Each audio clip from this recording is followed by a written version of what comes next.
The galaxy as we know it has been laid claim to by untold empires, each armed with knowledge, hubris and power to facilitate the expanse of their dominion. From capricious demagogues to well-meaning tyrants, all such kingdoms of the stars inevitably fall to ruin, in no small part due to the malevolent forces which lurk beyond the pale. For today, I shall elucidate the crestfallen children of Asuryan, whose dominance of a once verdant existence was sundered by our own inadequacies. The true inheritors of the stars, the Eldari.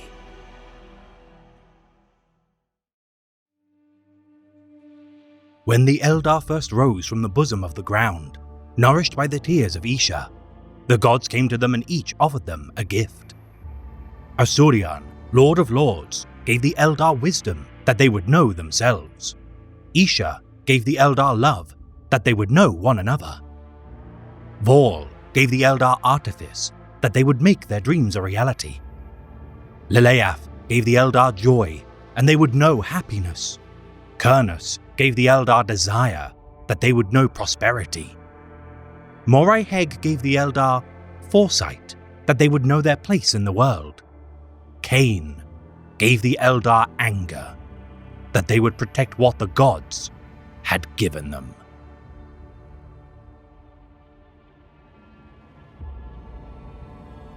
The Eldari species is torn asunder, its once gloried empire fractured by a people blinded by arrogance, pride, and hubris.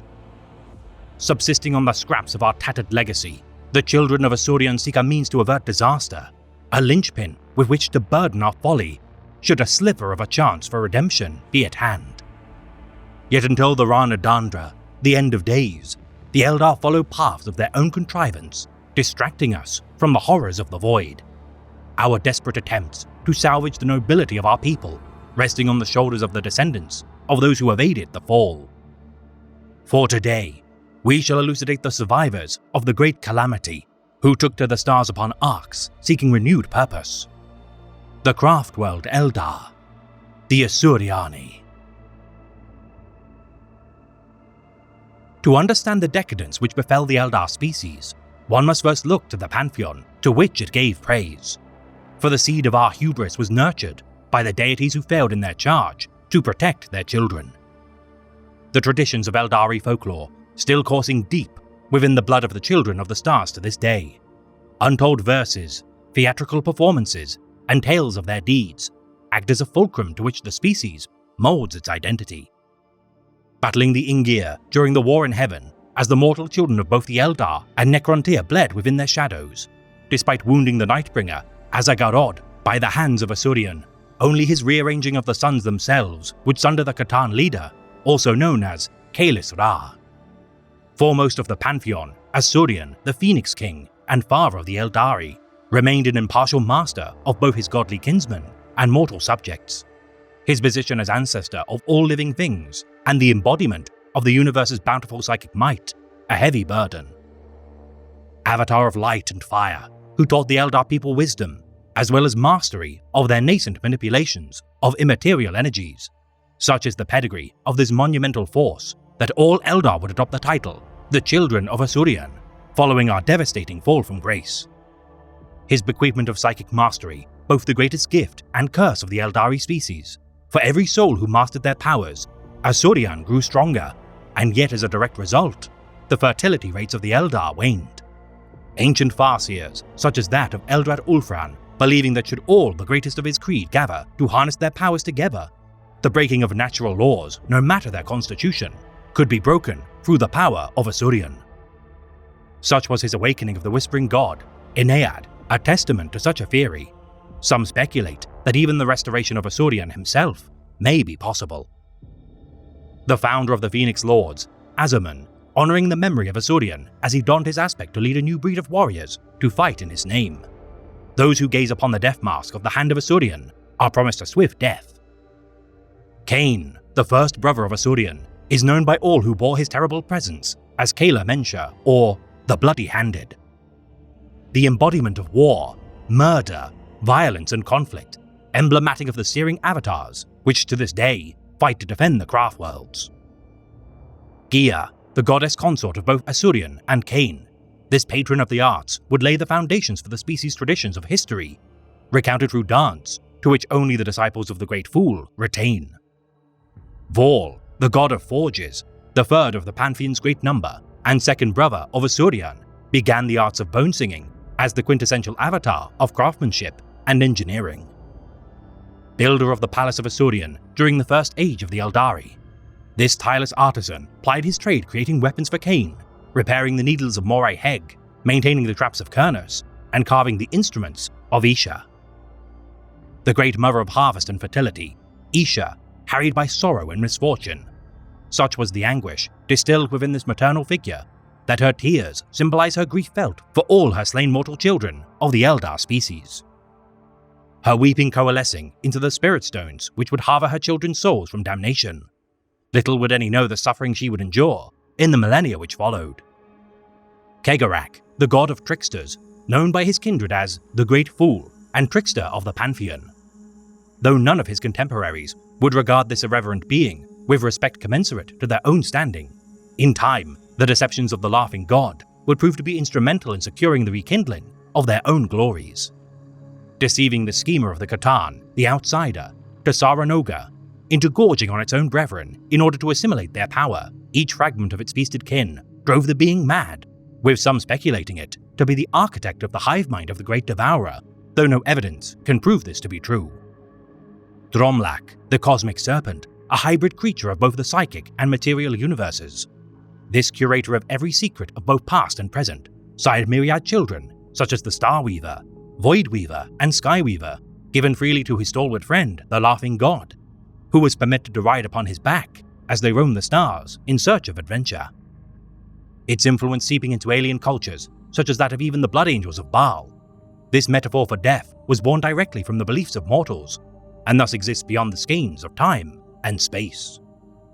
Kurnus, the god of hunting, the companion of Isha and father to the Eldari species.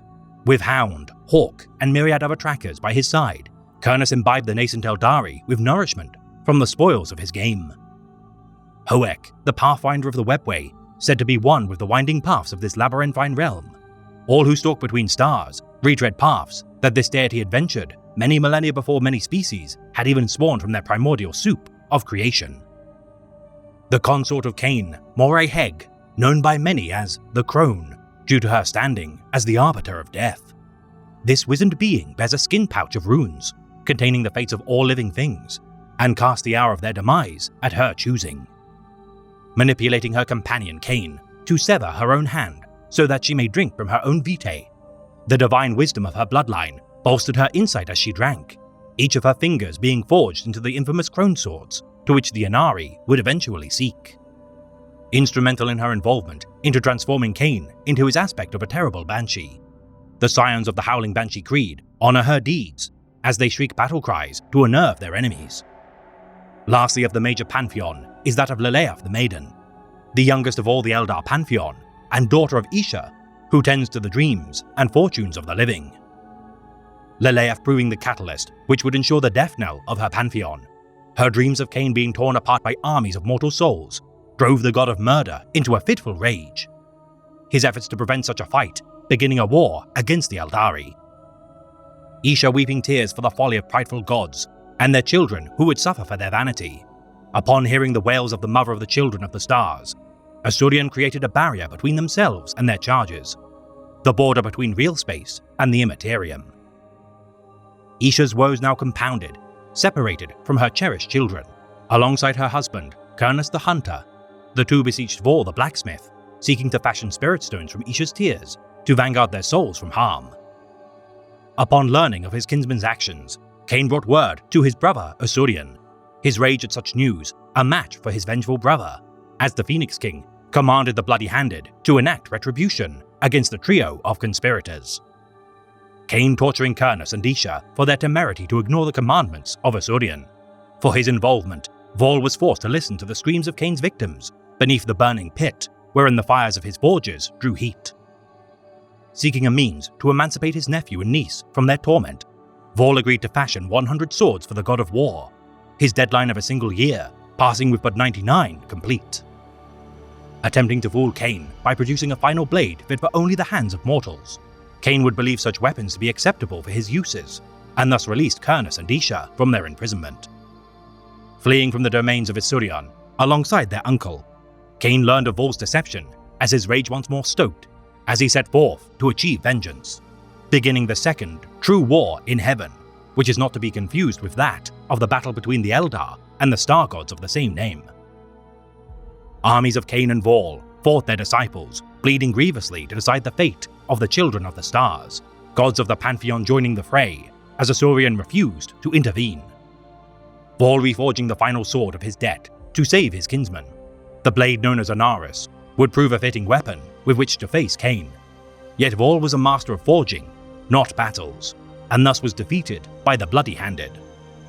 Shackling Vol to his own anvil, as punishment for his crimes against Isurion, the great hawk, Falchu, took Anaris from the field of battle and delivered it to the hero of the mortal Eldari, Eldenesh of the Red Moon. Facing Cain upon First World, wielding the final sword of Vol, his valiant defiance nonetheless failed to slay a god, as his blood drenched the hands of his foe. Isurion proclaiming the war in heaven to be over, regardless, soon his pantheon would once again be ravaged by war. One which Vol could have aided in by rallying the defenses of their domains, preventing their doom had he not been confined within his forges, far from the foe to come.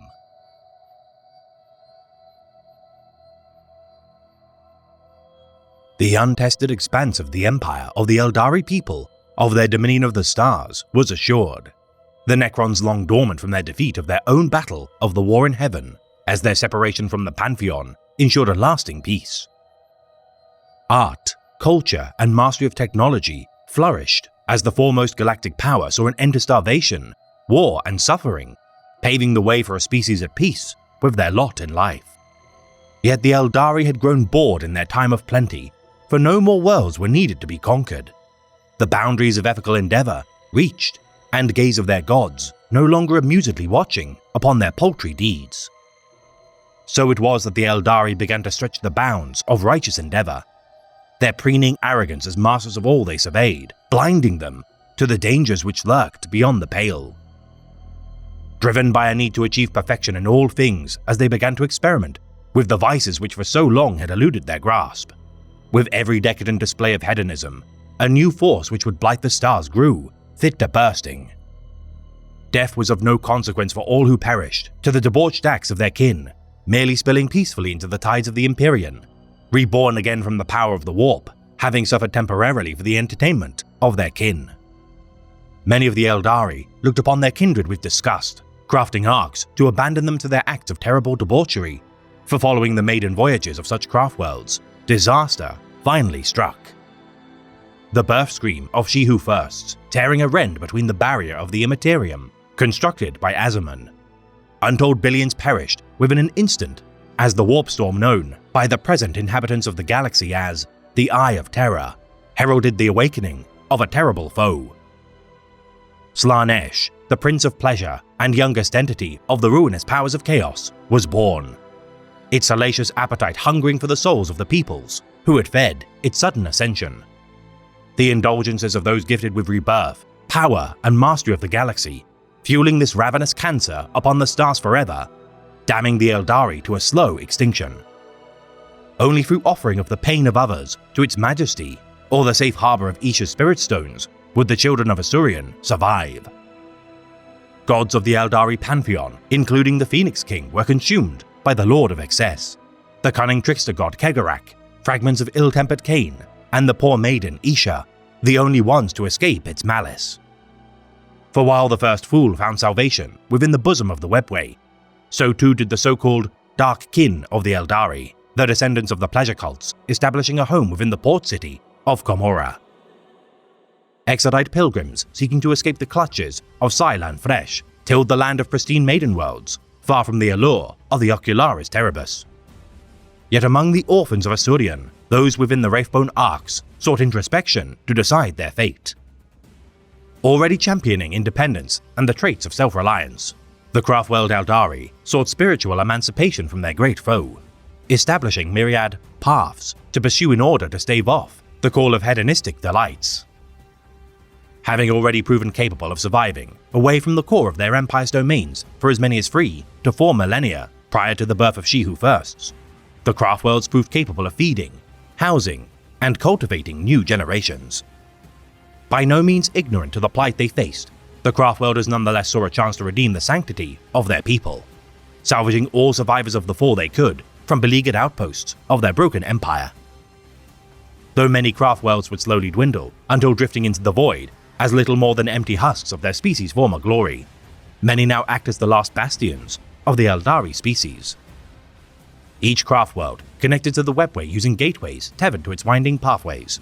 Each arc bridges the gap between their distance to each other and various territories which remain colonized by the Eldar. Yet with the passage of time, many maps which help navigate the tunnels of the webway have been lost. The passage of each generation atrophying the collective knowledge of the labyrinthine dimension as contact ceased with their allies. The bone singers of each Craftworld adding to the mass of their home over the course of millennia. Many arcs of the Eldar have grown 10, if not 100-fold in scale, to accommodate their growing populations. Sheltering biosystems, urban housing zones, breathable atmospheres, and wildlife within their embrace, these marvels of the sundered glories of the children of Asuryan are the envy of all who witness their amenities. Yet as war ravages the galaxy, so too do the Craftworlds suffer, for many of their compartments now rest empty of the citizens who once busied themselves within its streets and housing, its inhabitants preferring to stay close to their kin for safety rather than spread through these vacant ghost towns.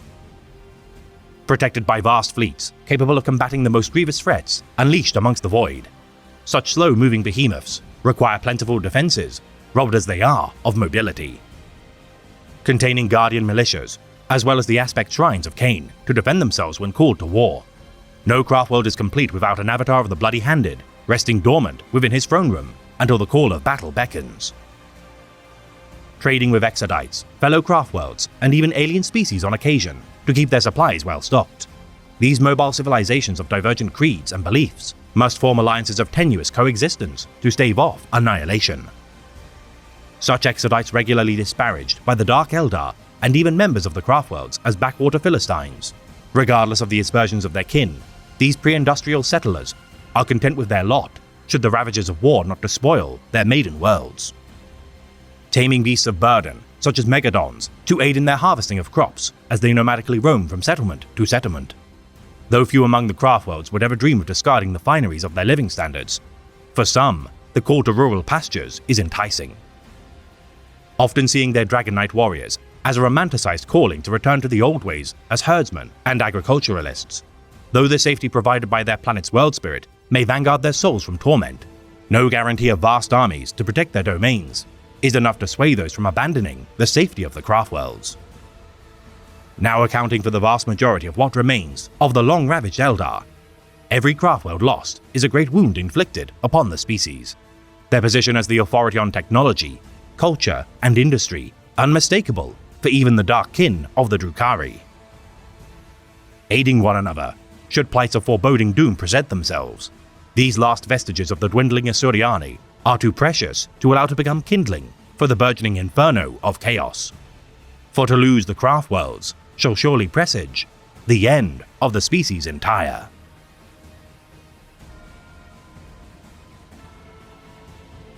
Each Craftworld of varying repute within Eldar circles, though all would proclaim themselves to be the vanguard of their species' last hope for redemption, each in turn offers unique skills to aid in their shared emancipation. Craftworld Alatok serving as the frontiersmen of the children of Asuryan. These explorers of the Ultima Segmentum keep a watchful eye for signs of sadism and obsession within the fold of their civilization. A bulwark against the tides of chaos, emblematic by their symbol of the Sword of Vol bisecting the red moon of Eldanesh. Their extensive use of rangers allows for unparalleled long-range ambushes to smite their foes. Quite possibly the strictest Craftworld in their people's adherence to the Asuryani path and its traditions. Such is the respect for such measures felt by its people, that even their aloof outcasts always return promptly during their Craftworld's time of need. Clad in blue and yellow panoplies, exemplifying the defiance and determination of their people, their repelling of an imperial invasion by the forces of the Astra Militarum and Sons of Aurora chapter of Space Marines has cost them dearly. Craftwell Biel-Tan, by far the most martial of all Eldar creeds. These warriors seek to renew the Eldari Empire through conquest by eliminating junior races who have usurped their fiefdoms of yore. Championing the path of the warrior as the fundamental way of life for their people, all citizens of age shall complete the way of the warrior as their first journey to best prepare them for the predations of a pitiless galaxy. Honorable combatants who believe that death in combat is the greatest sacrifice which can be made for their people. Their Chamber of Heroes houses untold spirit stones which are consulted during times of strife by their runeseers. Assembling war hosts known as Bazarkane, Swordwinds, or Tempest Blades, these swift combatants ambush their enemies supported by Wave Serpents and Falcon Grav Tank armored contingents.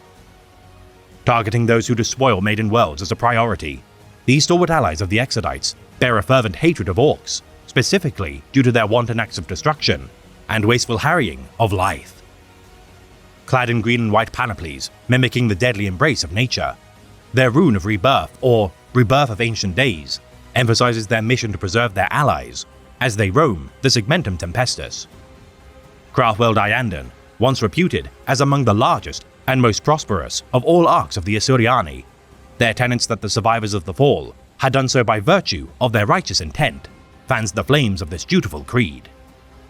Experts of the arts of harnessing spirit stones as a means to focus the will of the dead, their modified infinity circuit acts as a conduit of their slain kin to impart wisdom to those among the living, noticeably blunting the rapacity of Slaanesh in its efforts to consume the souls of Iyanden. Though these righteous souls willingly shared their findings with their fellows and beseeched them to take the fight to the great enemy, many of their calls to arms were spurned.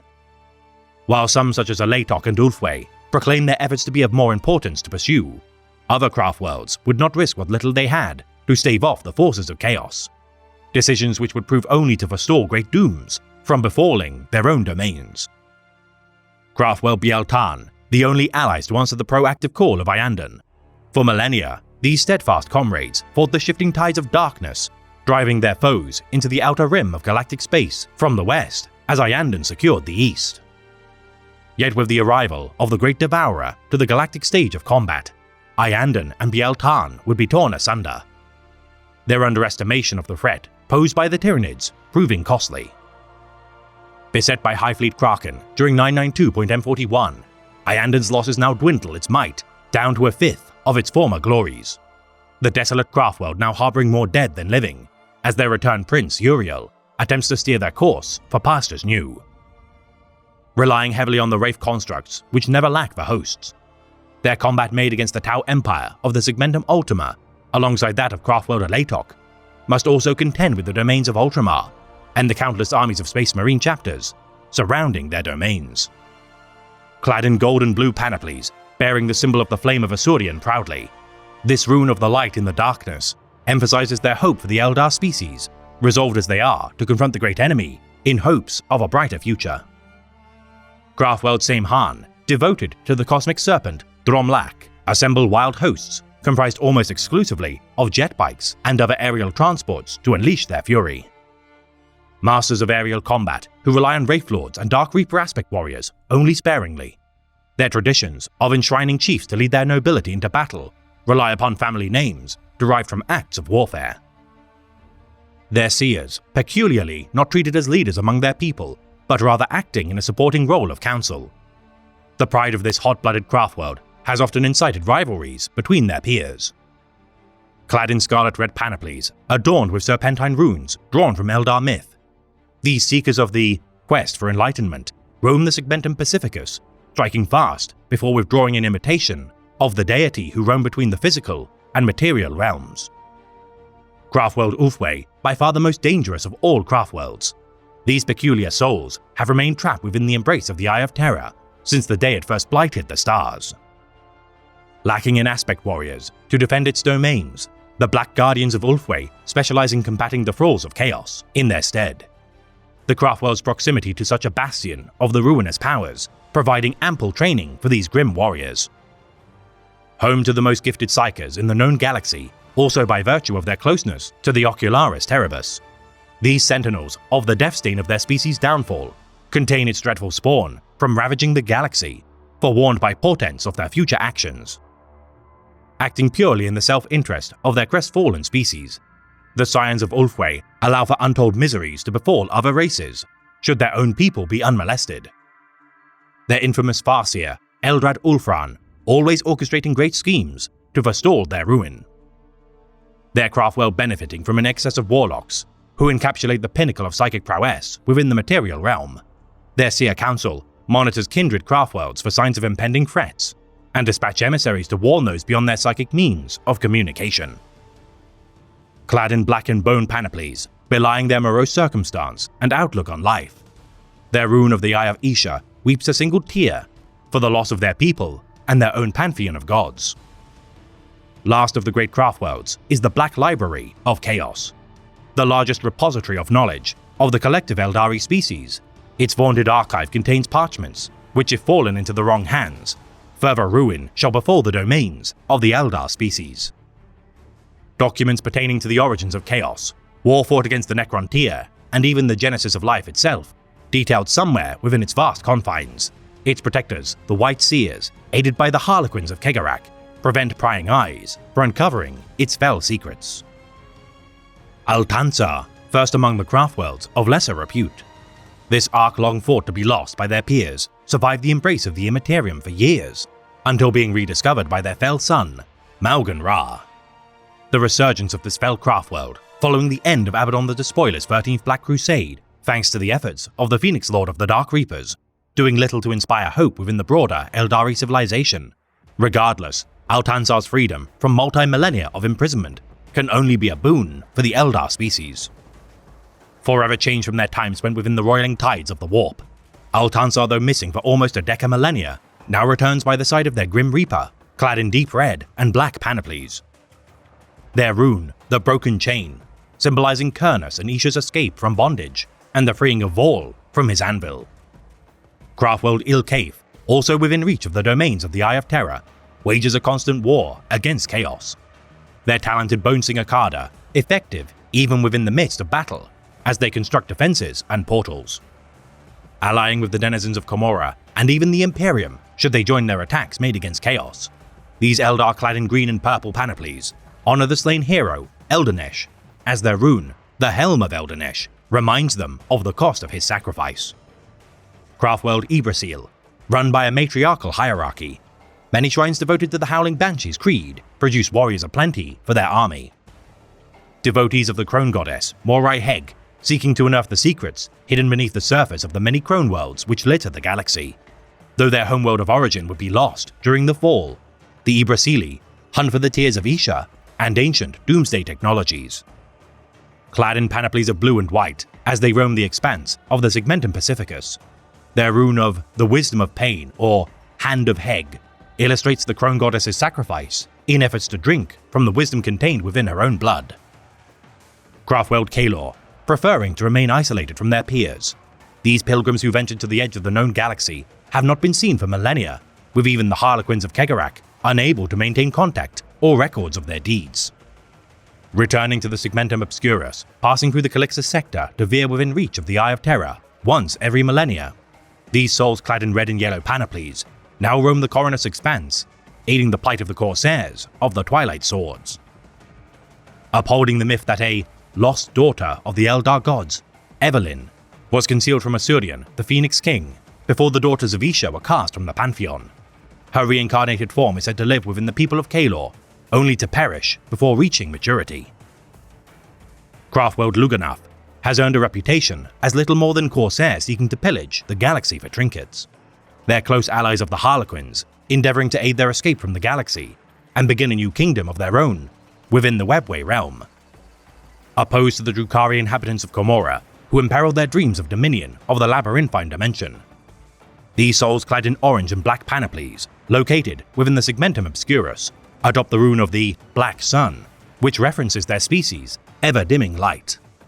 The world of Mimera, situated within the outer frontier during the fall, never had their ancestors witnessed the depravity of the pleasure cults, which caused the birth of Slaanesh, and thus were not forewarned of their descent into their same depravities. The wisest Mimerans constructing a craftworld of the same name to escape the sins of their kindred. Half the population would board such an ark as they departed seeking to abstain from corruption.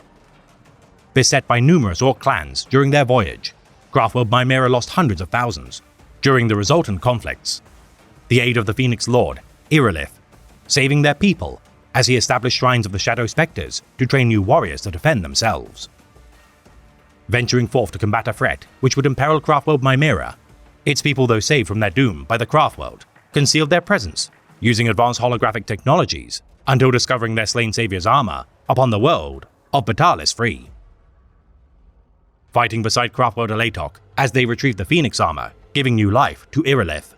The scions of the Shadow Spectres, clad in teal and blue panoplies, wear the rune of the Cursing Eye, derived from Asurian's deadly gaze, which promises to kill his enemies the instant they draw his ire. Last of the known Craftworlds is that of Imlok, a people of brilliant artisans, whose creations of war tower over even the tallest of Gargants and titans of the Imperium of Man. Harboring an arcane engine capable of destroying entire continents within mere hours, these guardians of great destruction march unto war clad in grey and red panoplies as they patrol the Segmentum Obscurus. Their rune, known as the Crucible of Souls, symbolizing Vol's Forge, which saw to the creation of weapons of the purest Wraithsteel. The location which saw to the creation of the 99-1 swords of Vol, emphasizes their notion that the Eldar's fate rests in their hands to create.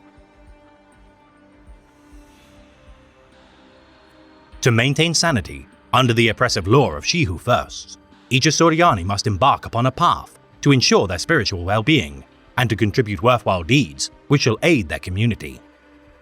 First is the path of the artisan, a calling which promises to broaden one's pursuit of aesthetic beauty and cultural enrichment, further branching into the path of the poet, sculptor, and other schools of creativity. The path of awakening tests the minds of its disciples as they scrutinize the world which surrounds them.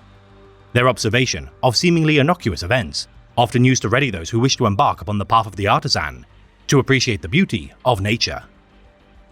The path of the Bone Singer, an invaluable venture due to the constant need of Craftworld infrastructure to be repaired, rebuilt, and renovated. These architects of Wraithbone manipulate such materials using tools known as Isifra Kasra to hone their psychic sculpting abilities. The path of the Celebrant, a means to forge alliances, venerate past glories, and commemorate special occasions.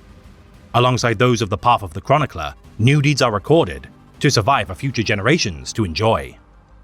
The path of Command, also known as the path of the Leader, training already proven military leaders of crucial strategies and battle doctrine.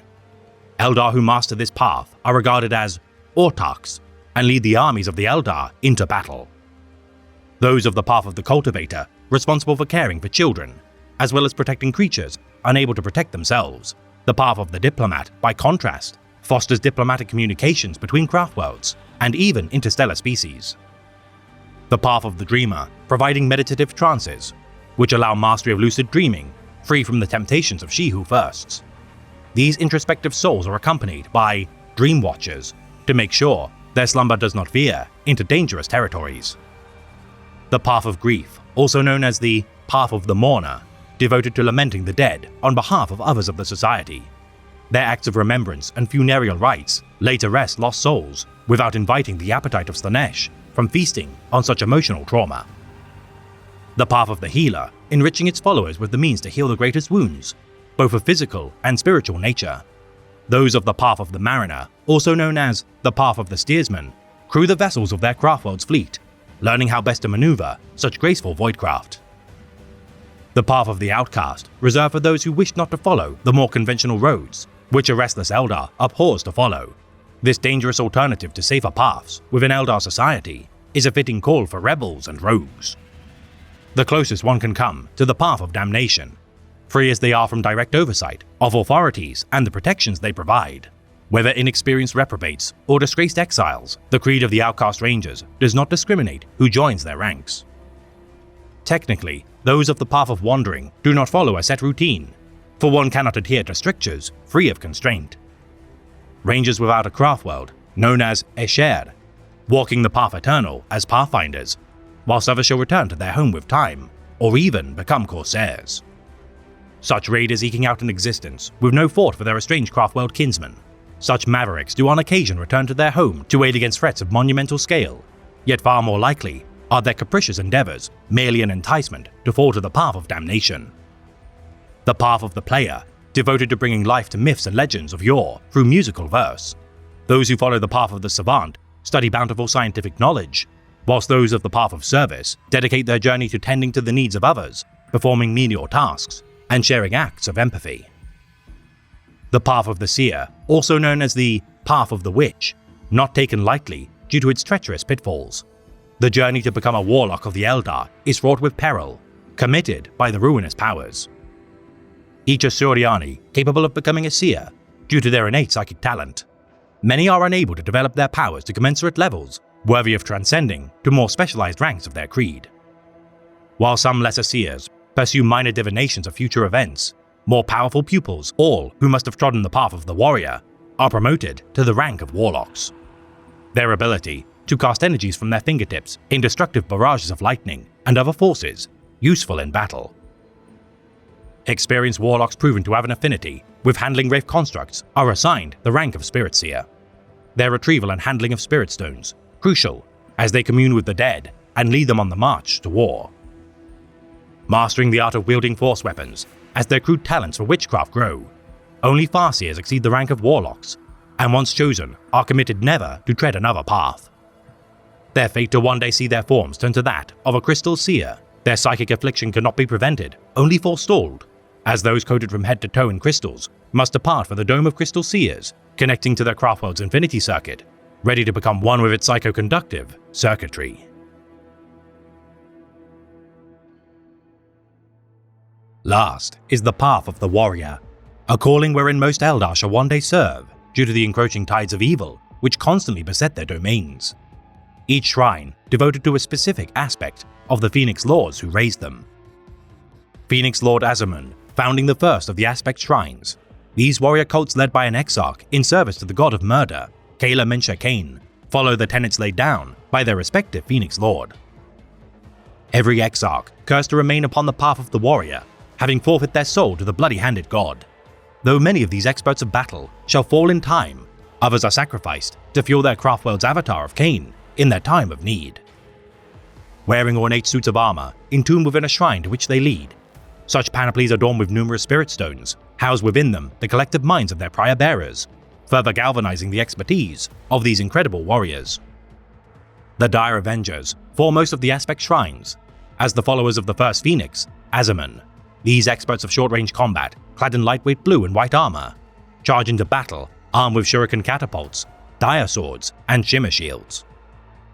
Acceding to the teachings of the Hand of Azur, as balanced soldiers who lack for no tactic nor strategy, these elite warriors, comprised of squads of 5 to 10, fire volleys onto enemy positions before following their barrages with lightning-fast melee charges. Dark Reapers, representing the destroyer aspect of Cain, as taught to them by the Phoenix Lord, Malgun Ra, slowly march onto war in heavy armor of grim midnight black, firing long-range Reaper launcher missiles to create devastating, armor-piercing salvos. Accurate, no matter their range, these lumbering tides of death incarnate interface with their weapons using their rangefinders, allowing them to see from the muzzle of their launchers to enact pinpoint accuracy honed through years of training. Operating within squads of 3 to 5 men, often positioned behind lines of pre-deployed Asuryani battle lines, these Scions of the Harvester of Souls send shivers down the spines of their enemies and allies alike. Eagle pilots, adhering to the ethos of Phoenix Lord Amon Karakht, to swoop from the heavens before unleashing devastation onto the enemy below. These superlative aerial aces push their Nightwing interceptors and Phoenix Strike aircraft to their limit as they revel in their feats of daring maneuvers. The Crimson Hunters, few in number due to their seeming lack of a Phoenix Lord and minimal shrines.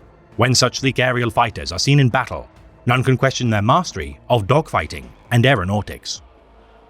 Embarking within Nightshade interceptors from their shrines, which resemble tunneled atriums at the heart of their respective Craftworld's archipelagos, their Exarch crafts are upgraded with heavier variants of twin star cannons and bright lances to better devastate their foes. The Fire Dragons, led by the intimidating Burning Lance, Fugan. These anti-tank warfare experts fight within the thrill of close-range combat, firing fusion guns, melter bombs, and grenade launchers, fitted directly into their suits of thick, fiery red and orange armor. Delighting in the destruction caused by their fury, Complete annihilation is the only victory these warriors deem acceptable, their armaments turning even the sturdiest of foes into molten slag, comprised as they are in squads of 5 to 10 men, typically deployed by wave serpents.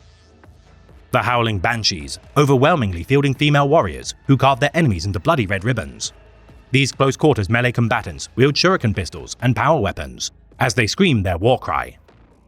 Their shrieks amplified by their banshee masks, which tune their piercing wail to eardrum-bursting levels.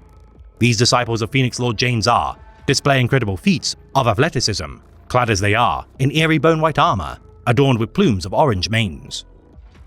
Operating in squads of 5 to 10 warriors as they strike high-value targets, the cries of these assembled duelists hearken misery for the foes they shall face, as the sheer noise of their terror tactics alone can unnerve even the most capable of veterans. The Shadow Spectres, following the teachings of Phoenix Lord Irilith, specialize in stealth operations. Their targeting of heavily armored convoys using jetpacks, prism rifles, prism blasters, and ghost-like targeting matrices allows for unparalleled surgical strikes. Deploying in squads of 3 to 5 men, each clad in wraith-white panoplies draped with flowing blue robes, these patient hunters materialize seemingly from thin air, before once more eluding their prey as their ghost light covers their escape. The Shining Spears, trained in the methods of Phoenix Lord Drastanta, as they charge into the fray with the force of a great javelin. Upon gleaming jet bikes, these rapid assault jousters, unhindered by the land they roam, cut a sway through their enemies. Unleashing barrages of twin-link shuriken catapults and piercing lunges of their laser lances within squads of 3 to 5 warriors, these pilots clad in white and blue armor tear weak points into enemy lines for their kin to exploit. The striking scorpions of Phoenix Lord Karandras, also specializing in close-quarters combat. These emerald-clad duelists, armed with chainswords, shuriken pistols, helmet-mounted mandiblasters, and scorpion claws, infiltrate enemy positions before spattering their confines with gore. Each squad of 5 to 10 warriors benefiting with enhanced strength thanks to their exoskeleton suits. Even the might of a space marine can be matched by these durable combatants. The swooping hawks, mastering the disciplines of the Phoenix Lord, Baharoth. These aerial combatants soaring with jump packs adorned with wings of feathered plates are a blur of motion as they dart to and fro. Their lightweight panoplies of blue and grey, aiding their camouflage with the skies and clouds above. These avians of 5 to 10 man squads attack with las blasters and grenades to flush out entrenched infantry positions. Last of the Aspect Warriors are the Warp Spiders, led by the Phoenix Lord, Lycus. Their doctrine of striking, using tears in the warp projected by their jump generators, catching their foes unawares. Each 5 to 10 man squad, clad in dense red and black plating, fitted with warp shielding technology. These warriors armed with death spinners, power blades, shuriken weapons, and fusion guns risk enticement by the great enemy with every jump through the immaterium, and thus are distrusted by their peers. Yet a new calling reaches out to the scions of the Aspect Shrines. A new call to arms, not of the god of murder and war, but that of the Whispering God, Inayad.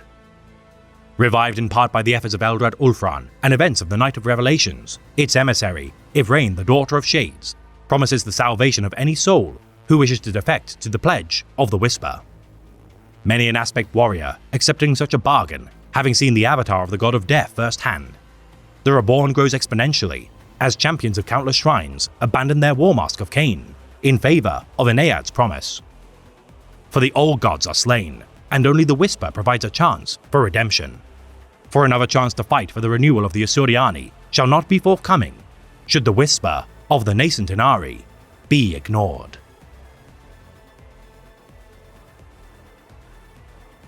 When war calls, we all ought to answer. Would that it were not this way, but for our people to survive, we must all tread the darkest of paths. Yet I regret that many of our kin have grown to see such obligations not as a duty, but a joy. I do not love the blade for its form or its keen edge, but only for that which it defends. Must we pay for existence with our very souls?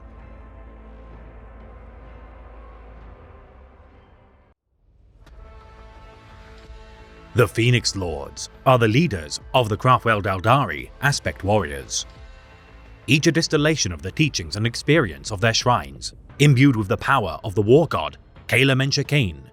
These immortal heroes of the Eldar people merged the personalities of each new wearer of their Phoenix armor. choosing new hosts from among the mightiest of exarchs of their respective shrines. Each time a Phoenix Lord falls in battle, those who sacrifice their bodies to restore its function assimilate the memories and abilities contained within its shell. Drawn to imperiled craft worlds, exodite planets, and other crucial bastions of the species, should the call of Cain prove exceptionally strong, several Phoenix Lords may traverse the webway together in order to reach their kin. The Spirit Stone, contained within each panoply, protecting all who have donned it. A single dominant personality, typically the first to wear such armor, and greatest among their number, shall lead the Gestalt of Souls. Seen rarely, at times millennia apart by Eldari records, though none know the extent of all Phoenix Lords to have ever fought in the name of Asuryan, doubtless several ancient regalia lie dormant upon doomed worlds, awaiting a new host to revive their forms. Some Phoenix Lords as ancient as the fall of the Eldar, having fought during the cataclysm of the Eldari species. Many lords are derived of the Asuria warrior order of yore, which belies their skill in battle. First among the Phoenix Lords is Azurman, Hand of Asuryan and Master of the Dire Avengers. The dominant soul of his armor, known as Iliathan, responsible for the founding of the Aspect Shrines. Originally hailing from the world of Adaferon, living a mundane life as a subject of the Eldari Empire. Though skeptical of the impending doom of his species, Iliathan ignored the advisements of his brother, Tephesis, to live the life of an exodite. Witnessing the birth scream of Slaanesh as warp entities gorged on the worlds of the Eldari, Iliathan killed Tephesis, following his possession by a demon, his shelter within an ancient temple pledged to the much diminished Eldar gods, preventing his own death. After 10 years of isolation, Iliathan found new purpose, saving the life of an Eldar child, Farathil, from the predations of the Drukhari. Iliathan renaming himself as Azurman, in honor of the chief god of the Eldar pantheon, Asuryan. Teaching survivors of the Fall the ways of combat upon the Crone world of Adaferon henceforth, his pupils, now known as Jain Zar, Baharoth, Fugan, and Dara, dubbed themselves as the Asuria and established a base of operations upon the barren moon of Azur. Azurman's pupils, assuming the titles of exarchs until ascending to the stature of a Phoenix Lord themselves. Though Asur would eventually be destroyed by the legions of chaos, several new shrines would be constructed upon myriad craftworlds. Vanishing into the pages of history as the legendary forebear of the Dire Avengers, for every great threat posed by the ruinous powers endangering the survival of the Eldar, Azurman returns to stave off annihilation, inspiring his species and generations to come. The embodiment of the warrior creed of Cain and forefather of all Phoenix Lords hereafter, this vengeful soul, armed with the Dire Sword, the Sword of Azur, contains the spirit of his long-dead brother, Tephesis. The vambraces of Azurman's panoply, fitted with shuriken catapults known as the Bloody Twins, each bolstering his skill with his mastercrafted shuriken pistol, both at range and close quarters. This legendary figure has slain untold combatants over his millennia of combat. Balancing fury and skill in equal measure, the rune of Asurman resembles the ancient human sigil, the Yin and Yang. His ventures aboard his flagship, the Stormlance, controlled by an artificial intelligence to prevent the Phoenix Lord's distraction from the path of the warrior.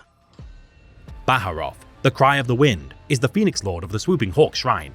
His craftworld of Anayan, long destroyed by Khornate Berserkers, led by the Chaos Lord, Turak. The first to master aerial combat, many believe Baharoth to be the finest pupil to have ever been trained by Azurman. The winged phoenix, imbued with youthful energy during his tenure as a student, enthralled by the sensations of airborne maneuvers. The brother of Morgan Ra, Phoenix Lord of the Dark Reapers, their contrasting personalities mimics that of a searing sun and somber moon. Their combined strength and expertise, a force to be reckoned with, forged through blood and toil. Alike to a hurricane, as the swiftest of all Phoenix Lords, his power sword, known as the Shining Blade, forged with the dying fires of a supernova by the Eldari Smith God, Vol, blinds the wicked, fueled by the knowledge of their fell deeds. Embodying victory as he soars above the carnage of battle, this radiant symbol of hope glides by virtue of anti-gravitic emitters within his wings, as his Tempest battle formations, comprised of elite swooping hawks, descend from the heavens to purge evildoers. Baharoth's maneuver, known as the Bahakan, or Hawk Strike, felling countless terrible foes throughout the millennia. The piercing cries of such airborne warriors precedes bombardments of haywire grenades upon his foes. The Phoenix Lord of the Shining Spears, Drastanta, also known as the Tempest of Starlight. This enigmatic warrior has not been sighted in millennia, much to the dismay of his Aspect Shrine. Among the first pupils of Asurman to study within the Temple of Azure, pride is likely the cause of this Phoenix Lord's disappearance due to his proclivity to fight in duels of honor. Aiding Asurman's last stand to preserve Azure during the demonic invasion by Slaanesh, Drastanta avenged the death of Asurman at the hands of the Keeper of Secrets, N'Kari. Impaling the greater demon with his celestial lance, with the banishment of the entity, this warrior donned his crown of seventh sky, leaving behind his star lance for his disciples to carry into battle, as he embarked into the depths of the Immaterium alone. Fugan is the Phoenix Lord of the Fire Dragon's aspect. His title of the Burning Lance won through millennia of battle, fueled by the unabashed fury of Kayla Mensha Kane. The air around this dour soul blistering with the war god's hatred. The fire pike, known as Seersong, devastates his enemies from afar, as his fire axe, forged by Vorl, has never cooled since the day it was created. Prophesied to bind the dragon of Eldari mythos to his will during the end of days and summon all Phoenix Lords to fight during the Rana Dandra, this student of the Shrine of Azure champions the total annihilation of his enemies until only ashes remain.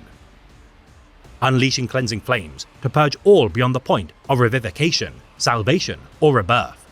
This avatar of destruction, though lost during the fall of the Shrine of Azure, would return to prominence during the final battle of Harran Shamash. Alongside Farseer, Eldrad Ulfran facing the legions of greater demons during the Battle of the World of Blood and Tears, each wound incurred by the Phoenix Lord galvanized his fury until every opponent fell by his hand. Intervening only during the most crucial of battles which threatened the Eldar species, his aid given to the cult of the Ynnari during the 42nd millennium and burning worlds left in his wake, a testament to his duty to preserve their survival. Irilith is the Phoenix Lord of the Shadow Spectre Aspect Shrine. Millennia of combat and slow decline proving unkind to the disciples of the Shadow of Twilight. Foreseeing a terrible fate wherein a then middling species would bring ruin to the stars during his training by Azurman, the visions of ruin befalling the Eldari forced the Phoenix Lord to seek out threats to his species until being confronted by Slaaneshi demons within the depths of the Webway. Slumbering a deep sleep caused by extreme exhaustion from the battle, Irilith foresaw the location of Craftworld Mimera, venturing forth to train them in the arts of stealth in order to prepare them for the coming storm. Embarking upon a preemptive strike alongside half of the assembled warhost he had created to buy time for Craftworld Mimera, Irilith foresaw that his efforts had ensured their survival, yet his own life would be forfeit to sustain their safety. Irilith lost for several millennia as his shrines upon Craftworlds were abandoned. Only in recent years have the Shadow Spectres of Craftworld Mimera retrieved the dormant Phoenix armor of their patron from the Batalis Free campaign of 894.M41 upon the world of Bethelmay. Reanimated by High Farseer Bel Anath within the tunnels of the mining facility of Arestra IV, following the Battle of Dawning Twilight, Irilith once more wielded the Spear of Starlight Prism Blaster, beginning the resurgence of the Shadow Spectres. Jain Zar, the Phoenix Lord of the Howling Banshees Aspect Shrine, the orphan once known as Farafil, as the first pupil of Asurman, has earned a pedigree beyond question. Once a Hecatari of the witch cult arenas who delighted in the dance of slaughter within Aidaferon's fighting pits, her emancipation from her former overlords by Azurman began her long journey upon the path of the warrior. Her speed and ferocity as a sword maiden, legendary among the peoples of the Eldari. No Craftworld is complete without a burgeoning shrine of howling banshees who wail the death cry of her creed. Perfecting her martial skills alone as she traversed the Webway in search of prey, Jain Zar is by far the most active Phoenix Lord in aiding her species during their time of need, fighting the great enemy. Slain by only the most deadly foes, such as Talas Valkorin of the Night Lord's Legion and Razar the Living Sword of the Incubus, each time Jain Zar falls, her body is retrieved by her sisters to be born anew. Allying to the cause of Yvraine, the Daughter of Shades, as the Ynnari attempt to bring an end to the reign of She Who Firsts. Now imbued with the favor of the Whispering God, Jain Zar is more powerful than ever. Armed with the Blade of Destruction, Zaya Moren and Janus Moore, the Silent Death, the death mask of Jain Zar amplifies her war cry to a devastating level, which distorts the minds of those who hear its wail. Karandras, the Shadow Hunter, is the Phoenix Lord of the Striking Scorpions aspect. His origins obscured, save for his ties to the original founder of his creed, the corrupted father of Scorpions, Ara. Likely the only Phoenix Lord not to be trained personally by Azurman.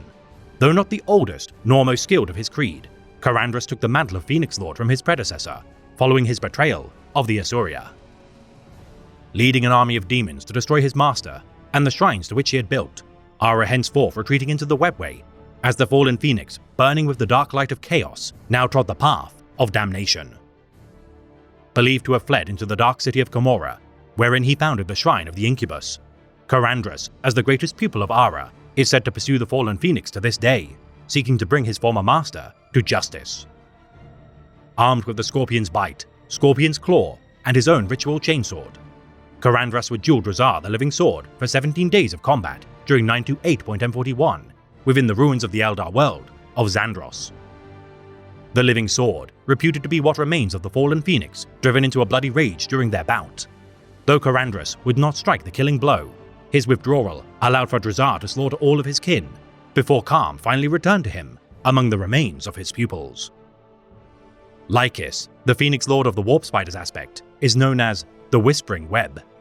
Her long disappearance of millennia now contrasted with her widespread resurgence of activity in Eldar campaigns.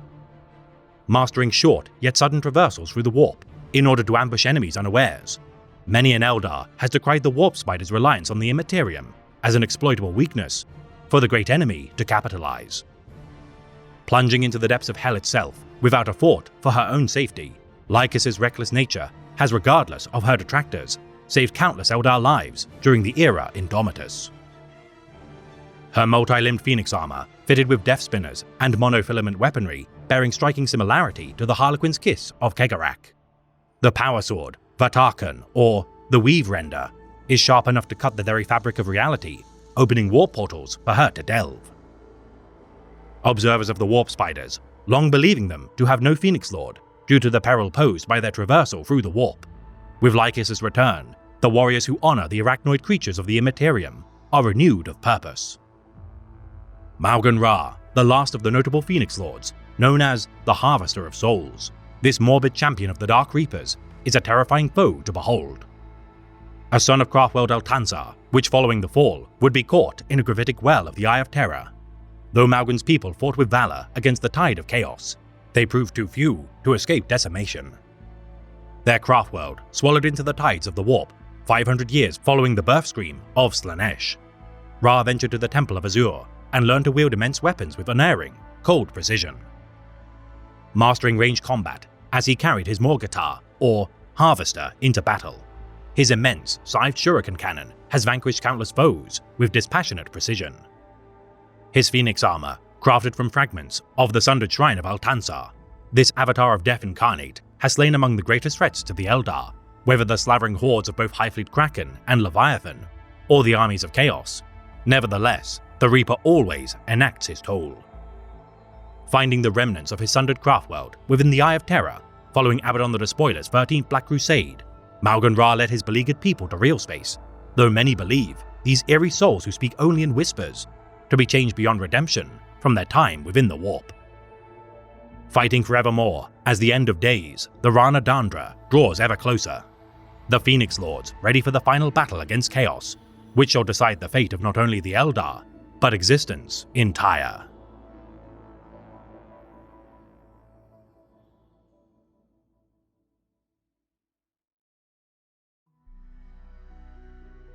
Her course was, for the most part, straightforward.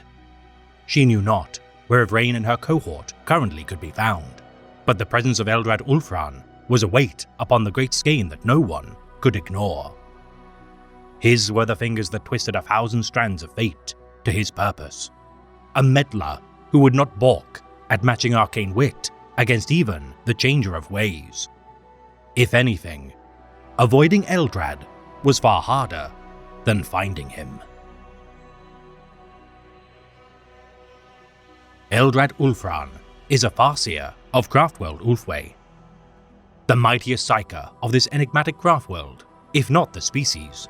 The deeds of this legendary seer would regardless invite scorn from his fellow Eldar, having supposedly once been considered a tenuous friend of the Master of Mankind during his rise to power. Aged even during the era of the Great Crusade, for more than a decamillennia, this mysterious soul has roamed the stars, tweaking the skeins of fate from the shadows. The lives of millions, sacrificed for the survival of trillions, as the scale of death and life rests in his hands. writing the tome known as the Treachery of Vision, pertaining to the origin of life within the galaxy. Ulfran's accounts of the War in Heaven, Old Ones of Yore, and perfidy of the C'tan is revered by many scholars of the Eldar. Noting his admiration for the text stored within the Black Library guarded by the Harlequin Creed, Eldrad's knowledge of not only the past but the impending future is matched by only a handful of powerful beings strewn throughout the galaxy. Armed with the Staff of Ulfamar, tethered to the hyperspatial link of the Infinity Circuit of Ulfway, its connection to the collective wellspring of power and knowledge flowing through his former craft world bolsters his already impressive psychic abilities. Protected by the armor of the Last Runes, warding his spirit from the predations of the Immaterium, his Witchblade sings with each strike, as his incredible might flows through its edge, carving through all but the sturdiest of materials. Capable of telepathic communication, divination through Wraithbone runecasting, and bearing an intellect capable of deciphering the most archaic defenses, the eldritch energies which flow from his fingertips are merely the crudest example of his power. Though capable of quelling internal strife within the ranks of his own people on rare occasions, the much-beleaguered Eldar regardless spill the blood of their own kin. Such a tragic event, most emblematic during the Era of Tears. Open warfare erupting between craftworlds Bialtan and Aeon Tai. Phoenix Lords fought on opposing sides as Eldrad attempted to achieve a peace.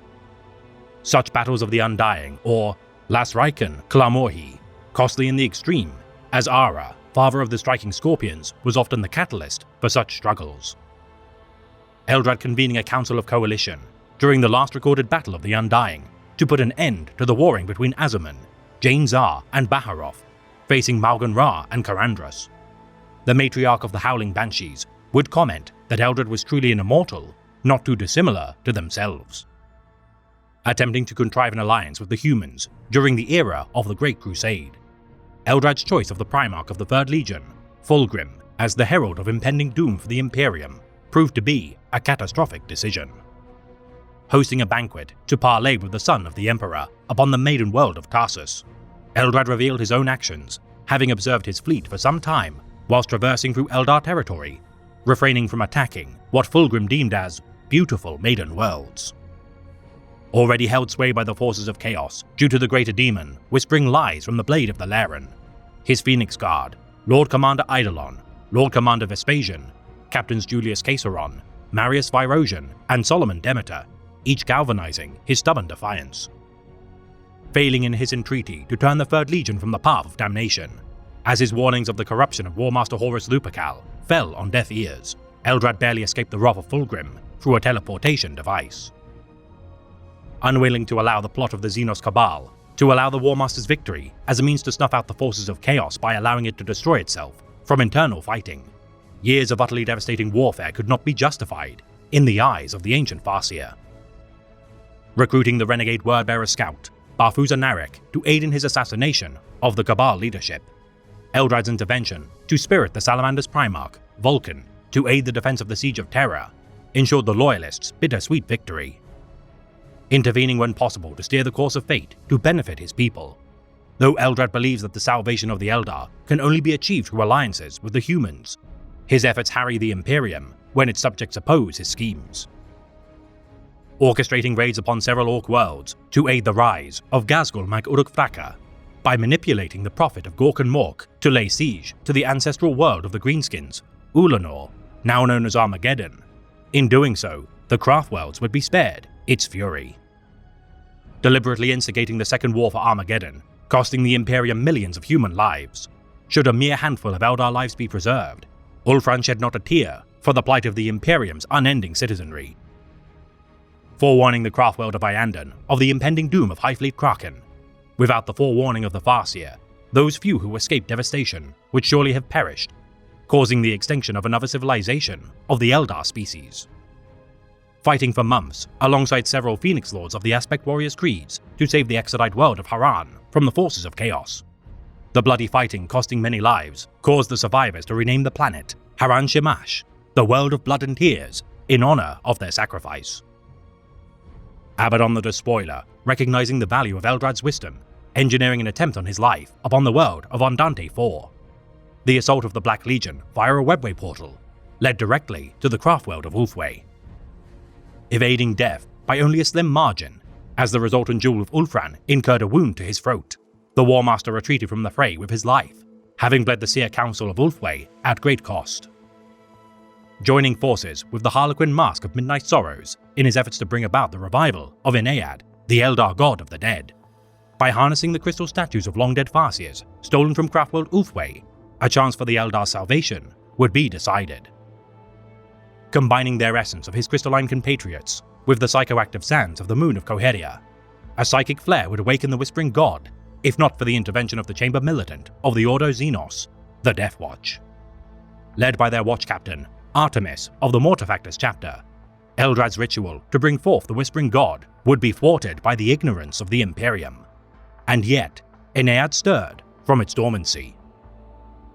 Paving the way for the Night of Revelations, where upon the sands of Comora's arenas, two champions of the witch cults fought. Grand Succubus Lelith Hesperax dueled the Bialtan exile, Amharok, cutting the artery which pumped blood to her heart. Slain by a final strike by a priestess of Moray Heg, the so-called Daughter of Shades was reborn through the power of Aeneiad and stood resurrected as the being now known as Yvraine. Proclaiming himself as the self-styled Herald of Aeneiad, as he ventured to meet with the ascendant disciple of the Whisper, Eldrad, now exiled from his craftworld for his actions on Coheria, pledged to aid the Inari in their efforts to locate the 5 Crone Swords of Moray Heg. Revivified of purpose, with the establishment of the Inari under the leadership of the emissary of the Whispering God, Yvraine, Eldrad pledges to aid their endeavors in awakening their patron to its full potential. Advising the Reborn to aid in the Imperium's efforts to bring the fight to the forces of chaos, Eldrad divined the location of the artifact, the Hand of Destiny, within the Whispering Tower of Mortarion. Delving into the heart of the Garden of Nurgle to procure the relic of species predating even that of the Eldari. Their successful mission would allow Eldrad to deliver the relic to Roboute Guilliman in his efforts to aid the beleaguered Imperium. Instrumental in his guidance of the Inari during their expedition to the lost craftworld of Zaisufra, his crystalline skin showing signs of his impending doom would resolve Eldrad not to surrender until Aeneiad had achieved ascendance. Delving into the heart of the Falls of Unshed Tears within the heart of the Webway, the greater demon Nakari would attempt to sway Eldrad's investigation of a means to decipher the true location of the Crone Sword, following Yvraine's failed expedition to the tomb of Eldernesh. Drinking deep from the vision waters which flowed as he staved off the attacks of the Keeper of Secrets, Eldrad foresaw the Webway aflame as Aeneiad achieved apotheosis, casting back Nakari as a single rune, the Cosmic Serpent, escaped from his pouch of Wraithbone. Joining the Inari's venture to the craftworld of Saimhan, as they sought to combat the impending threat of an awakening Necron tomb world, Agara Mathea, the Reborn sought to open the vault upon its surface, believed to house the final Crone Sword. Finding the tomb world to be coated in a psychic dampening null field, though the Inari would make planfall through conventional means, their connection to the power of the Whisper was severed. Eldrad's incredible psychic might, capable of penetrating the null field, the Farseer pushed his powers to their limit as he collapsed into unconsciousness, following his opening of the vault and a psychic backlash of raw immaterial essence. The Inari dismayed to find the vault containing a direct portal to the realm of chaos. Only thanks to their alliance with the Faerarch, Hazebfoot, was the portal resealed, in no small part thanks to the efforts of Craftworld Saimhan. Returning from exile to aid Ulfwë, following the breach of his Craftworld's dome of crystal portents by a horde of demon entities. Alongside the warriors of the Inari, Ulfwë would be saved from the attack, orchestrated by Kairos Fateweaver. Working to assimilate every Eldar soul into the embrace of the Infinity Circuits of each and every Craftworld. Should the Inari gather all 5 Crone Swords of Moray Heg, the Eldari shall be reborn into a species, cleansed of the corrupting influence of Slaanesh, and ready to enact the Rana Dandra, the end of days. Caesardurus the Anchorite, proclaiming the end times to be upon the Eldar species, Eldrad countered that only in siding with the disciples of the God of the Dead shall salvation be achieved, as a new era dawned for the children of the stars. For the plans of Eldrad Ulfran still turned the great wheel towards the Eldar's favor, and in their time of greatest peril, their emancipation cannot be achieved without the wisdom of this redeemed, enigmatic Farseer.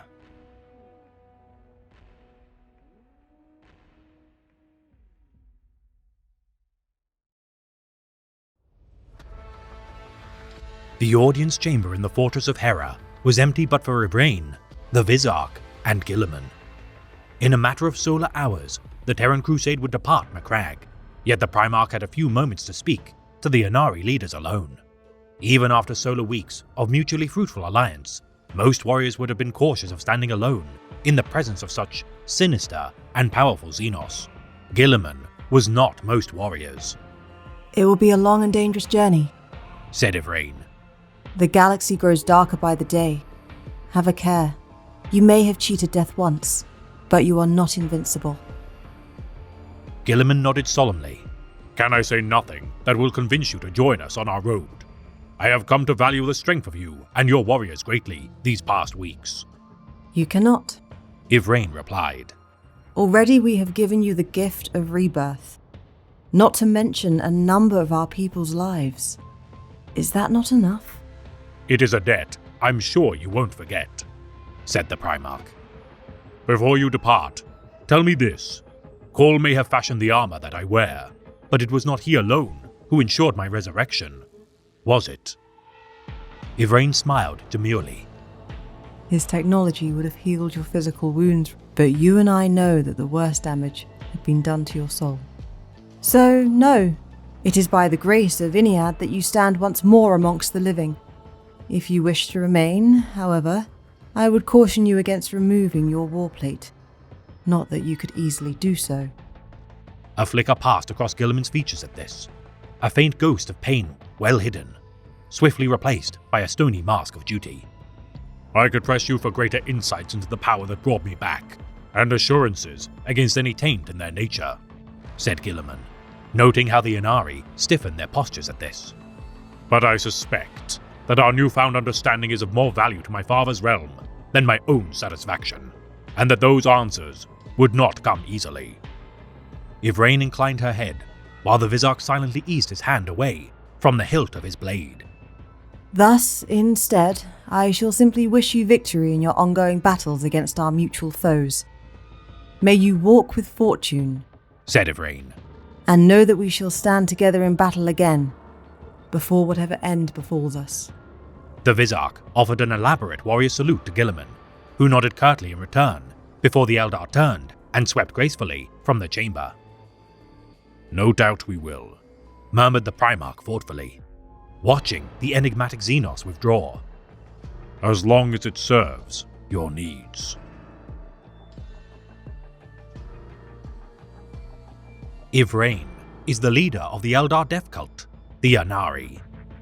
Originally known as the warlock-turned-aspect warrior of Baal-Tan, Amharok, this promising Eldar could never find satisfaction from the myriad paths she trod, whether that of the seer, creator, servant, lover, or philosopher.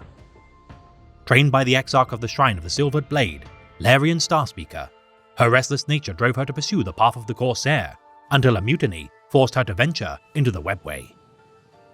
Pursuing the thrill of the gladiatorial arenas of Commorragh as the chosen champion of Lady Aurelia Malice and her cabal of the Poisoned Tongue, her duel against the Grand Succubus of the Cult of Strife, Lelith Hesperax, during the Night of Revelations, would see to her demise.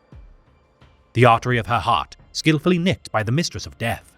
As Amharok bled out upon the sands of the arena, the killing blow would be inflicted by a priestess of Morai Heg.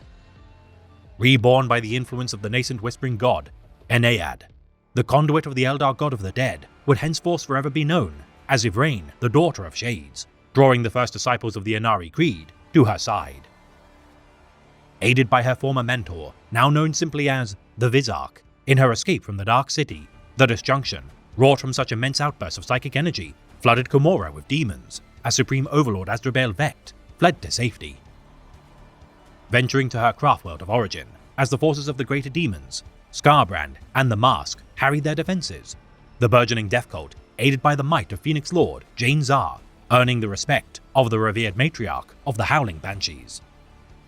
Sealing the webway portal of the maiden world of Ursulia, banishing the thralls of the ruinous powers in the process, Yvraine informed the people of Baal-Tan that only by gathering all 5 Crone Swords of Morai Heg would their people finally find salvation. Her visions of Enead awakening to sunder she who first, doing little to convince the Baal-Tanians, Yvraine summoned the avatar of the Whispering God, the Incarn, harnessing the spirits of the dead, writhing within the Craftworld's damaged Infinity Circuit. acceding to the power of the Opener of the Seventh Path. Yvraine would entrust their crone sword, Azuvar, to the Vizark, to match her own Sword of Sorrows, the Kavir. With Biel-Tan pledging warriors to aid the Inari's cause, including the venerated Autarch, Meliniel. Further allies would be found within the craft world of Ulfwë, as Farseer Eldrad marveled at the avatar of Ennead, conjured by this enigmatic emissary. Having already failed in his efforts to destroy Slaanesh during his ritual upon the crystal moon of Goheria, the ancient Farseer abandoned craftworld Ulfwë, devoting his remaining life to aid in the plight of the Inari. Procuring the third crone sword, Vilif Zar, the Sword of Souls, for use by the Incarn during their expedition to the world of Belial IV, with further allies drawn from craftworlds Ulfwë, Altansar, and even the Harlequins of Kegarak. Yvraine would also inherit the Gyring's familiar, Alorianis, from the Warlock, Gwentilian Onyxblade. Saving the craftworld of Iyanden from an invasion of Nurgle, led by the Chaos Lord, Garagugulgor. Though Prince Uriel would perish during his sacrifice to destroy the space hogs which beset his home, the power of Ennead would restore him to life. Realizing his family heirloom, the Spear of Twilight, to in fact be the fourth crone sword to which they sought. With the heir of Ulfanash's favor of the Whispering God, only one remaining now eluded the Opener of the Seventh Path. Venturing to the frozen moon of Kalisos as survivors of the Hall of Cadia retreated from the wrath of the Black Legion, the attempt by the exiled chief librarian of the Thousand Sons, Arzek Ahriman, to invade the Black Library would divert their expedition. Reviving a Rubric Marine of the 15th Legion back to flesh and bone, Ahriman had but mere moments to marvel at the miracle before him, before the Inari cast them through a tear in the webway, ending their bittersweet lives as the exile fled the field. Forging an alliance with the Celestinians upon Kalisos, the band of Eldar, Space Marines, Skitarii, and mortal humans ventured to the realm of Ultramar. The invasion of Macragge following Abaddon the Despoiler's victory at Cadia, too great to ignore. Aiding the Ultramarines during their defense of the capital of their empire, Yvraine would parley with her new companion of the Celestinians, Belisarius Cawl, offering the power of Ennead to his cause. Taken to the Temple of Hera in sight of the shrine of the interred Primarch, Roboute Guilliman, Chapter Master Marneus Calgar would seek counsel from his chief librarian and first captain, witnessing a mere two Eldar standing in his presence. Though Captain Agamon advised caution by imprisoning the Eldar until the campaign's conclusion, Varro Tiguria shared his visions of late, which showed portents of a great event which would shake the foundations of the Imperium. The Temple of Hera, breached by the forces of the Black Legion, Yvraine took matters into her own hands as Belisarius busied himself activating his long-carried cargo, the Armor of Fate. The power of the Whispering God surrounding Roboute Guilliman's form as the Ultramarines looked on in dismay. The combined power of Machine and Arcana restoring the Avenging Sun to life. The son of the Emperor, brandishing the flaming sword of his father, unleashed his wrath upon the Black Legion as Yvraine and the Vizark fought by his side. Purging the heretic filth from Macragge, after weeks of conflict led by the returned Lord of Ultramar, Yvraine and the Vizark would bid Guilliman farewell, having played a vital role in opposing the resurgent threat of chaos. Eldrad Ulfran advising the Inari to retrieve the artifact, known as the Hand of Darkness from Mortarian's Whispering Tower, though the Vizark would balk at being treated as hunting hounds for the humans. The value in aiding Guilliman's retaliation against chaos could not be avoided. Venturing into the heart of the Garden of Nurgle, with aid from the Harlequin, Yggdrasi Dreamspear, as they stole away the Hand of Darkness, Yvraine succeeded in her mission to pilfer the domains of the Pale King, losing minimal followers in the process. Escaping the Garden of Nurgle, only to face the thralls of Tzeentch within the dead city of Einarash, the efforts of Autarch Meliniel fended off the remnants of the armies of Ahriman, sundering a Lord of Change with aid from the Incarn. Delivering the Hand of Fate to Eldrad, the subsequent arrival of Ayana Arianal of Craftworld Iyanden would present a new chance of finding the final Crone Sword, a portal which would lead to the Well of Souls. Divining that the Gate of Malice upon the lost Craftworld, Zaisufra, connected to the legendary tomb of Eldanesh, Ayana would accompany their expedition due to her familial ties of House Arianal, being potentially the only means to communicate. Ayana speaking the salute of her house, after darkness the dawn, upon their arrival to the Craftworld. The mysterious High Lord Guardian, Sidari, welcomed the pilgrims to his home, the Inari remaining wary as they saw signs of battle. None among the much depleted populace wearing waystones to guard their souls from Slaanesh, instead relying on their so-called group mind. Though Yvraine could feel the suffering of the people of Zaisufra, her suspicions would grow during a banquet made in her honor. Ayana's own investigations revealing what remained of her household to be corrupted by a Genestealer cult infestation. Upon receiving psychic warnings from the Angel of Iyanden, Yvraine and the Vizark combated their foes, stirring the Incarn to wakefulness. The bloodshed spilled from the purge of the Genestealers, opening the Gate of Malice. Yvraine passed through the portal, stepping within reach of the Tomb of Eldenesh. The first avatar of Cain, striding from the tomb upon First World, with the blood of Eldenesh still slick upon its blade, the Warshard bellowed its fury, turning the disciples of the Aspect Warrior creeds into a frenzy. The Vizark turning his blade against Yvraine as the Ynnari fought one another. The Daughter of Shades knew in her heart that not even she could match the martial skill of her former tutor, allowing the bite of the Sword of Silent Screams to end her life. The Incarn, wailing as it spewed from her form, soaking the corpse of the Daughter of Shades in tears, cradled in its arms. The essence of its grief, combined with the well of the dead, instilled within her body as the Avatar suddenly hurled her high into the air. Revived by the power of the Whispering God, Yvraine decapitated the Warshard of Cain as she plummeted from the skies. The gemstone known as the Heart of Eldenesh, a worthy prize for her stalwart Autarch, Millennial the Pure-Hearted, as he absorbed its power for use in future battles. Forgiving the Vizark for his failings as he knelt before her, though the final Crone Sword would not be found, another potential location would soon reveal itself. Farseer Eldrad's delving into the webway, having led him to the Falls of Unshed Tears. His confrontation with the greater demon of Slaanesh, N'Kari, would provide a clue, as the symbol of the Cosmic Serpent spilled from his pouch of runes. The Ynnari meeting with the chieftain of the Craftworld, Saimhan, Niall Fireheart, Yvraine demanded the Seers of the Cosmic Serpent that his clan would lead the war host by their side in the battle to come. Begrudgingly acceding to the demands of the Reborn, as Saimhan spoke of the impending threat of the tomb world of Agaramethia. Their portents foretold that this mysterious planet would one day bring doom to their people, if not preemptively struck. Yvraine seeking the vault upon its surface, as her prize theorized to conceal the final Crone Sword, alongside the brash son of Chieftain Naal, Nuadu. The Ynnari pushed past the planet's null field, deploying without the use of webway insertion points. Feeling their connection to the Whisper cut as they descended upon the tomb world, Yvraine could not retreat, entrusting the Windrunners of Saimhan to compensate for their diminished capabilities. The Necrons firing upon the Eldar as they fought their way to the Pyramid of Panepatek. Upon opening the vault, the Ynnari would be dismayed to see a horde of Slaaneshi demons pouring from its entrance. Realizing the vault to be a prison containing a direct portal to the realm of chaos, the Tomb World's overlord, Feyrek Hazepfut, directed the Eldar to meet with her as the guns of the Necrons fell silent. Parlaying an alliance to once again seal the portal, the Warden of the Dark informed Yvraine that only an Eldar could close the breach, and it must be made on the side of the realm of chaos. Accepting the terms of the jailer of the Scepter Pleraki, the Ynnari rallied to assault the breach alongside the Necrons. The relinquishing of the soul of Iofa Icewhisper harbored within the body of Chieftain Naal, allowing Yvraine to call upon the Whisper inside of the planet's nullfield. Millennial Pureheart transforming into the form of the Warshard, as Feyrek Hazepfut unleashed a Catan Shard. The summoning of the Incarn completed the assault of demigods, as the Keeper of Secrets leading the invasion faltered in its command. Chieftain Naal's daughter, Calefin, sacrificing herself to close the portal.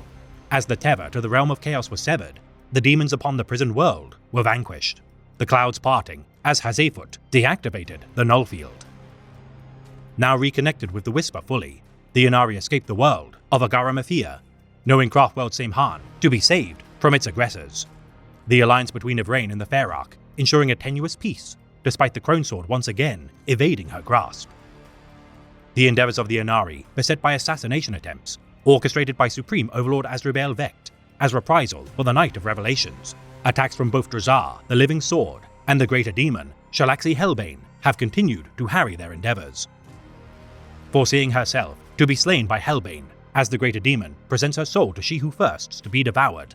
Though Yvraine is now immune to pain, her dreams are tormented by the screams of her future self. Allying with myriad champions of Eldar martial creeds to ensure her survival, whether the Phoenix Lord Jane Zar, Farseer Ulfran, Grand Succubus Lelith Hesperax, Pure-Hearted Warshard Millennial, the Avatar of Ennead, or the stalwart guardian of the Vizark. All who pledge to fight for the Ynnari shall sacrifice themselves should the God of Whispers be ascendant. knowing her defenses to be incomplete without the addition of a Harlequin solitaire to her entourage. Upon the relic world of Ayaki, the exiled jester, Keeganil, and his companion Ephriel Stern spoke of such a champion to her cause, should she fell a great threat to the galaxy. Directing the Inari to the ancient Great Conclave on the world of IF Glass, representatives of the Graph Worlds, Exodites, Drukari, Inari, and Harlequins convened, their presence inviting the great threat, Shalaxi Hellbane, and a chance to end the Inari. The combined might of the Vizark, the Yin Khan, Jane Zar, Lelith Hesperax, and a mysterious solitaire of the Midnight Sorrow confronted the beast, Hellbane withdrawing from the fray, goading that it had taken the prize they sought to the inner sanctum of She Who Firsts. All present resolving to continue their efforts to procure the final Crone Sword, no matter the cost. Only time will tell if the Reborn shall be successful in their efforts to awaken the Whispering God, bringing about the renewal of the long-diminished Eldari species.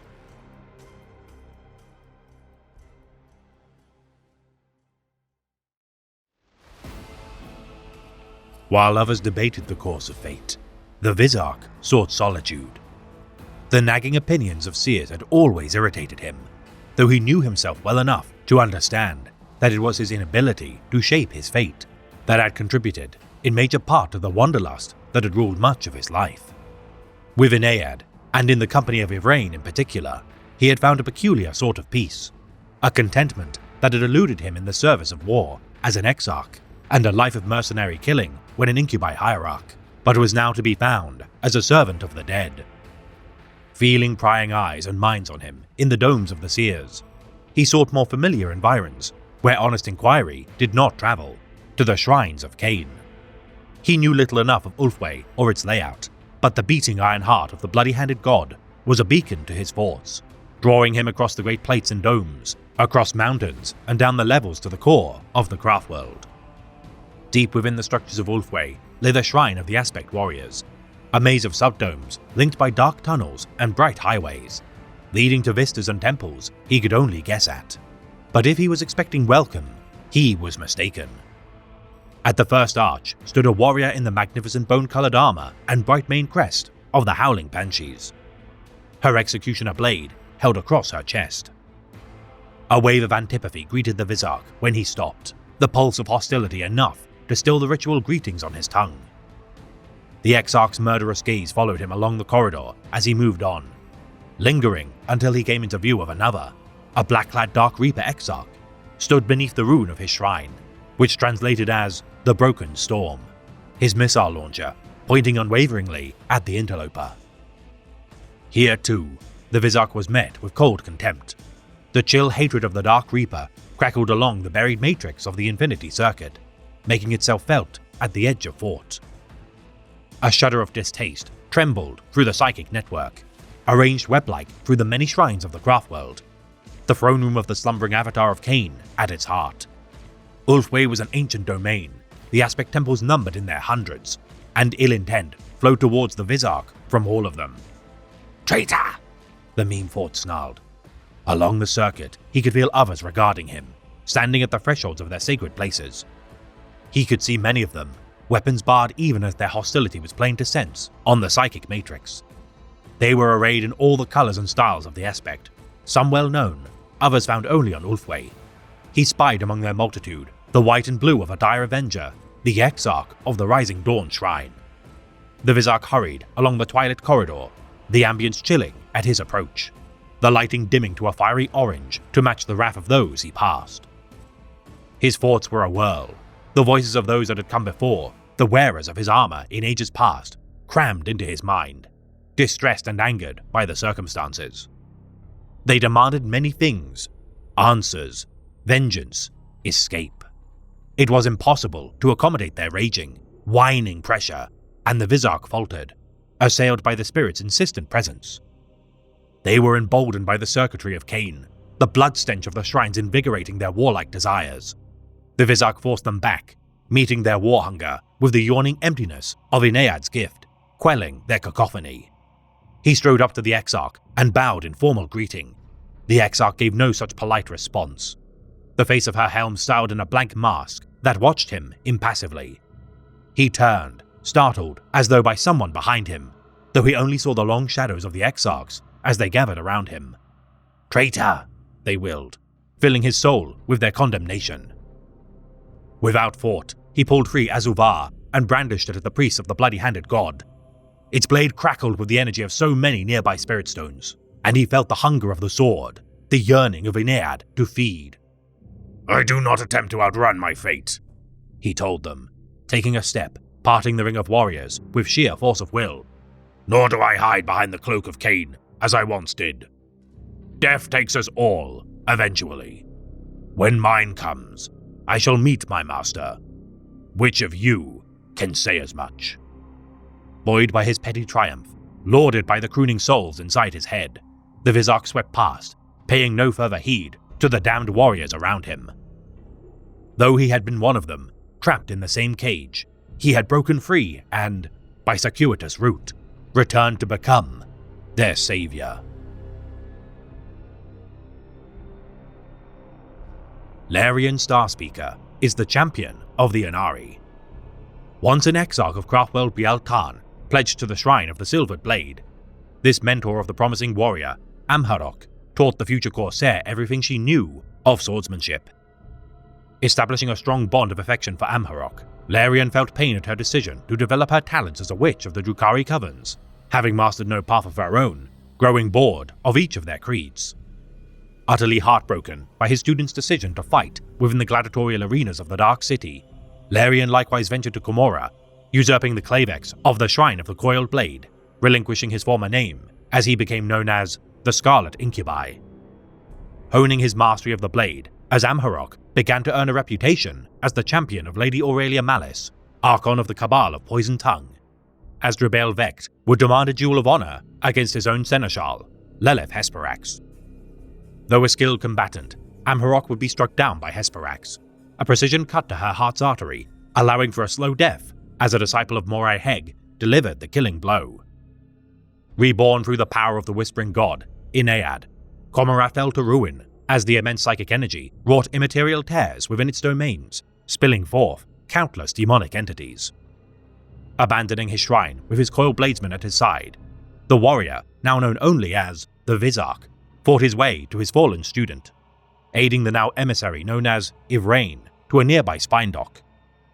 Aided by her witchkin, known as the Bloodbrides during their battle to freedom, a slumber curse cast by the demonette, the Mask of Slaanesh, forestalled their advance, as even the Vizarch clutched his head in pain. Saved by the Harlequins of Kegarak in their escape, their solitaire guided the survivors to freedom from the Dark City as the events of the Night of Revelations drew to a close. Venturing to Ivrain in the Vizarch's shared craftworld of origin, Biel-Tan, the burgeoning death cult of the Inari attempted to convert souls to their cause, promising emancipation from the predations of She Who Firsts. Aiding their plight during the demonic invasion of the craftworld by the greater demons, Skarbrand and the Mask, their sealing of the portal of Ursulia could not prevent massive damage being sustained by their infinity circuit. The Phoenix Lord of the Howling Banshees, Jane Zar, pledging her blades to the opener of the Seventh Path, the warrior swore an oath to aid their mission to procure the 5 Crone Swords, which would act as a catalyst to fully awaken the Whispering God. Ivrain in possession of the first, Karvir, the Sword of Sorrows, Craftworld Biel-Tan initially proved hesitant in handing over their own Crone Sword, Azuvar, the Sword of Silent Screams. Witnessing Ivrain's power, summoning the avatar of the Whispering God, the Incarn, fueled by the dead of their infinity circuit, the emissary had succeeded where Farseer Eldred Ulfran had failed, during his ritual upon the world of Koheria. Every demon banished from Biel-Tan's domains, the Vizarch was entrusted with the Sword of Silent Screams, his former kinsmen pledging to aid the Inari as they aided in the restoration of their craftworld, harnessing the power of the Whispering God and timely intervention of Craftworld Ulthwé. Pledging many warriors of Biel-Tan to venture forth as new members of the Inari, including the venerable Autarch, Meliniel. Within the dome of the Crystal Seers of Ulthwé, Ivrain met with the Ulthwéan Council, presenting the Incarn for their own eyes to see. Petitioning aid to gather 2 further Crone Swords, the Vizarch proclaimed that tales of such blades cited them to be buried within the heart of the planet of Belial IV, a protectorate of Ulthwé. Kaisadorus the Anchorite, wisest of all Ulthwé Farseers, returned from his self-imposed imprisonment, forewarning great doom from their presence. a mere smattering of Ulthwé sympathizers and the Harlequins of Midnight Sorrow, joining the Ynnari's ranks following their procurement of the third Crone Sword, Lilith Zar, the Sword of Souls. Eldrad Ulfran, abandoning Ulthwé in deference to join the Ynnari, this infamous farseer of legend would not allow a chance to revive the Eldar god of the dead, slip through his fingers again. Venturing to the frozen moon of Clasus, the Ynnari rescued the Celestinian survivors of the fall of Cadia from Black Legion pursuers. An alliance made to reach the realm of Ultramar as Archmagos Belisarius Cawl sought to reach the crowning jewel of the Ultramarines, Macragge. Ambushing the calamitous Black Legion invasion at the side of his charge, the Vizard cut down swaves of Chaos Space Marines supported by Dire Avengers, Incubi Warriors, and the Black Templars of Marshal Amalric. Annihilating the Black Legion in their wake, the defenders of Ultramar spared few attentions, beset as they were by attacks from the Alpha Legion, Emperor's Children, and Dayan Warriors. The Ynnari withdrawing through a webway portal, leaving only the Vizark and Yvraine as a gesture of good faith to the humans. Storm Ravens of the Ultramarines ushered the Eldar and their Celestinian companions to the Fortress of Hera. The Vizark sparring with Marshal Amalric as they whittled away hours of confinement. Yvraine spoke with Belisarius Cawl, having noticed the cargo stowed among his most well-guarded spoils, dragged from Cadia. Chapter Master Marneus Calgar, meeting with the band of misfits. First Captain Agamon would advise confining the interlopers until the war on Macragge had ceased. Chief Librarian Varo Tigurius, having foreseen troubled visions for many days, stayed the hand of his kin as Black Legion forces breached the sanctuary of their dormant Primarch, as Yvraine and Cawl busied themselves with ritual of machine and arcana. Witnessing the rebirth of the Avenging Sun, Roboute Guilliman, thanks in part as a result of the power of the Whispering God. The Vizark defended his mistress as she followed the returned son of the Emperor's charge into the enemy, ensuring the purge of the Black Legion for weeks of combat, until Roboute Guilliman ready to depart for his Terran crusade. A renewed mutual respect between their species had been forged from battle, as the Vizark exchanged a bow to the Primarch's curt nod. Procuring the Rose of Isha from the Guardians of the Black Library as they ventured through the webway, the invasion of the Thousand Sons exile, Arzek Ahriman, proved to be a mere trifle of an impedance as they cast his men into the void beyond its walls. Securing the Hand of Darkness artifact from within the Whispering Tower of the Garden of Nurgle, under advisements of Eldrad and Tigurius, though the Vizark worried them to be nothing more than little hunting hounds for the humans, their escape would be secured with minimal casualties. Entrusting the Hand of Darkness to Eldrad, before convening a council within Craftworld Ulthwé, inviting the Spirit Seer, Ayana Arianal of Craftworld Ayandon to join them. As Yvraine discussed their next course of action, the Vizark rebuffed the ire of the Aspect Warriors within, who deemed him a traitor to the call of Kayla Mencha Kane. Wrestling with his dual allegiances, as a warrior and champion of the Reborn, the Vizark regardless aided the expedition to the Craftworld of Zuasafra in efforts to activate the portal to the Well of Souls, the Gate of Malice, and secure the last Crone Sword. Their journey interrupted by the Shadowseer, Laedalin Starshon, each of the pilgrims were shown a perilous future of their actions, the Vizark refusing to elaborate on his own vision, causing his comrades to treat him with suspicion. Finding the Zezafuri to be corrupted by a Genestealer cult, the Vizark cut down the multi-limbed aggressors, aiding Yvraine's summoning of the Incarn. Entering the Gate of Malice by the Daughter of Shadeside, outside the tomb of Eldanesh, the first avatar of Cain, the War Shard awakened the bloodlust within all the disciples of the Path of the Warrior. The Vizark overwhelmed with fury as he attacked Yvraine. The Edge of Azuvar impaled the emissary of Inniad, ending her life as the Ynnari forced the War Shard to stumble. Realizing what he had done, the Vizark's grief would be forestalled as the Incarn burst from her form, shedding tears onto her lifeless corpse. The avatar of Inniad hurling her into the sky before seeping into her form and restoring her to the land of the living. Casting down the War Shard as she struck the earth alike to a bolt of lightning, Yvraine demanded the crestfallen Vizark to stand, before exchanging words with him that only his ears have ever been permitted to hear. Resolving to never imperil his emissary's survival again, having found no trace of the Crone Sword within the tomb of Eldanesh, the Vizark aided the Ynnari's continued search to the tomb world of Agara Mythia. Aided by the Fireheart Wildrunners of Craftworld Bialtan, upon making planetfall upon the activating Necrontyr stronghold, the Vizark saved the life of his charge from multiple Canoptek wraiths. managing to reach the Panaphatic Vault, following a costly charge against the Necrons. Eldrad's activation of the pyramid caused demons of the warp to spill from its domains. Its nature as a prison for pathways leading directly into the realm of chaos, now known to the Inari. Withdrawing from the fray as the Warden of the Dark and Pharaoh of the prison planet Septa Plaraki, Hazepfut led the Inari to a parley, her army standing down as she explained that only an Eldar can seal the portals from the other side of their activation. Fighting by the side of Ivrain, the War Shard, now reborn within the body of Ortok Millennial Pureheart, the Incarn, and an imprisoned shard of the Catan, the Vizark watched as the daughter of Saimhan, Kaedalin, raced through the portal, sacrificing herself to banish the demons from Agara-Mathia. Once more thwarted in their attempts to retrieve the final Crone Sword, the efforts of Shalaxi Hellbane soared to its destination, lurking within the heart of Slaanesh's domains, potentially dooming the Inari to never achieve their goal.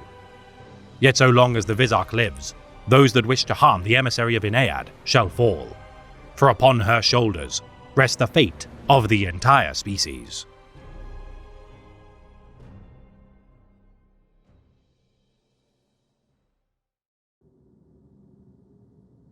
Uriel had a grave choice to make. The crown of Ulfanash, rendered in red gold and jade at the apex of the arch, seemed to glower down at him. To walk under it, he thought, is as good as placing that crown upon my head.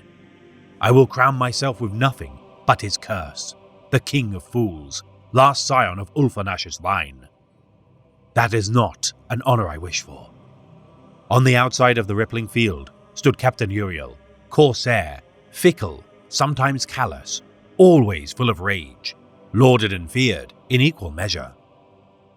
On the other side, at the heart of the shrine, another Uriel awaited, and the manner of that Uriel was unknown to him.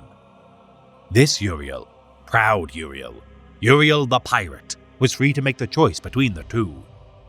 As free as he had been to choose to return at his birthplace's time of need, as free as he had been to abandon the restrictions of the path in the first place. To pass through the shining wall and enter the shrine of Ulfanash, or to let his home die. Turn away from those who had dishonored him, and remain the exiled pirate king. Choose choice, or choose to relinquish choice forever, he said. There is no departing this path, he laughed. How delightfully absurd, how dreadfully irritating. He remained where he was, lost in thought.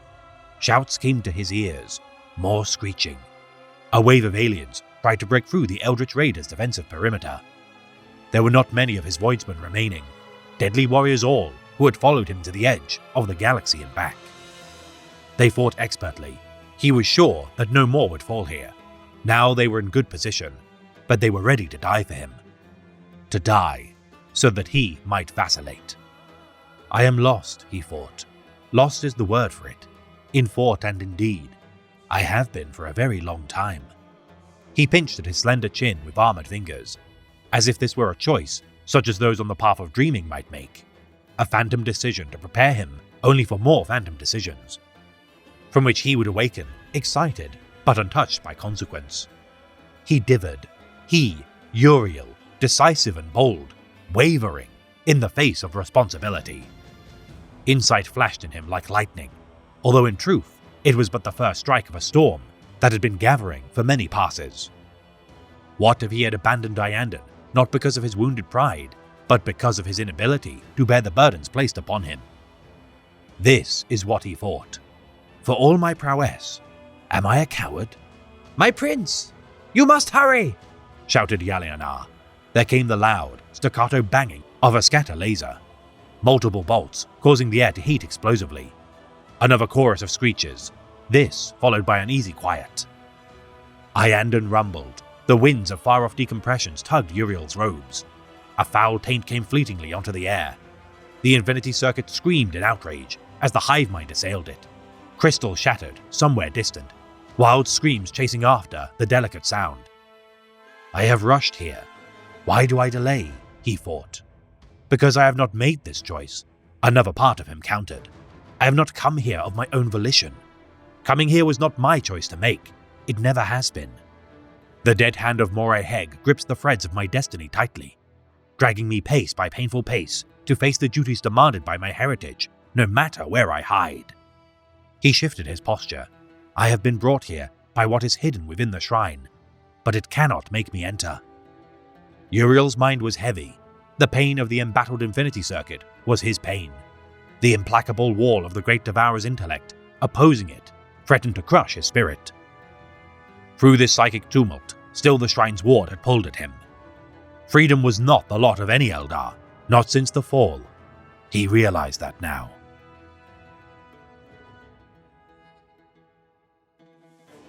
Prince Uriel is the autarch of Craftworld Iyanden. Descended from the revered Eldari bloodline of Ulfanash, famed as the greatest mortal hero of the species, Uriel's natural talent as a military tactician saw him in good stead as he trod the path of command. Treated with scorn by his kin due to his status as a child born from a father not of noble blood, many speculate his patriarch to be a scion of the Path of the Exile, or even a Comoran of the Dark City. Battling the aggressors of the Great Devourer, Splinterfleet Naga, during 809.M41 within the Yabara cluster of space, the craftworlds of Malantai and Idare had failed to thwart the remnant of Hive Fleet Behemoth as it overran the prosperous Exodite world of Halafel. Iyanden's forces under command of Admiral Drayek arriving in orbit to find its world spirit destroyed. His underestimation of the Voidspawn saw to the destruction of his flagship, the auspicious illumination of eternity, and much of his fleet. Uriel, though young, assuming command of the beleaguered fleet, rallied what remained and targeted the enemy bioships. His boarding actions, though costing many lives, successful in frenzying Splinterfleet Naga. Ordering Halafel to be scoured of life, with no hope of rescuing the survivors on the surface. After months of campaigning, Uriel's fleet combined with Malantai and Idare, cleansing the Yabaric cluster of Tyranid life. Promoted to the rank of High Admiral of Iyanden's fleet, Prince Uriel began to fall to the vices of pride, as he envisioned himself as the reclaimer of the stars, much to the chagrin of his advisors of the Seer Council, such as Farseer Kelmon. Becoming a figure alike to folklore for the people of Iyanden, with every victory, Uriel's arrogance grew, his attacks on the pirate armada of the renegade Raven Guard Astartes, Argon Calarax, proving to be costly. Combating the Chaos Fleet, comprised of thousands of betrayers, cultists and marauders, not even Iyanden's warships could match their numbers, as almost a decade of battle spiraled into bloody naval warfare. Sundering half of Calarax's forces, as well as his flagship, the Deathless Reaver, during the Battle of Agrion, the renegade put his sorcerers to death in order to enlist demonic entities to replace his losses.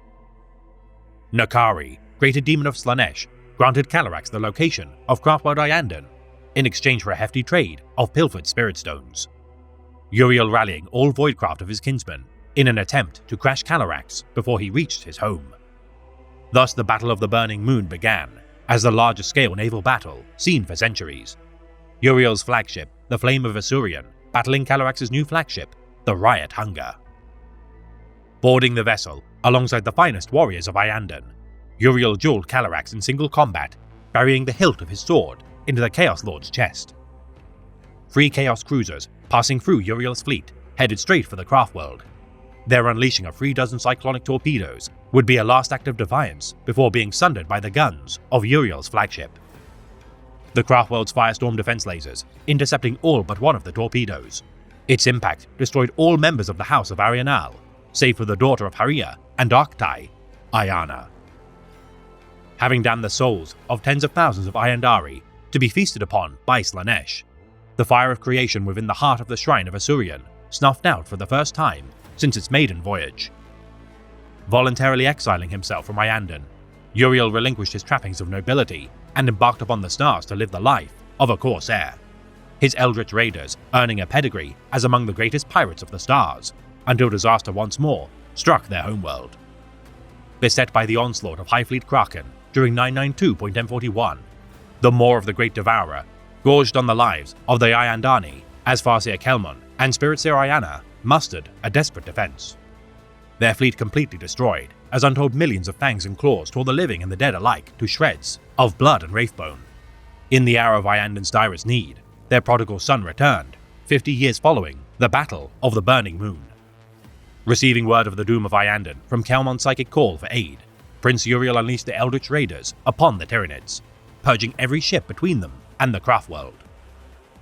Uriel stepping foot once more upon his home, within the shrine of Ulfanash, beholding the heirloom of his house, the Spear of Twilight. The Harlequin Shadowseer, Salandri Veilwalker, unexpectedly appearing to confirm Uriel's fears of the weapon's power. This relic from before the fall of the Eldar would enable him to save his people, but at great cost. Containing the energies of a dying sun within its construction, only the killing of enemies would sate its ravenous hunger for souls. Its true nature as a crone sword of Morai Heg, unknown to Uriel until his future trials had come to pass. Its ability to return its wielder's psychic senses to those commensurate prior to his species' deadening of their senses, with She Who Firsts now leeching off the souls of the Eldari, Slaanesh's appetite would not be denied to those who wielded the spear. Taking to the field, wielding the Spear of Twilight, Spiritseer Ayana psychically linked to Uriel's mind, telling him to target the Swarmlord in order to send its minions into disarray. Hurling the Spear of Twilight at the Swarmlord, watching as its tip effortlessly ripped through its mouth and out from the back of its skull. Uriel clutched his ruined left eye as the power of the relic took its toll, forcing the returned prince to collapse from exhaustion. Now disorganized, the Tyranids were easy prey for the defenders of the Craftworld to purge. Yet 4/5 of their kin had been slain during the battle, and even venerable Farseer Kelmon now required internment into a Wraithbone construct. Recovering from his injuries, as he donned the Eye of Wrath taken from his family's vault of treasures, his likewise Cyclops of Iyanden, Farseer Teek Silvereye, would foresee further ruin befalling their home. Regaining the trust of his people slowly as the years progressed, as Iyanden rebuilt, Uriel spent every waking hour combating the threats to his home, particularly of the strain of chaos. Never overcommitting to engagements, Uriel alongside his stalwart lover and shadow, Yalianar, confronted the dangers of the Void, the Spear of Twilight slowly sapping his strength away, as attentions of She Who Firsts delightfully gnawed at his soul.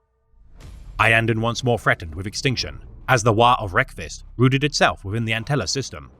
Uriel, under advisement of his seers, launched a preemptive campaign against the Greenskins, uniting the followers of the Spiritseer, Ayana Arianal, into common cause. Enacting the Battle of Antelos, Craftworld Iyanden set upon Antelos Prime, the Orcs unintentionally retaliating with the emergence of a vast space hulk, repurposed with countless weapons of their crude design. The guns of Craftworld and Space Hulk alike unleashing all armaments against one another. The war on two fronts split Uriel's fleet, with Ayana leading the charge of Antelos Prime, whilst Uriel made all haste to defend Iyanden.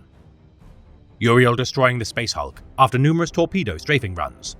As Teek Silvereye rallied Iyanden's defenders, the Wraithkind Cabal and the cult of the Flayed Hand of Komorra emerged from a webway portal, aiding their plight. Uriel arriving to find no enemies to destroy, the denizens of the Dark City offered their assistance to venture to Antelos Prime, much to the surprise of all parties involved, until learning their intent to study Iyanden's arts of necromancy in exchange for their might. Ending the life of war boss Wreckfist, fighting at the side of Spiritseer Ayana, the Dark Eldar claimed hundreds of Orcs to be captured as further payment for their services, before returning to their accursed port of miscreants. Craftworld Iyanden gifted with years of blissful peace thanks to Uriel's efforts. Nonetheless, as the Bonesingers set to work restoring their home to its former glory, the remnants of Highfleet Kraken struck once more. Feeling the stir of Iyanden's Avatar of Cain as it vied for war, Council Eldar Silvereye consulted with Wraithseer Kelmon as he too confirmed visions of another ploy made by the Great Devourer. Both Highfleet Kraken and Leviathan converging upon the ancient maiden world of Duriel, thanks to the manipulations of She Who Firsts. Should the far-ranging hunger and starving dragon merge into one, a threat capable of destroying all life in the galaxy would arise. As the 41st millennium drew to a close, Iyanden once more mobilized for war, yet due to the distance from the Duriel system, allies would be required to buy time for their advance. Petitioning Craftworld Biel-Tan for aid, as Farseer Silvereye made all haste aboard the fleet's faster voidcraft, Imbriel's Embrace.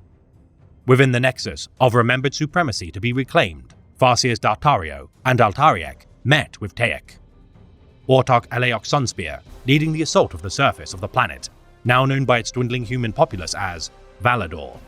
The Shadow in the Warp suppressed Biel-Tan's communications, causing unseen foes to ambush their positions.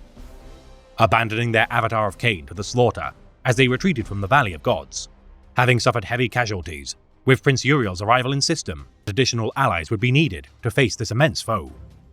With no weapons capable of destroying the planet outright available, the Craftworlders called for aid from an unlikely ally, the Harlequins. Sunspear leading his peers to the great amphitheater of Bialtan, calling upon the Harlequin King and his great troop of 100 kin. The Harlequins establishing an alliance with the Comorites of the Dark City. Within the Tower of Bloody Knives, the Craftworlders spoke with Lord Sarnek, Prime Archon of the Black Heart Cabal, informing the assembled that Supreme Overlord Vect had seen fit to dispatch 1/5 of his Cabal, half of the members of the Cult of Strife, and their great succubus, Lilith Hesprax, to aid their plight. Vect would also provide the means to which Valador could be destroyed. A terraforming device predating the fall of the Eldar, known as the Fireheart, requiring activation by Psykers to harness its power. None would dare use such a device within the Dark City, lest they wish to hand Komorra into the clutches of Slaanesh. Commanding the naval battle above Valador, as Ayana, Hesperax, Sunspear and Silvereye oversaw the assault on the surface, the Prince of Iyanden laid low the High Fleet of Kraken, as Lord Sarnak busied himself with Leviathan. The odious Archon proving far inferior to Uriel's competency as a helmsman and commander. Uriel nonetheless secured a path for the Fireheart to be deployed safely to the planet's surface. Witnessing the moon in orbit of Valador, Ulaniel become devoured by the maw of Leviathan.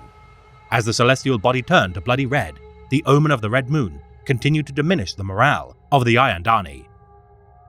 Ordering his fleet to focus fire on the smaller vessels before targeting the hive ships of High Fleet Kraken, their destruction caused the fleet of Leviathan to begin converging on their position to capitalize on the chaos.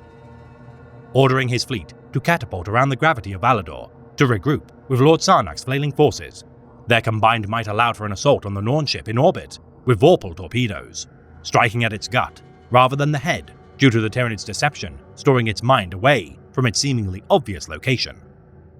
Deploying to the surface of Valador upon the God Peak wherein the Fireheart began to activate, the Spear of Twilight sang in Uriel's grasp as he defended the Seer Council from the assault of a desperate Swarmlord.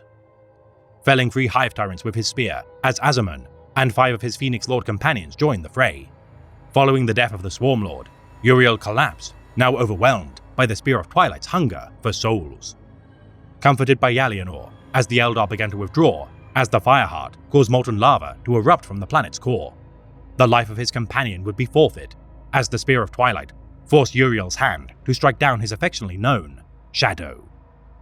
Distraught by the actions he had made, as the spear fell from his grasp, the Ayandari dragged their prince from the fray, as Farseer Silvereye sacrificed his life to sustain the Fireheart's function. The God Peak of Valador exploding into molten fury, as its fallout incinerated the Farseer, second in standing only to Eldrad Ulfran of Craftworld Ulthwé.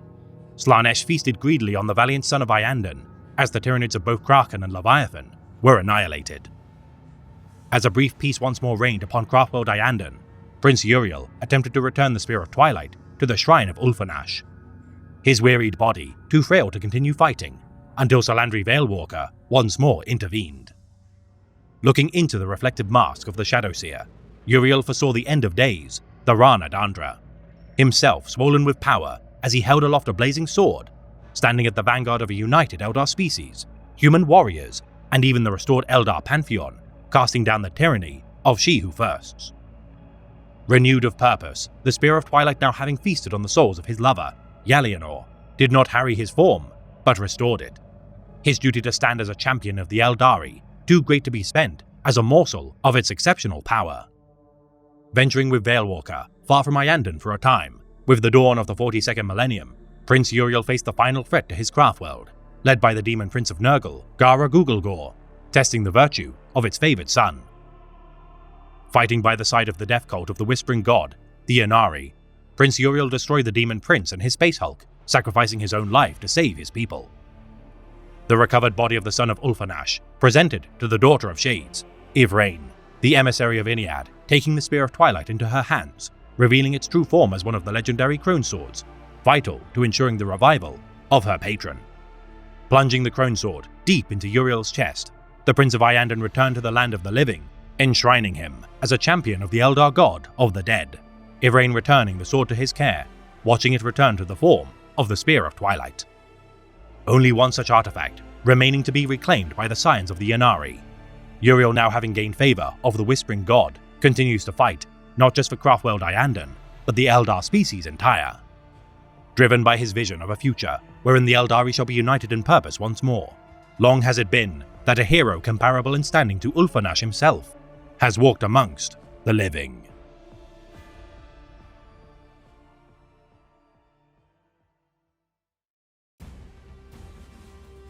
Maka is a Farseer of Craftworld Biel Tan. Committed to the path of the Seer as she attempts to seer the fate of her people from annihilation upon the world of Tartarus, Maka would foresee a great peril. The ancient artifact, known as the Maledictum, threatening to revive the Chaos entity imprisoned within its form. Imperial excavation teams unearthed a marker which directed them to its location. Mobilizing a task force to purge the humans before they brought ruin to the planet, the meddling of the Alpha Legion sorcerer, Sindri Mir, exacerbated their containment of the being. The sorcerer's overlord, Lord Bale, pitting the Orc-Wa of Warboss Orcamungus against the Imperial defenders, the intervention of Space Marines of the Bloodravens chapter further heightened the bloodshed, unknowingly fueling a Khornate ritual. Inquisitor Mordecai Toth of the Ordo Malleus, the only Imperial aware of the presence of the artifact, allying with 3rd Captain Gabriel Angelos to secure his charge. Yet Maka could not allow the Imperium to meddle in affairs beyond their control. Divining battle plans to counter the forces of the Imperials, Orcs, and Thralls of Chaos, Maka, in an act of desperation, summoned an avatar of Kala Mencha Kane, playing into the hands of the scheming Alpha Legion sorcerer. The battle between the Bloodravens and Biel-Tan warriors, allowing Sindri to steal the catalyst which would unlock the Maledictum's power. As the avatar of Kane fell, the Eldar's leverage to dictate the course of battle faltered. As Gabriel Angelos slew Lord Bale in single combat, Sindri retreated with the fell artifact, imbuing his form with the power of the Maledictum as Maka made haste to the summoning site. Allying with the Bloodravens in order to foil the attempts of Sindri to become a Demon Prince of Chaos, Angelos' strike with the Demon Hammer, Godsplitter, put an end to the conniving serpent. Inquisitor Toth, urging Gabriel to destroy the Maledictum with a strike of his hammer. Though Maka warned of the unfettered release of the greater demon of Khorne, the Space Marine captain regardless crushed the artifact. Proclaiming Angelos to have damned all as she fled from Tartarus, Maka evaded the impending warp storm which ravaged the planet, casting aside her precious armor as penance for her failure. Vowing to kill Gabriel Angelos for his actions, Maka would venture to the tomb world of Rahe's paradise as Necrons stirred from their long slumber. Maka's forces targeting human psychers as a priority. Her actions weakened the influence of the Lysanthrahil shield of the Eldar, which kept the Necrons dormant. Her attempts to restore it to full functionality made too late as a Necron Lord rallied his armies. The Bloodravens, deploying from the Ravenous Spirit and Rage of Erudition Voidcraft, destroying Maka's flagship, the Reaper's Blade. The psychic feedback caused by the spilling of the vessel's Dark Reaper spirit pool onto the surface, proving disastrous. As Lysanthrahil's shield shattered, Necrons in their thousands marched from their tombs, both the Eldar and Space Marines attempting to stem their advance until the Imperials unleashed Exterminatus upon Rahe's paradise. Purging the tomb world of all of its Necron inhabitants, the Calamity nonetheless had aided in the awakening of more Necrons across the Lorn system. Maka once again meeting with Gabriel Angelos to form an alliance of convenience. Combining their resources to put an end to the Necron threat, Gabriel entrusted the Wrath of Vol unto Maka, having received it from a Harlequin troop following his combat made against the Thousand Sun sorcerer, Arzek Ahriman. Striking the Necron Scythe-class cruiser flagship, which detonated, creating a void in the warp. The Necrons were dragged into oblivion, with many believing Maka to have suffered a similar fate. Aiding the campaign of Ortak Kia upon Cyprus Ultima to procure the fabled Eldar Spear of Cain, Maka assumed command of the disorganized forces, slaying Warboss Gitstomper in the process. Ortak Kia appointing Maka as his champion, tasking her to kill Gabriel Angelos. The Phoenix Lord Jane Zar would confront the Farseer, questioning her motivations. Dueling Angelos in single combat to a stalemate, their bout would be interrupted by the resurgence of the prophesied wandering Eldar world, Acheron, its return raining debris upon the world of Cyprus. Withdrawing from the battle, knowing Angelos would prove crucial to combat the impending threat, her perception of their intertwined fate and his own belief that the Spear of Cain bore the stain of corruption staying her hand. Seeing Ortak Kia to be leading his people astray, Maka attempted to rescue the Spirit Stone of the slain Farseer, Taldir, following the guidance of her brother, Ronan.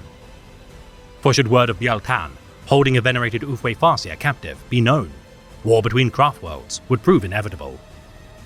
Orchestrating an alliance with the incumbent Orc warlord, Gorguts, to aid her objective, the Orcs attacked the stronghold of Autarkia, whilst Maka, Jane Zar, and Ronan concealed their involvement. Freeing Taldir's soul from bondage as the armies of Eldar, Bloodravens, and Orcs attempted to procure the Spear of Cain, Inquisitor Holt bombarded its location from orbit, allowing Autarkia passage to its shrine. As the Eldar fought one another, Maka merged her force with that of Farseer Taldir to divine the fate of those who fought within the vault. Seeing Gorgus Julkir within the shrine, losing the battle as the Autark claimed the spear, at the moment of his triumph, the spear shattered, revealing its true nature as a weapon of chaos. Summoning an ancient evil from ages past, the blood sacrifice of Kier brought ruin to Acheron, Maka putting aside her need to slay Angelos as she implored the now Chapter Master to aid her. Captain Balthazar sacrificing his life to ram the battle barge, Dauntless, into the mantle of Acheron. Farseer Maka gathered Angelos and Gorguts to face the demon, rooted into the altar of the spear. The Wayfarer slaying the demon, Maka's actions broke the prophecy, and thus also ended their alliance, preventing calamity from befalling all to which the forces of chaos draw succor. Though whether or not Maka continues to hunt Gabriel Angelos to sate her need for vengeance remains unknown.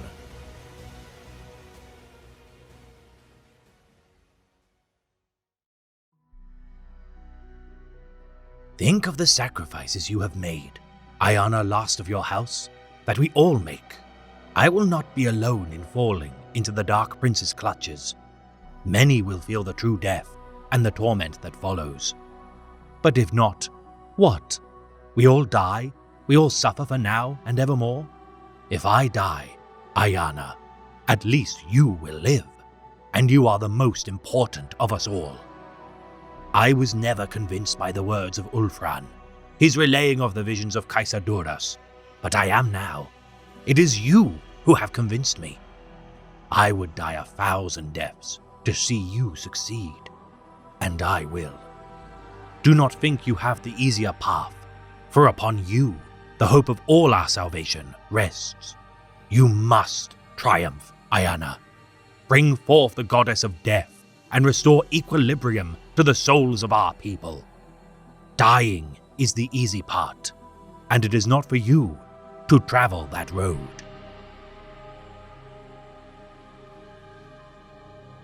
Ayana Arienal is a spirit seer of Craftworld Iyanden. The daughter of Haria and Arctai of House Arianal. During the Battle of the Burning Moon, Ayana would watch her entire family perish by an attack by the armies of Chaos, unleashing devastation using cyclonic torpedoes. Her entire family slain during the bombardment, Ayana embraced the ways of the Spirit Seer as a means to cope with her loss of not only their lives, but souls.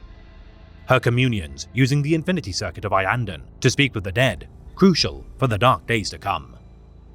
Forming a bond of unbreakable friendship with the long-dead Exarch of the Fire Dragon aspect, Alfenian Armalost, this ancient, slain during the Battle of 200 Pyres, acted as a stalwart bodyguard and companion to the Seer of the Dead.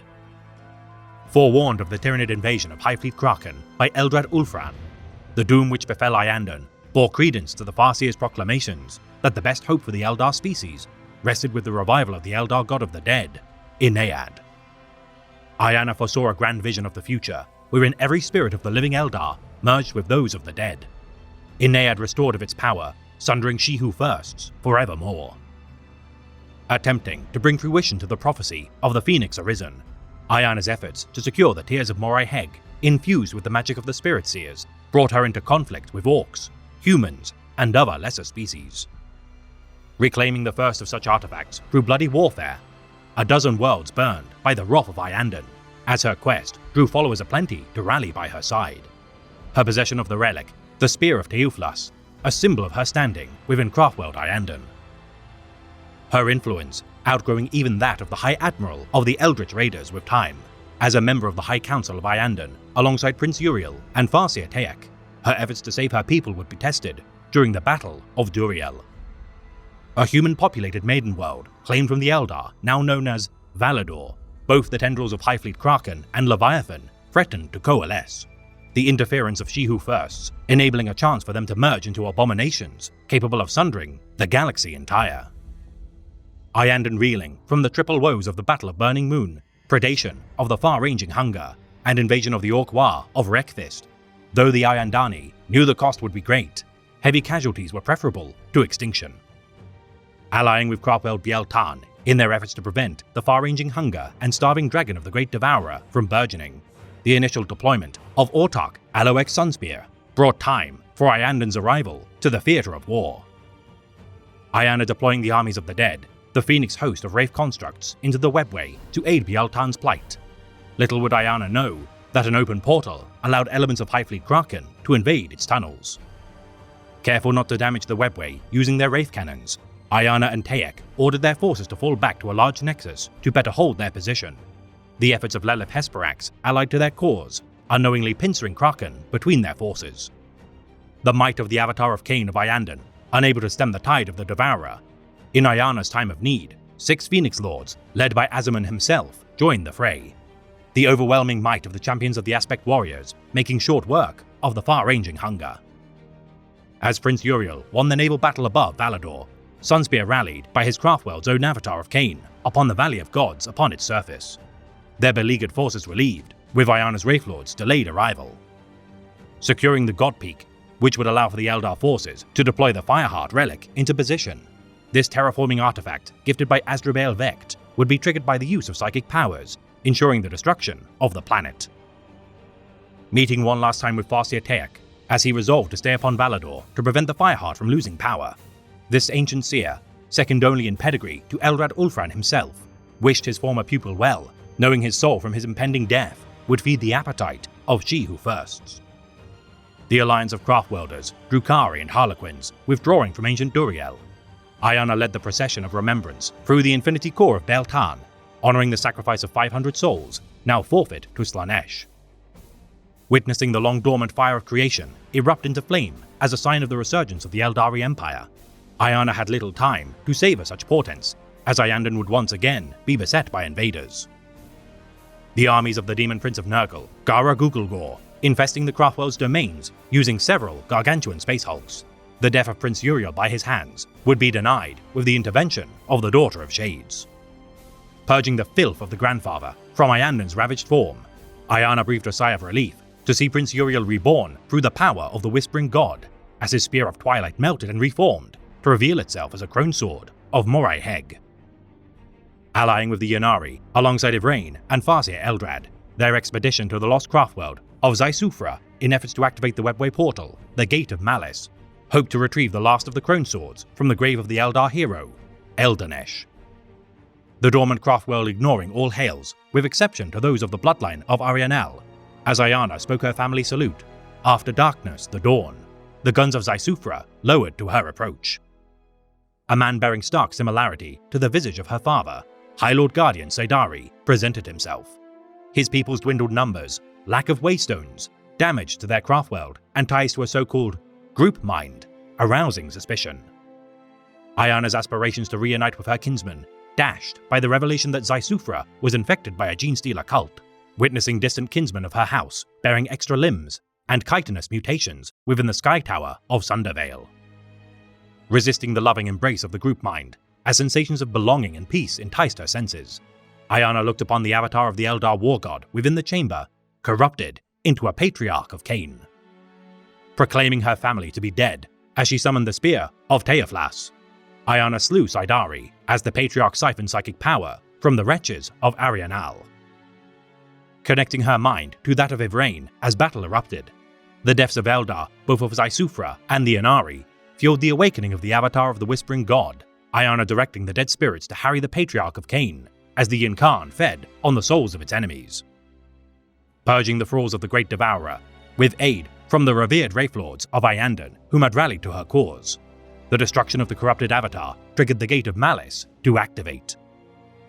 As the Ynnari passed through the portal to the Well of the Dead, Ayana fell to her knees upon seeing the red moon above, which mirrored the omen which preceded the death of her family. A primal manifestation of Kayla Mencha Cain, the War Shard, barring their path to the tomb. The voice of Cain overwhelming many of their number as the rage-drunk Vizark attacked Yvraine. As Autarch Alfenian attempted to fight the Avatar alone, Iana's stalwart friend, Wraithlord Alfelian Armalost, intervened. Torn apart by the blade of Inaris, still slick with the blood of Eldanesh, Iana hurled her spear into the back of the ward shard at the moment when the Vizark struck down the Daughter of Shades. The Avatar's disorientation, freeing the Vizark of the grip of Kain's bloodlust, the Incarn exploded from Ivrain's form, sobbing tears as it cradled the dead emissary in its arms. Casting her high into the clouds above as its essence imbued her form, Ivrain awoke once more, plunging down onto the earth, parting the Wardshard's head from its neck. Defeating the remnant of Kain with the combined strength of the Wraithlords and Avatar of the Whispering God, though no sign of the Crone Sword would be found, their procurement of the ruby, the Heart of Eldanesh, allowed for its new bearer, Pureheart, to transform into a strain of the Wardshard, calling unto its fury as the Avenger of Eldanesh. Retrieving the Spirit Stone of her stalwart ally, Alfenian Armalost, his return into a new construct cemented Iana's standing as a champion of the cherished dead. The Death Sister of Ivrain, continuing to aid the endeavors of the Inari, only time will tell if their quest to destroy Slaanesh and unify the Eldari into common cause shall come to pass.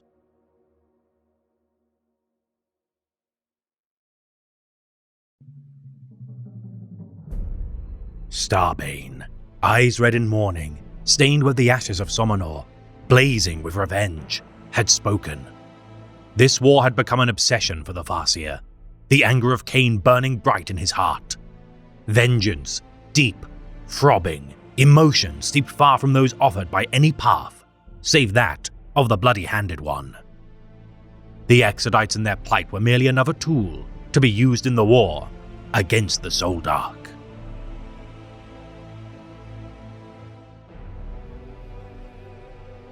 Eldaraf Starbane is a Farseer of Craftworld Alatok. The only survivor of the Siege of Somanor of 798.M41 against Necron Overlord Sauron of the Anmarok dynasty. His attempt to lead his warhost to purge the Tomb World of its denizens would be thwarted by the arrival of Imhotep the Stormlord. His hasty deployments of Vipers without the full support of his warhost costing him dearly. Death marks and heavy destroyers laid waste to Eldaraf's forces, despite the best efforts of his allies of Fire Dragon aspect warriors. Ignoring the threat of a swarm of flayed ones, supported by the Stormlord's immortals, as Starbane beheld the folly of his arrogance, Imhotep severed his hand as the spoils of his victory. Returning to Alatok alone to be treated for his wounds, Starbane's vendetta against the Sautek dynasty has henceforth filled his heart with fury as he demands retribution against the returned Necron menace. Over 1 century thereafter, aiding the beleaguered Space Marines, the Crimson Fists, during their last stand upon Rin's world, during the Battle of Traitor's Gorge, Eldaraf's Rangers broke the Orc Xenos lines before meeting with the Chaptermaster, Pedro Cantor. Advising the Lord Hellblade to pursue the Greenskins and cull them before they could regroup, Starbane nonetheless warned Cantor that should they meet again, his hands shall be soaked with the blood of the Space Marine. Once more battling the forces of the Eternal Empire during the Karnak campaign, as the 41st millennium drew to a close, Starbane fought against the alliance of Anrakhir the Traveller and Trazyn the Infinite. Petitioning Exodite forces native to the Tomb World to aid their campaign. Despite the best efforts of his adept, Catrafane, and Alatok's legendary ranger, Illic Nightspear, to assassinate Anrakhir, the divinations of Cryptek Orokin foiled their plans. The Necrons slumbering beneath Karnak's surface, awakening to join the fray. The Eldar abandoned the Exodite's world spirit to be taken by Trazyn as a bauble for his museum. Once more bested by the Soldark of the Necrontyr, Eldaraf spoils for a chance to redeem his honor. His lackluster deeds made to slow the Eternal Empire's reclamation of the stars, bringing into question his capability as a Farseer of Alatok.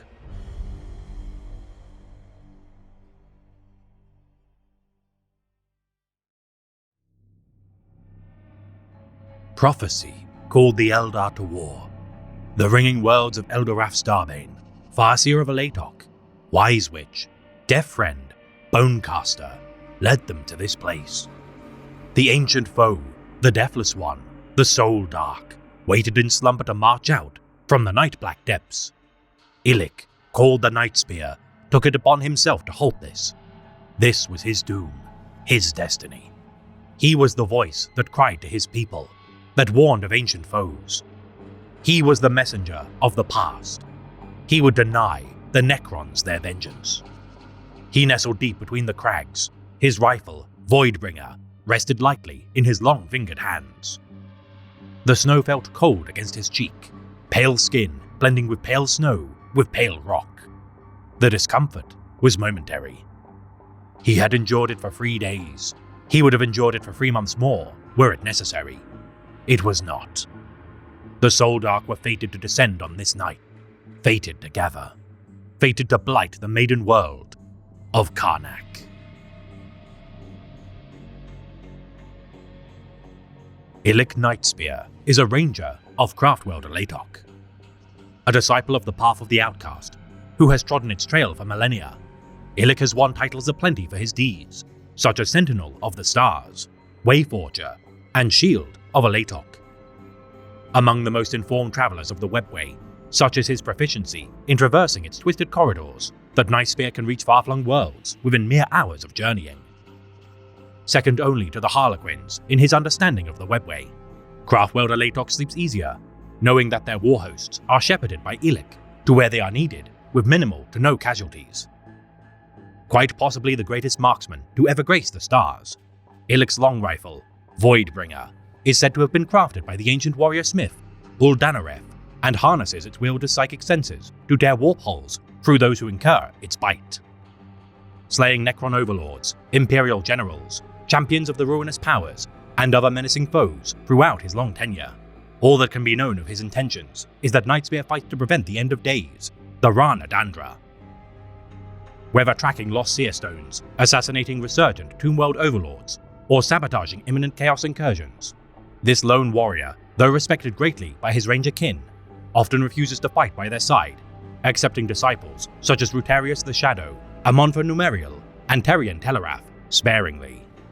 The closest thing to a Phoenix Lord of the Outcast Creed, whether Craftwelders, Exodites, Harlequins, or Inari, this expert of espionage has aided their plight on numerous occasions before once more withdrawing into the Webway to find targets anew. Present during the assault of the once Tau stronghold of Canovar during 813.M41, a demi-company of the White Scars fought the armies of Gedrim, led by its overlord, Zandrek, as Nightspear bid his time, incarcerated within their dungeons. Third captain of the White Scars, Gorsaro Khan, captured and taken to the cell to which Nightspear languished. The unlikely allies conspired to escape their bondage, managing to reach the surface of the planet. Confronted by Vargard Oberon, Illic sustained wounds as the captain of the Eagle Brotherhood dueled the ancient foe. The scion of Jagatai, tiring from the Necron's continual repair of its damage sustained, until Zandrek intervened. Allowing Corsaro to escape, having borne witness to his valiant defiance, the White Scar dragged Illic's body to a functional Tau Voidcraft, ensuring their returns to their respective kin. Once more facing the Necrons, awakening upon the Tombworld of Karnak by Anrakia the Traveler during 999.M41. Though supported by a strike team comprised of 100 Exodites of the planet, as well as forces of Eldorath Starbane, the foresight of Orican the Diviner would thwart their efforts. Ambushing Illic's sniping position, the Necrons cut down 80 of Nightspear's kin, the survivors pursued by Deathmarks, setting up retaliatory firing solutions as Terran Telerath fell in battle. Grieving for the loss of his friend, Illic marked his face with runes of Cain and Kernus, using his kinsman's blood. His ally, Keladrin Ragefire, foreseeing where his path would lead, seeing his death by the hands of the Necrons, Drukhari, and Harlequins. Should such events come to pass, the doom of Elatok and the Eldar race entire would surely be inevitable. Finding a single skein to which Nightspear would live, the Eldar screamed to distract the Deathmarks in taking her life as Illic and his kin retreated into the salvation of the Webway. His skills for wayfaring needed more than ever following the birth of the Great Rift across the stars.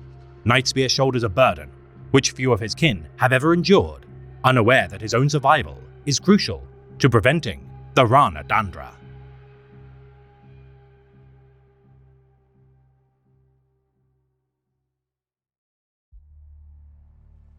Like motes of dust in a beam of light, the lives of men are fleeting and aimless, where the humans flounder and fail against the fates. However, the Eldar tread carefully along the crooked path. Each footfall a moment in time, each stride a step closer to the opening of the way. Cyndilion Shanir is a pathfinder of Craftworld Ilkaith. Known by his peers as the Traveller, this mysterious sage operates within the Jericho Reach, pursuing traces of the ancient prophecy of the Crooked Path, first divined hundreds of years ago. Predicting that a dangerous foe shall lay claim to a gateway within the Eastern Fringe, which would facilitate their expanse to the heart of the galaxy. Only the continued distraction of the warring species could allow time for the Eldar to close the Gate Eternal. Working alongside the most accomplished rangers of his kindred, Cyndilion has orchestrated battles between the foes of the Eldari, instigated by assassinations, doomed alliances, and cunning ploys. Operating within the Orpheus Salient star system, Shanir's manipulation of the advance of High Fleet Dagon to confront the might of the Imperium's Aquilus Crusade proved crucial in removing evidence of the Eldari presence stationed upon the dead world of Avalos. A master of stealth, subversion, and strategy, the merest hint of his involvement musters Inquisition and Deathwatch operatives to quickly apprehend or slay this interloper. Ignorant of the true intention of Cyndilion's actions, the Imperials have proven incapable of matching the cunning of the Pathfinder, as seemingly random acts of sabotage confound their commanders. Among the highest value targets to which the Deathwatch seeks to claim, every attempt to end the journey of the Traveller has thus far only served to aid his own objectives.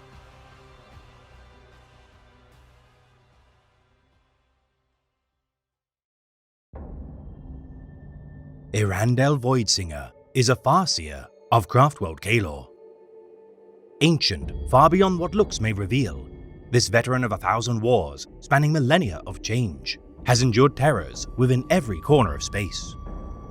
From the depths of the Halo stars to the domain of the Eye of Terror, it is a wonder that her willpower has prevented the embrace of madness to overwhelm her mind, considering the nightmares she has witnessed. Present during the fall of the Eldari Empire, Erandel was among the first to foresee the rise of the Imperium of Man as the incumbent inheritors of the galaxy. The most well-guarded Eldari tomes, claimed by humanity, cite that Voidsinger has even stood upon the soil of Terra prior to the rise of the Emperor of Mankind. The true extent of her deeds impossible to recount, due to her countless bygone ventures of extant eras. This peerless warrior has fought alongside every Craftworld and many cooperative alien species, sharing counsel with the enigmatic solitaires of Kegarak on multiple occasions. While many proclaim her to have sanction to visit the Black Library at will, others claim she has strode unmolested within the streets of Comora. As a senior member of the Conclave of Tears, Erandel does not represent Kaelor alone, but every Craftworld. Her boundless wisdom and unparalleled experience, a worthy addition to this assemblage of Eldar champions. Knowing her long life to be close to an end, as only the sagest souls can discern, her pledge to save the Jericho Reach from utter annihilation shall be her last act of defiance within a corroding galaxy. Passing the myriad futures to come, as is the prognostication talent of all Farseers, though Voidsinger cannot scry the fate to which her life shall end, it shall without a doubt be within this region of space. Acceding to the warnings which chime from the crystal glades of her Craftworld of origin for decades, the crystalline forebears of her kin forewarn a great doom, to which the Conclave of Tears seeks to prevent. Her own skin slowly turning to the same pellucid sheen to which her predecessors now stand immobile. Her indefinite counsel on matters to which the Conclave tend is invaluable to achieving their goals. Personally securing high-valued targets to which her genius does not comprehend, Erandel's steadfast alliance with Harlequins allows for Aelil Nuada to relieve the Farseer of the burden of insight during her twilight years. Troubled by the Hadex anomaly warp rift, which harries the Eastern Fringe, the omen of its baleful glare is a reminder that Erandel's time is short, and she must put an end to the spread of chaos before she too becomes a symbol of the ravages of arcane power.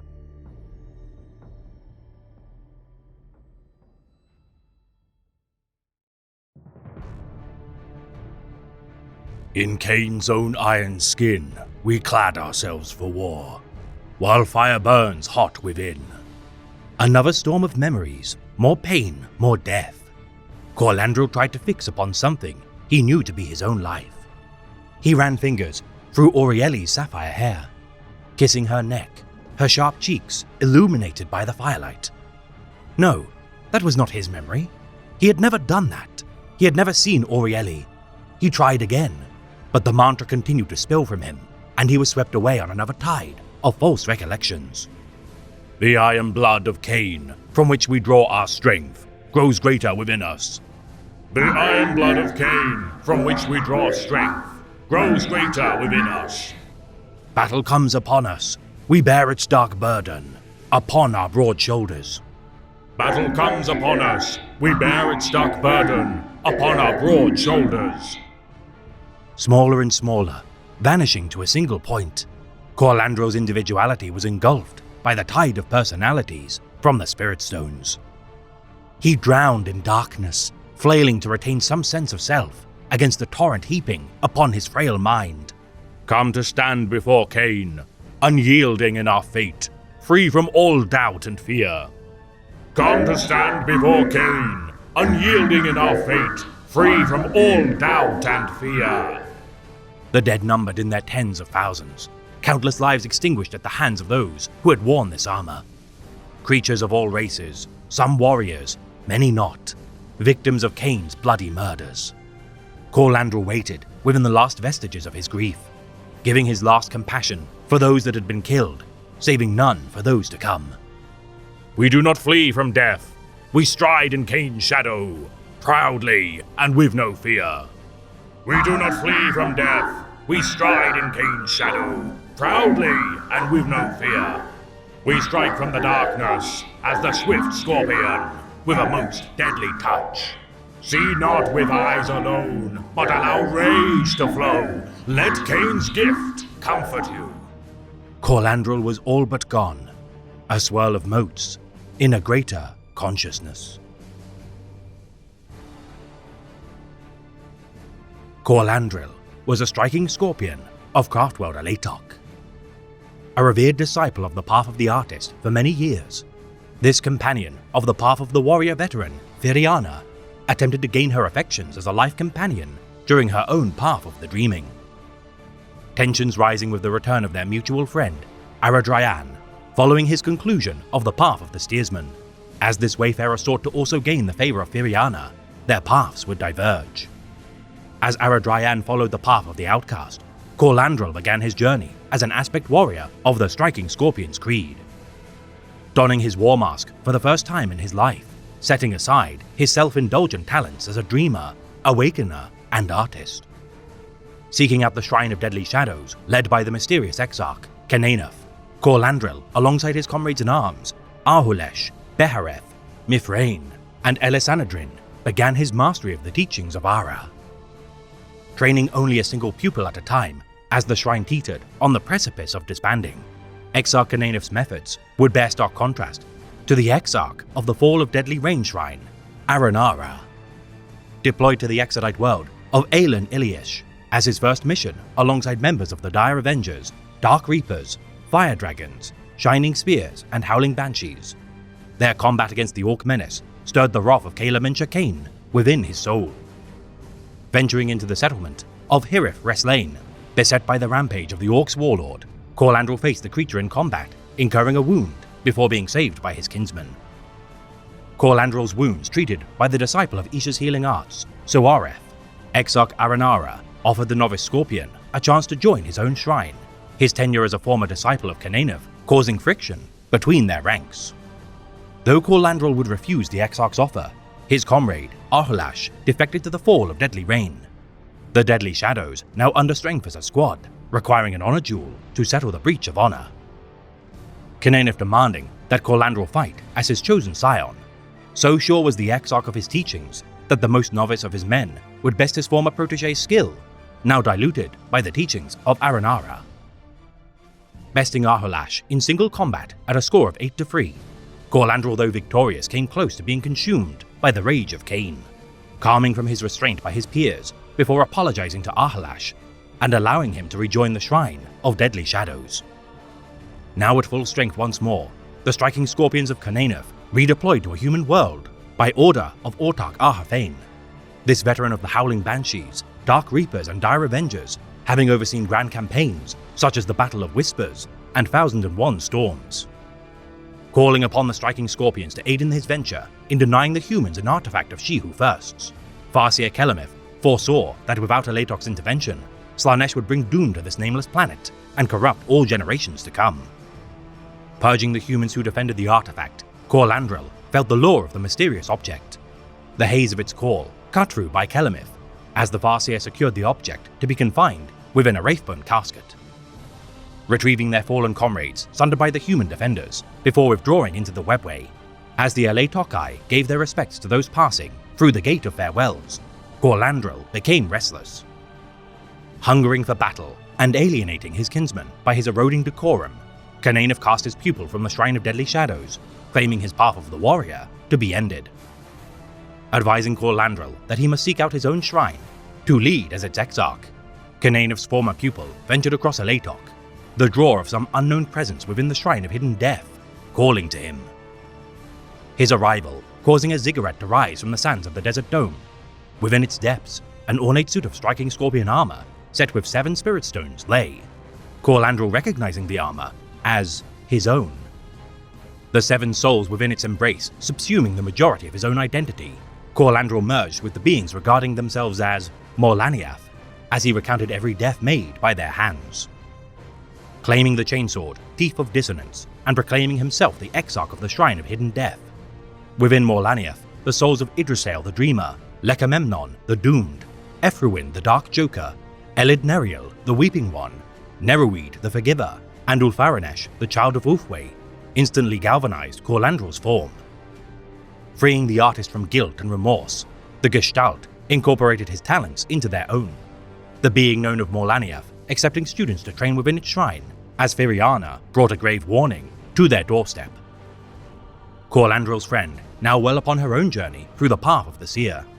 Her divinations brought word of a great doom to Alatok, that all others of her creed had dismissed due to her short tenure. Seeing nothing of her former companion within Morlaniath, Firiana grieved for the loss of what she had once cherished. Her parting warning, regardless motivating what remained of Kor Landrel, to seek out Autarch Arathian. The remnant of Elid Neriel, calling in a favor owed from her prior life, the Autarch prepared Alatok for the impending threat of the Imperium, which would attempt to destroy their craft world. The avatar of Cain within the midst of Alatok, stirring as the call of war hastened. The exarch of the Shining Spear Shrine of Midnight Lightning, Liderira, assumed the role of the young king as the eldest of each aspect warrior creed carved their sigils into her flesh. Entering the throne room of the avatar, holding the Suindele in one hand, the cup of Creel in the other, and the mark of Cain dripping blood from her forehead. As the doors of Cain closed, the ritual to revive the avatar began. Exarch Kananev, too weary of age to lead his Shrine of Deadly Shadows, the mentor of Calandril, entrusted his men to Morlaniath's command. His duty to train a worthy host for his long-dormant comrade in arms, a secret which he and Aranhara had kept since interring him within the Shrine of Hidden Death. Leading the striking scorpions of Alatok to war, the Phoenix Lords Malgan Ra, Baharov, and Karandras joined the fray, the awakening of Cain during the time of Alatok's peril, drawing them like moths to a flame. The Hidden Death deploying to the Tower of Ascending Dreams via Wave Serpent, alongside elements of the Swooping Hawks, Howling Banshees, and Guardians of Alatok, the striking scorpions repelled the first wave of Imperial aggressors. Redeploying to the Plaza of Aletheia to reinforce the Maidens of Fate. Regardless of the valor of Alatok's defenders, the advance of the humans could not be denied, as heavy armor and space marines began to board the craft world. Meeting with Phoenix Lord Karandras within the dome of Midnight Forests, the master of the striking scorpions commended Morlaniath's efforts, conscripting him to serve as a member of his honor guard as the avatar of Cain marched to confront the humans. Confronting the White Scars Astartes as they pushed deeper into the forests, a hulking dreadnought laid low Karandras, his injury from gut to neck, revealing not blood and viscera, but a galaxy within his panoply. Reaching for the motes of light within Karandras' shell, Morlaniath witnessed the Phoenix Lord's earliest memories, meeting with the first scorpion, Ara, before being absorbed into his form. The rend in his panoply repairing as Karandras looked upon the lifeless form of Morlaniath. The sacrifice of the Hidden Death allowed the Shadowhunter to fight on alone. Each soul which incorporated Morlaniath's form now lost with their integration with Karandras. The sacrifice of Kor Landrel regardless sustained Craftworld Alatok in its hour of need, ensuring its survival.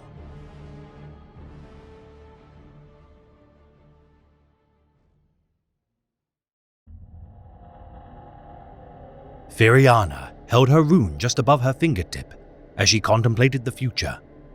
It was to this point that she had been moving since she left the path of the poet, an instance in her life that would have profound effect on her existence, both of what came next and what she had already experienced. She sat on the low couch below a window overlooking the parklands. The dome had moved to the dusk-like period of the cycle, an artificial twilight of deep reds and purples, casting long shadows from the trees and rocks. The croaking of nocturnal amphibians could be heard in the distance. The moon sparrows and raspowls disturbed the peace with their roosting cries and haunting calls. Swarms of tiny bats, each no larger than a fingernail, fluttered from their nests in the boles of the Cadenim trees, appearing as a drifting haze that floated just above the grassy hills. All of the calm of the scene was lost on Firiana as she studied the slowly revolving sigil of Wraithbone. She admired the craft her father had put into its making. At first glance, it appeared quite plain, a simple shape of 2 bars and 3 curves, encompassing the syllables of her name. On closer inspection, the surface was ripped with whorls and lines, almost invisible to the naked eye, like the print of a fingertip. Stranger still, the Wraithbone was not static. The pattern shifted slowly, so slowly it could not be seen, but it definitely changed from one cycle to the next in subtle ways. The design could be taken a map, perhaps, charting the possible futures being played out by Firiana's life. It might be a record of her past life, constantly updating as she moved across the skein of fate. For all Firiana knew, it might well be a simple conceit of her father, an embellishment of purely decorative value. Whatever the mutable pattern was, it could not offer Firiana any guidance on the matter at hand. There was no pressure to decide her course. She continued to practice her scrying and her psychic abilities, and in a sense, it was a choice in itself, a choice of non-commitment. It was tempting to use the rune to delve the future path, to see the consequences of one act or another on Firiana's life to come. It was for that very reason she had chosen the path of the seer, after all. Firiana is a Farseer of Craftworld Alatok. A veteran of the path of the warrior, having served as a dire avenger for many years, Firiana set aside her war mask, having followed in the footsteps of her slain mother. Following the path of the poet for a time as a dreaming partner of her long-standing friend, Corlandril the artist, though freed of the bloodlust of Cain, Firiana's fate would forever be changed with the return of another companion to Craftworld Alatok. Aradryan, wayfarer of the path of the steersman, would confess his feelings to Firiana, his brief arrival resurfacing tensions with Corlandril as both vied for her affections. Rejecting both as life partners, each would take to new paths to distract from their emotions. Aradryan hastily leaving Alatok to become an outcast, whilst Corlandril began the path as a warrior of the Striking Scorpions. Firiana likewise beginning her own journey along the path of the seer. Farseer Alatair warned that despite her tenure as a dire avenger, this trial would be far more dangerous. Mentored by the Farseer Kelemith, as she began to harness her innate talent as a psyker, Firiana destroyed every verse of her poems as she fully commit to her new path. Training within the Infinity Circuit of Alatok, as she began to learn the tenets of the passing, the being, and the life. Her quick mastery of the mind, being, and form impressed Farseer Kelemith greatly. Venturing into the skein of the Infinity Circuit within the arc of turning stars, every visit to the Chamber of Seers would improve Firiana's skill tenfold. Foreseeing the stirring of Alatok's avatar of Cain, Firiana revisited her prior sanctuary as a dire avenger, the Shrine of 100 Bloody Tears. Her mastery of the Witchblade now bolstered by her ability to retrieve her weapon telepathically should the need arise. Meeting with Aradryan with his uncharacteristically fast return to Alatok, his time as an outcast would be cut short as his crew relayed news that the Exodite world of Aelin Iliash was besieged by an orc invasion. Deployed to the war zone alongside Corlandril's Striking Scorpion retinue, within Hierophras Lane, the promising seer would merge her mind with Kelemith and peer into the skein of the future.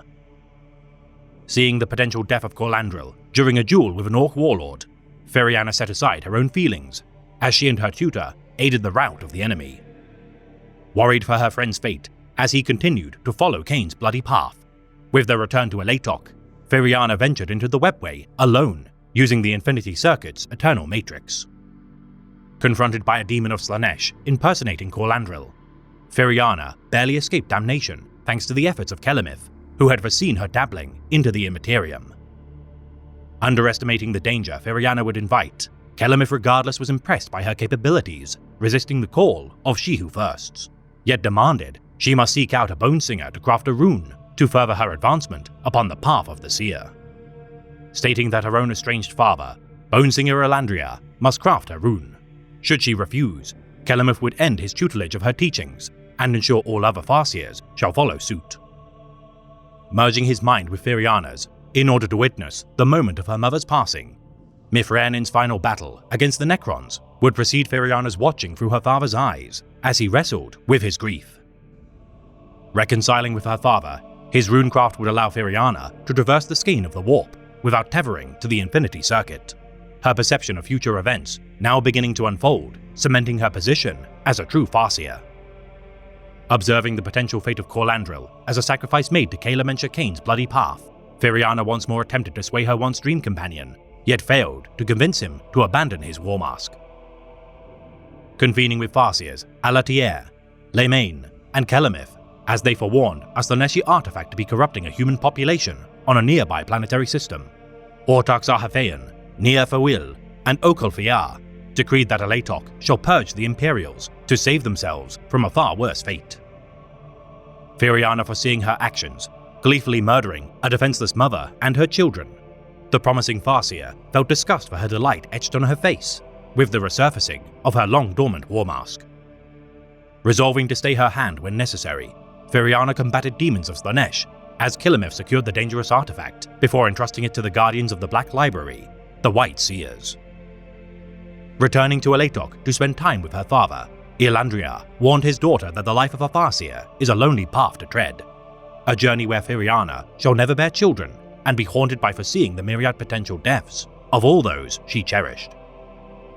Gifted a rune of the Scorpion and Outcast by Kelemith to signify the close bonds Feriana shared with her estranged kindred. With such sigils, Feriana would unearth hidden pathways of fate and be capable of traversing vast distances through the threads of the skein. Foreseeing Corlandril assimilate into the form of the ancient exarch Morlanieth, Aradryan's potential fate proved far more varied, seeing many deaths, his venture into the depths of Komora, recruitment into the Order of Harlequins, and even capture by humans during a great battle upon Aletok's craftworld. Convening a gathering of Farseers within the Hall of Communing, Feriana forewarned her seniors of the impending doom of Aletok, yet with no tangible evidence, failed to convince her peers to act.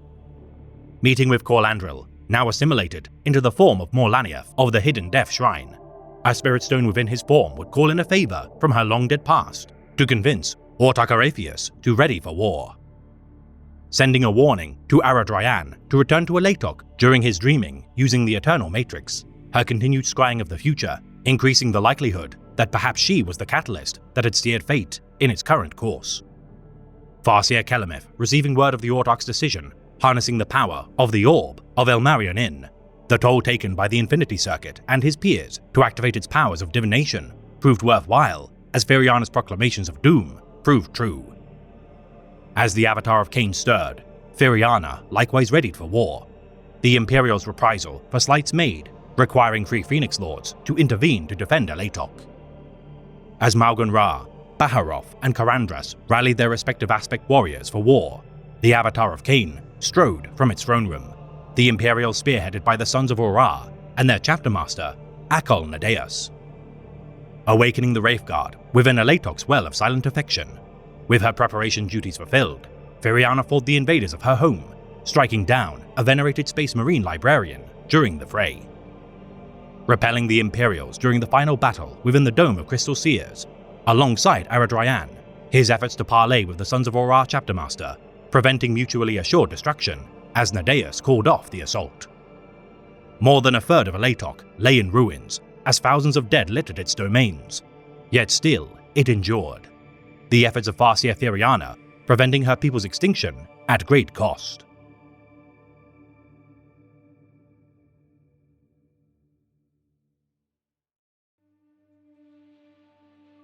Covering his eyes against the flare of the sun, which on second consideration he decided would benefit greatly from being dimmed a little, Aradryan thought about the sky. There was no dome to hold it in place. The mass of the world and physics of the gravity bound the atmosphere to the planet, with no force shields required. It was a magnificent thing, and listening to the squeal and screech of birds, really, truly wild birds, sent a thrill through him.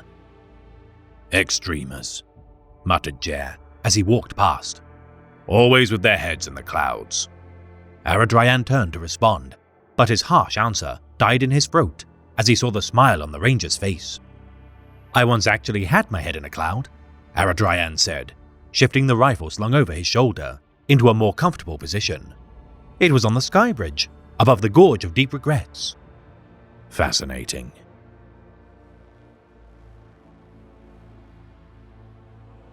Aradryan is a ranger of Craftworld Alatok. Perceiving his home as a prison which stifled his nature, following his treading of the path of the steersman, this rebellious Alatokai disembarked from his ship, the Lacontiran, before reuniting with his lifelong friends. Meeting with Corlandril the artist and Firiana the dreamer, Aradryan unburdened his affections for his female counterpart, causing a rift to form between the three, each taking new paths to turn a new lease on life. Considering taking his own life, dashing himself upon the rocks of the Bridge of Glimmering Sighs, Aradryan knew that the Craftworld's failsafes, within the Dome of Silence Lost, would prevent such a fate. Alienated by his friends, Aradryan accompanied the Baeltan Ranger of Falling Stairs, Athaleni, aboard the Erdoris as he began to follow the path of the outcast. Introduced to his new crewmates, Jer Asinadif, Lekfenian, and the pilot, Cao Lane, within their vessel, which dated back almost to the fall of the Eldar, this fledgling ranger learned to practice his new way of life as they ventured to Carlieni via the Archer Cascade. Receiving a distress call from the Exodite world of Aelin Iliesh, beset by an orc invasion, much to Aradryan's chagrin, the outcasts returned to Alatok to warn their council of the doom befalling their kin. Bringing the might of Alatok to combat the Greenskin Tide, the outcasts met with the Pandita of the city of Hirathris Lane, Regalis Sariangif Nayad, as they began to organize deployments. Jer Asidinif leading his men to the subcity of Selene as the other rangers diverted to its sister city, Hresh. Aradryan partook in his first firing position maneuver, finding his aim to be true, firing upon the Orc gun crews. Having no war mask to cast off when battle had subsided, the rangers wrestled with the thrill of killing and learned to resist combat's lure.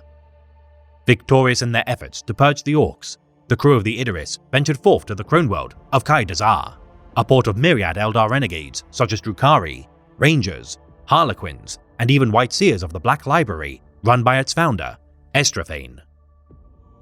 Watching the performance of Great Harlequin Findelsith, who saw within Aradryan something special, the Jesters of Kegarak joined forces with the Rangers as they allied with the exiled Drakon of the Cabal of the Crimson Talon, May Ensith.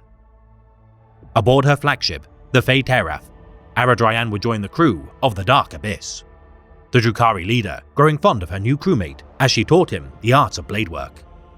The Alliance of Eldar journeying to the palace of Miaris Ilion, seeking to procure the Tears of Isha sundered by a force of Slaaneshi demons.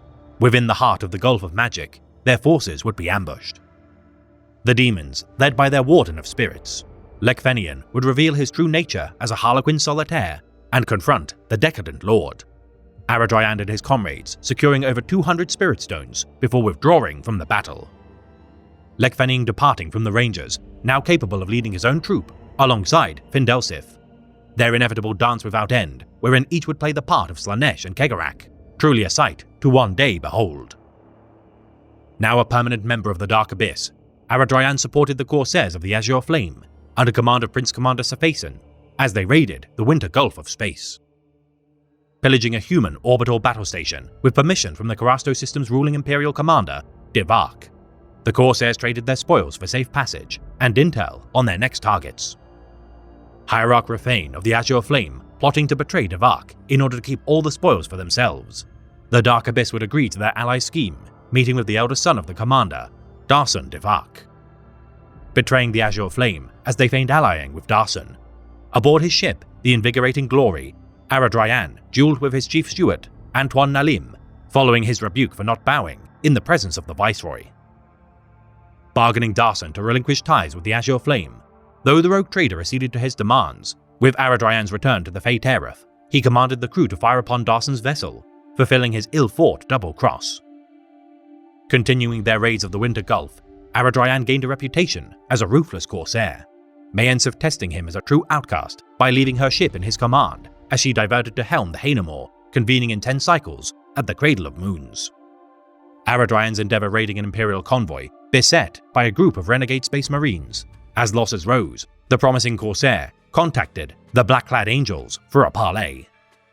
Meeting with their leader, Gesart, who knew not that his ally, Zacharis, was possessed by a demonic entity, the Black Shield regardless forfeit the mortal crew of the convoy to end hostilities. Earning vast spoils to bring to his mistress, Aradryan would return to the Cradle of Moons, only to find the debris of the Haenamore, managing to rescue Mayensif before departing. Aradryan receiving visions of Firiana, warning of the doom of Alatok, as he relaxed in a Dreamleaf-induced haze. His ramblings failed to convince Mayensif to divert to the craft world, as they tracked a ripe convoy within the Nafayafil sector. Wary of the location's vast dust clouds and asteroid fields, perfect in their ability to hide ambushing voidcraft, Aradryan's wariness proved correct, as the smaller craft, the Caden Durif, identified a dozen Imperial warships lying in wait. Diverting with all speed to Alatok, unknowingly leading the Imperials to its domains, Aradryan met with the Council of Seers and confessed his attack on Darson Devak to be the cause of their aggression. Leading Darson's vengeful father to craftworld Alatok, alongside an army of mortals and the sons of Aurora chapter of Space Marines, their leader, Akol Nadeus, began to lay waste to the craftworld. Solitaire Lekfenian and the Great Harlequin, Findlesif, aiding their plight with the Dance of the Bloody and Bold. Regardless of the stalwart defiance of the Alatokai, the Dome of the Crystal Seers fell to the Imperial advance. Aradryan risking his life to end the hostilities, the Ranger surrendered himself to the mercy of Chapter Master Nadeus, asking to be brought before Devak. Pleading forgiveness, which would not be forthcoming from the grieving father, when compassion had failed, Aradryan warned Akol Nadeus that more craftworlds would soon arrive, causing the destruction of all within Alatok. Farseer Anafar and Alatin, freezing the flow of time to show the sudden arrival of warships of countless craftworlds. Aradryan informed the Space Marine of Devak's laxity in allowing raiders to freely pillage his domains, a bolt round ending the life of the commander. The Chapter Master ordering the withdrawal of his forces as Alatin held back his kinsman's wrath. With their departure, Alatok had been saved at great cost. Meeting again with Firiana, as they witnessed the devastation brought to their homeworld, these estranged friends resolved never to let their own desires bring ruin to their craftworld again.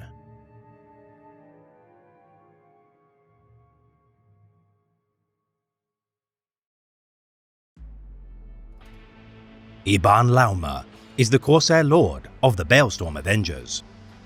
Known as the Black Prince of Slinar amongst the region of the Outer Reach, this piratical Eldar has overseen the establishment of several outposts within the Slinar Drift star cluster. Concealing his forces within their lambent clouds to better unleash upon ripe spoils for plunder, the patrols of this Corsair monarch roam the Jericho Reach, monitoring the dead worlds of the Dark Pattern. Regarded by his kin as the Night Sky, this outcast of an unknown craftworld is adept at recruiting exiles to his cause. His alliance as a senior member of the Conclave of Tears, supplying his compatriots with resources and labor aplenty. The extensive fleet under Iban's command, crucial in transporting members of the Conclave of Tears to new objectives. Even the most well-defended strongholds can be sundered by the guns of the Black Prince. By outward appearances, bloodthirsty and at times jovial, behind the facade, Prince Lauma cares deeply for his own men, though in contrast, nurtures no mercy for his enemies. Attired in a glittering scaled cloak, claimed from the Uberlord of Nebulax Diaspora, those who do not fall to his gilded sword are beset by his six-legged Gatorex, whose fangs have already sunk deep into thousands of failed assassins and would-be warriors. Though Harlequin Aelin Nuada rarely speaks to Aban in person, Mistress Fakila Uris stands as the closest ally of the Black Prince due to their shared sense of self-interest. Embittered against his nemesis, Corsair Lord Kaelufin Baharudor, the Storm Chaser. The bloody engagements waged between these pirates baffles the Imperium, hoping to gain insight as to the root cause. The majority of his rival Corsair's men, drawn from Craftworld Kaelor, this inconvenient connection to his comrade, Farseer Erandel Voidsinger, is a point of contention. Yet without the Balestorm Avengers, the manpower required of the Conclave of Tears shall prove insufficient, and thus the comrades of the Black Prince of Slaanar must keep him sweet to continue their mission.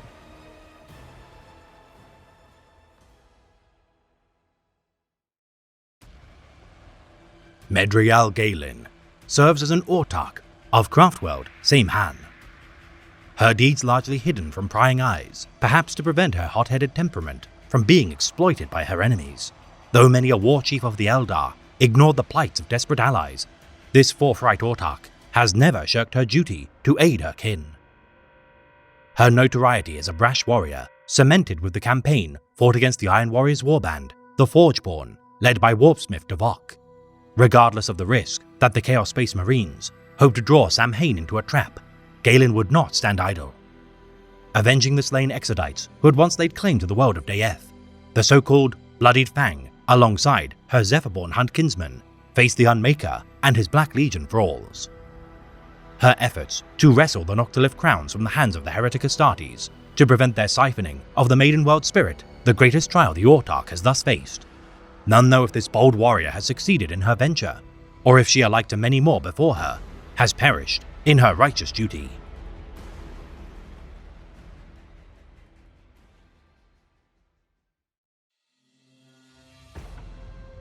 Spawned in the darkest pits of the universe, the piratical Eldar are a curse upon all races of the galaxy. For untold thousands of years they have preyed upon us, stealing forth from the shadows and dark places on their raids of terror and violence, massacring or capturing all whose paths they cross. That they are utterly evil and inhuman is without question. The fall of a civilization is a deep wound, yet the fall of an entire species is a trauma of unfathomable despair. Its myriad branches of government, ethics and glories shattered like ill-tempered glass. From the zenith of galactic power to the dregs of existence, the Eldari Empire has suffered the greatest calamity imaginable. Lesser species gorging on our sundered glories, growing fat upon their unearned spoils. Yet among the foil of the Children of the Stars, many have taken drastic measures to ensure their own survival, and forfeit all measure of decency in order to stave off the hunger of she who thirsts. For today, we shall elucidate the Forsaken Dark Ones, the malicious detritus of a once noble species who forsake the dignity of what remains of the Eldar species to ensure their continual degradation. The shadow of the Diaspora, the Drukhari. With the birth scream of Slaanesh hearkening an era of devastation to come, those trillions who had contributed to its spawning were consumed to sate its ravenous hunger. The Eldar species largely destroyed with the violent birth of this god of excess. Those within the bounds of the Webway watched in horror at the creation that they had wrought as the largest star-spanning empire of its time fell to ruin. Unrepentant for their crimes against creation, not content with seeking penance, these selfish souls began to eke out an existence, preying on the innocent to stave off the embrace of the chaotic entity to which they had sired. Adapting from their position as custodians of an interstellar civilization to depraved slavers, the Great Calamity forced such Eldar to cut ties with their connection to the Warp in order to slow their pull into the maw of Slaanesh. The Terran reality known as the Eye of Terror, a monument to the Eldari's hubris. It is the greatest of ironies that the so-called lesser species to which the Eldar cast their gaze would serve as the last hope for a peaceful galaxy. The Great Wheel turning inexorably, with or without the intervention of the Eldari. While some renounced comfort to live as Exodites upon far-flung maiden worlds, others took to the stars upon great craft worlds, seeking to rebuild their former glories. Yet the so-called Dark Kin, or Eladrith Aeneas, could not forgo the vices which had reaped calamity, and thus remained within reach of their inevitable destroyer. their addiction to blissful suffering too great to relinquish. Content only to seek self-gratification while sidestepping its cost, this indignant offshoot of the Eldari descended from the pleasure cults, which predated their fall from grace, stubbornly refused to accept their crestfallen fate. Nestled within the bosom of the Webway, the Dark Eldar began to rebuild. The death of the Eldar pantheon of gods, save for the Laughing One, Kegarak, forcing these wayward souls to begin anew on their own terms. Using their dominion of the Webway's labyrinthine dimensions to their advantage, those that had survived the Great Calamity were hunted for sport, as the Drukhari preyed upon their kin to sate the thirst of the Dark Prince. The ravages of Sar Lanfresh, sparing the greatest of the Webway's port cities, Cormora. This vast hub of the Sundered Empire's fleet proved the perfect den for this new breed of hedonistic psychopaths. Connected to the farthest reaches of real space, allowing the Drukhari to raid the domains of fledgling species at will, the single largest outpost within the Webway drew bedfellows to its embrace, as the Dark Eldar found common cause. Hidden from those who lacked mastery of the Immaterium to navigate even the simplest of the Webway's winding paths, this dark city expanded until its power base caused its borders to subsume its smaller contemporaries. Each private estate, subrealm, and outpost grafted to its edifice alike to a barb-edged space hulk. The plunder which fed the gluttonous citizens of Cormora saw to the construction of dagger-like spires which loomed over its lower wards. Another desecration of the stars, reminding all of the fell legacies of the pleasure cults. This infernal city of death, suffering and misery, burgeoned with dead men walking, as those destined to be sacrificed extended the lives of doomed aristocrats. Feeding from the vitality of those dragged to its gloomy heart, the Drukhari of the Dark City restore beauty, fortitude, and pristine auras only temporarily, as Slaanesh greedily saps the strength from all who live within Comora's domains. The streets of its underbelly filled with the dregs stripped of their souls in a state of undeath. These so-called parched are little more than husks of their former selves, beneath the notice of even the most insignificant thralls. For such is the fate of the Dark City, that it shall never escape the draining aura of She Who Thirsts, and the ambrosia required to satiate such a malevolent entity is everlasting.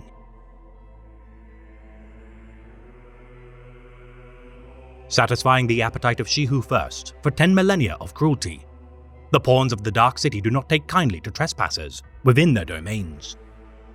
Each street and minor landmass ruled by cabals descended from noble houses of the Dark Eldar's past, predators lurk within every shadow, hungry for a chance to gorge on the suffering of innocents or sinners alike. The many vassal domains and subrealms of the Webway incorporated into Comora by force over the long millennia. Screams aplenty resound from the untold flesh pits, filled with those captured by their cruel masters. The tyrant of Comora, Supreme Overlord Azrael Vect, watching over his domains with Machiavellian glee. For over 6 millennia, this despot has ruled the Dark City despite numerous attempts at coups and assassinations.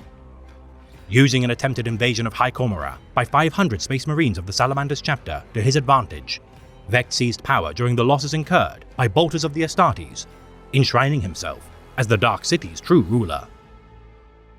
Purging the noble Eldari houses, which had stood as its custodians since the fall of their once great empire, the one slave of the Dark City rose to prominence as the apex schemer of this proverbial pit of snakes. Vect's seizing of power, with a tenfold increase to the Drukhari's raids of worlds within close proximity, their capture of every Imperial Navy warship which threatened to invade the Desiderian portal within the system of the same name, incurring spoils aplenty. The detractors of the Supreme Overlord, humbled for their misgivings, Vect demanded a new meritocracy over the rule of noble houses, wherein leadership would be decided by the strength of one's cabal, rather than inheritance.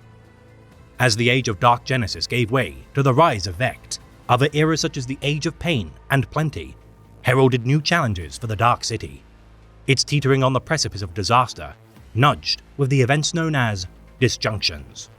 Warp cataclysms wrought by upsetting the balance of immaterial energies tethered to the Dark City's foundations.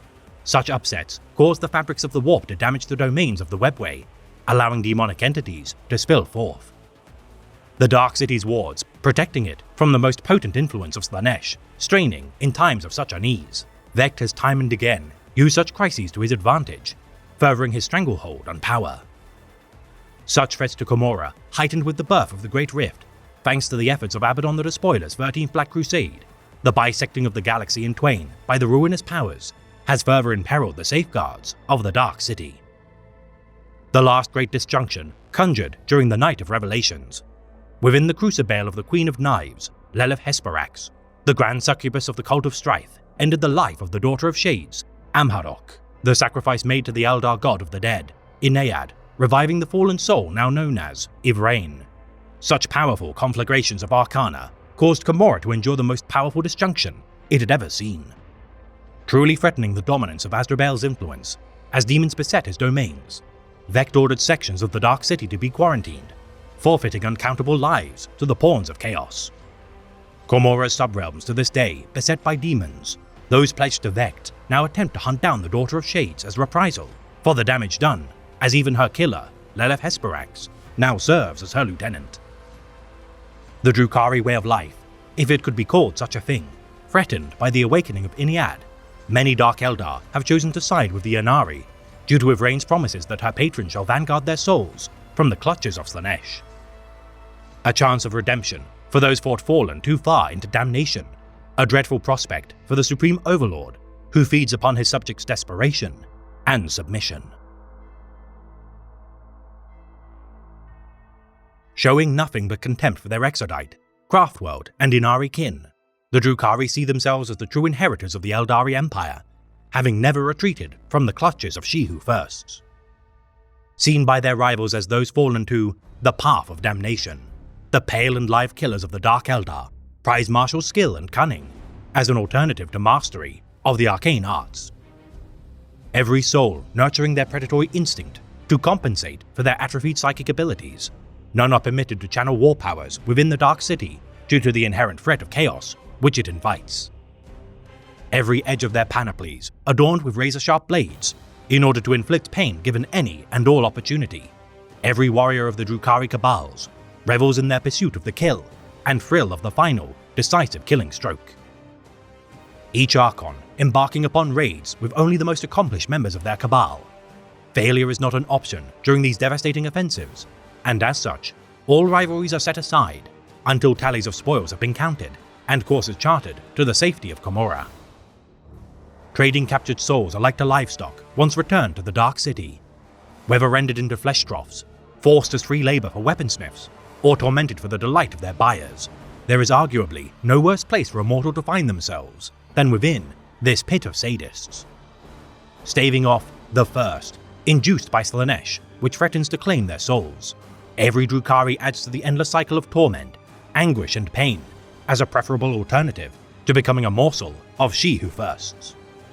Believing the Eldari gods of yore to be long dead, the Drukhari give worship only to Kala Mencha Kane, the god of war, and its lesser powers known as the Dark Muses. Embodiments of the selfish vices, emblematic of the pleasure cults to which the Drukhari emulate. These icons of Dark Eldar folklore are grim reflections of what the Imperium might regard as the living saints. Each muse an avatar to a specific vice, while Shemesh, brother of Samhan's cosmic serpent, is known as the Lord of Poisons. Lilitu, the consort of the Void, is the patron of the courtesan elite. Supreme Overlord Azrael Vect, proclaiming himself as the living muse, with his resurrection from death. Many believe his demigod-like stature as vindication enough for enacting the Dark Eldar civil war. The most senior positions of Drukhari society, with exception to Vect, being the Archons. These leaders of the Cabals approximate what could be described as a ruling class of the Dark City. Permitted to ravage verdant worlds, claiming entire populations of serfs, assault Imperial crusades, or in rarer occasions, collapse portions of the webway to defend Komorra. These masters of war are appointed by virtue of their successful campaigns. The oldest of the Archons regarded by their underlings as the Lords of Twilight. From within the tallest spires of their imposing domains, these ancient overlords have proven cunning in the extreme to not only survive the fall of the Eldar Empire, but also the schemes of Azrael Vect. Unable to hide the ravages of time from their visage, all such Archons wear black-veined masks to hide their faces. Their visage, when combined with weapons such as soul traps, agonizers, and shadow fields, striking fear into the hearts of their enemies and allies alike. Beings known as Medusae, shackled to the will of their Archons. these living archives of roiling emotion and memories parasitically tether to humanoid thralls, bearing similarity to a cluster of brain matter and spinal cords. Captured from within the warp, these jellyfish-like psychic plankton feed on the daydreams and nightmares of the living, and as such, store valuable sensations for their masters to consume from their so-called brain fruits. Blind creatures known as Urgals, created within the damned subrealm of Shadom, used as trackers for their master's prey. Those not needed to be taken alive are mauled to death by these peculiar troglodytes. Lamians, used by their archons as courtesans due to their mastery of passion and imaginative stimulation. The only talent which exceeds the cult of Lamia's carnal expertise is their mastery of concocting poisons. Each archon guarded by an assortment of Slith, these aliens are a more reliable alternative than Drukhari bodyguards due to their comparative lack of self-interest. A fallen species, enticed by the charms of Slaanesh, these multi-limbed serpentine creatures bear striking similarity to the Lair Xenos, fought by the Imperium of Man during their ill-fated Great Crusade.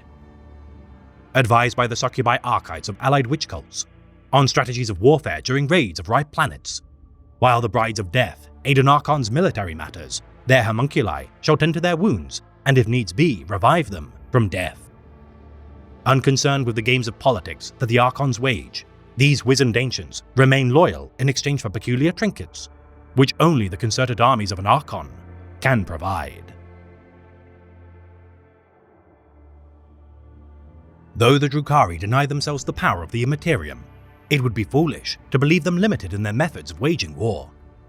Their myriad organizations specializing in both barbaric and graceful arts of battle. Most stoic of such warriors are the Incubi, an order of soldiers similar to aspect warriors of the Craftworld Eldar in their appearance and combat training regimes. Honing their martial skill as their singular purpose in life, these grim souls enshrine honor as among their few remaining virtues, as they seek perfection in wielding their devastating claves. Obsessed with killing their enemies in abundance, particularly if they are worthy foes, their trophy racks which protrude from their shoulders are a fitting terror tactic when combined with their menacing spiked helmets and somber aura. Making little to no sound when attacking, as they strike with exceptional agility and brutish grace, these incredibly disciplined warriors act as both bodyguards of Archons and shock troopers alike.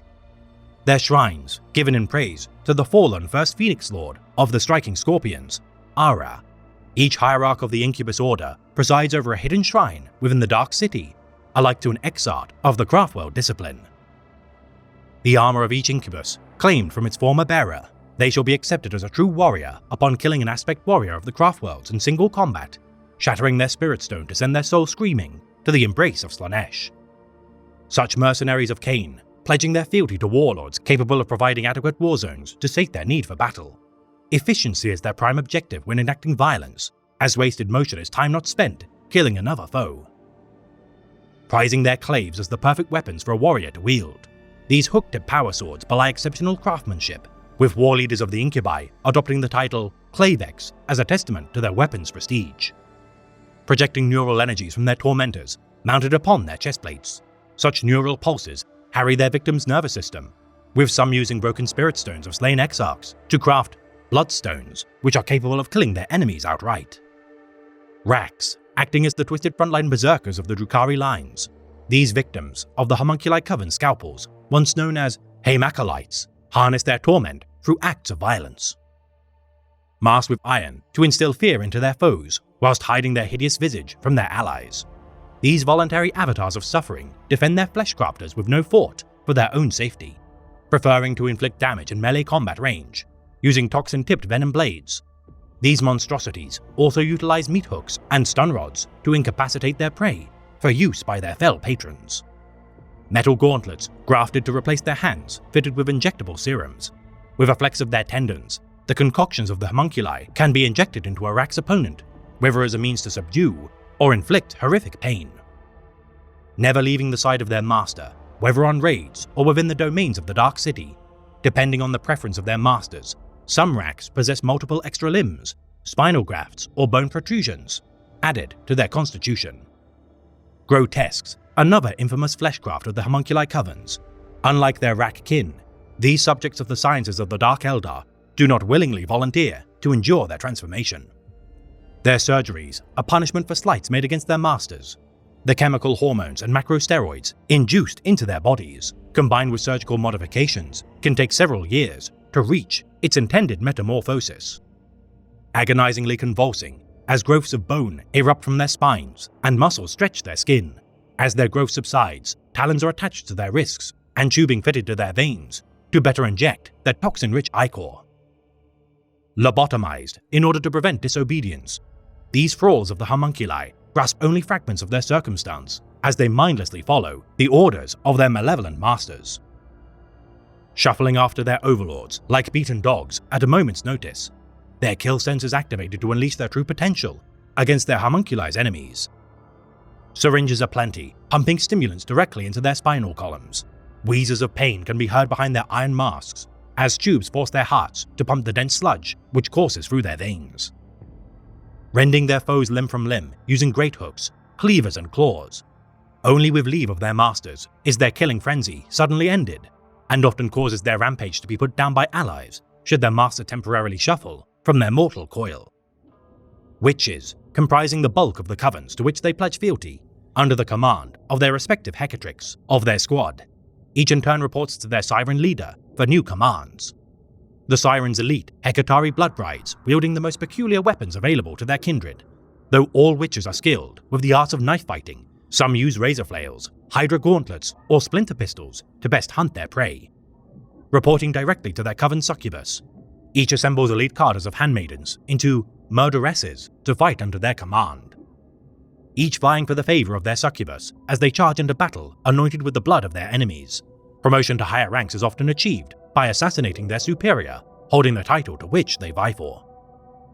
Beastmasters of the witch cults, overseeing the rabid alien predators broken to their will. These pheromone-soaked shamans bring their pets to heel with only a simple glare. Surveying the battle atop skyboards as their pawns attack on the ground. The crack of their whips instills bloodlust within their hordes, whether hell spiders, Barghesi, Donorian clawed fiends, or even broken Adeptus Astartes. Cavalite Trueborn, rare in the extreme, these Drukhari born not of a needle, but more traditional methods, often do not survive the Dark City due to the long gestation period within their mother's womb. Those that survive the perils of the Dark City beyond child-rearing are rewarded as among the most privileged souls, their arrogant preening above their lesser half-born, causing them to only fight besides likewise naturally born kinsmen. The elite of their Archon's cabal, sporting among the most advanced weapons available to bear, whether armed with splinter pistols, splinter cannons, dark lances, or shredders. What these souls lack in martial discipline is compensated by sheer firepower. Led by their Drakon, hardened by battles waged in the name of their cabal, while many would claim their duty is to preserve their master, in truth, the utmost objective of a Trueborn is to claim glory through acts of devastation. Mandrakes, by far the most enigmatic warriors of the Drukhari, these denizens of the darkest domains of the Webway are feared by all within the Dark City. Their unnatural ability to traverse spacetime from the shadows, forewarned by hisses and the nattering of sharp teeth. Their ebon skin etched with runes which seem to shift with otherworldly light. None know the true origin of these living shades, though many claim them to be the spawn of Eldar and demons conceived during the fall of the Eldari Empire. Others citing the Mandrakes to be the descendants of the pleasure cults, driven mad by the perils of nightmare dimensions. These creepers encompass the lack of life given form, as freezing temperatures hearken their arrival. Channeling life energies from those they prey upon, Mandrakes cast blue-white Baleblasts from their hands, which can flash freeze their enemies in place, allowing for a swift death by their sickle-shaped blades.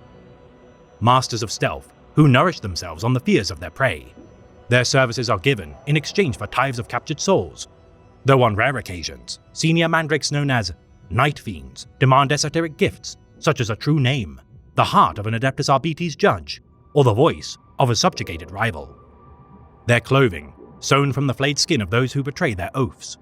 Not even Asdrubal Vecht would be foolish enough to double-cross these revenants of gloom. Scourges, the primary patrols of the defenders of High Comora, these genetically and surgically altered avians, swoop from on high upon trespassers of their master's realm. Impaling their prey upon spikes of the many spires of the Dark City, these untiring abominations of fleshcraft also gather information, exchanging messages and gleaning gossip from the streets below. intercepting communications of rival houses before delivering them to their respective archons. To target a scourge within the Dark City is a crime punishable by death due to their crucial role as messengers. The most prestigious such scourges, known as Solarites. Their form-fitting ghost plate armor protects their fragile physiques from small arms fire as they fire volleys from above using shard carbines. Cabalite warriors, the most commonplace warriors of any Cabal. These proven soldiers of High Comora are born only to kill and be killed, seizing glories when they present themselves. Each squad led by a Sybarite to best hone their kill frenzy. These veteran raiders induct new members into the fold and are obeyed merely due to their experience, aiding their juniors' chances at survival.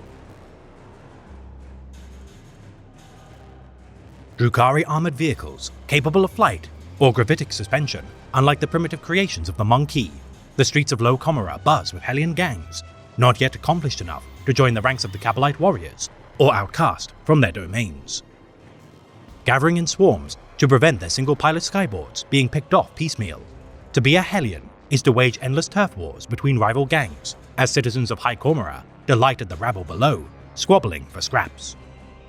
Raiders, the most common transport used by the Drukhari. Whether on a war footing or transporting bodies through the Dark City, these lightweight craft are a staple of the Dark Eldar.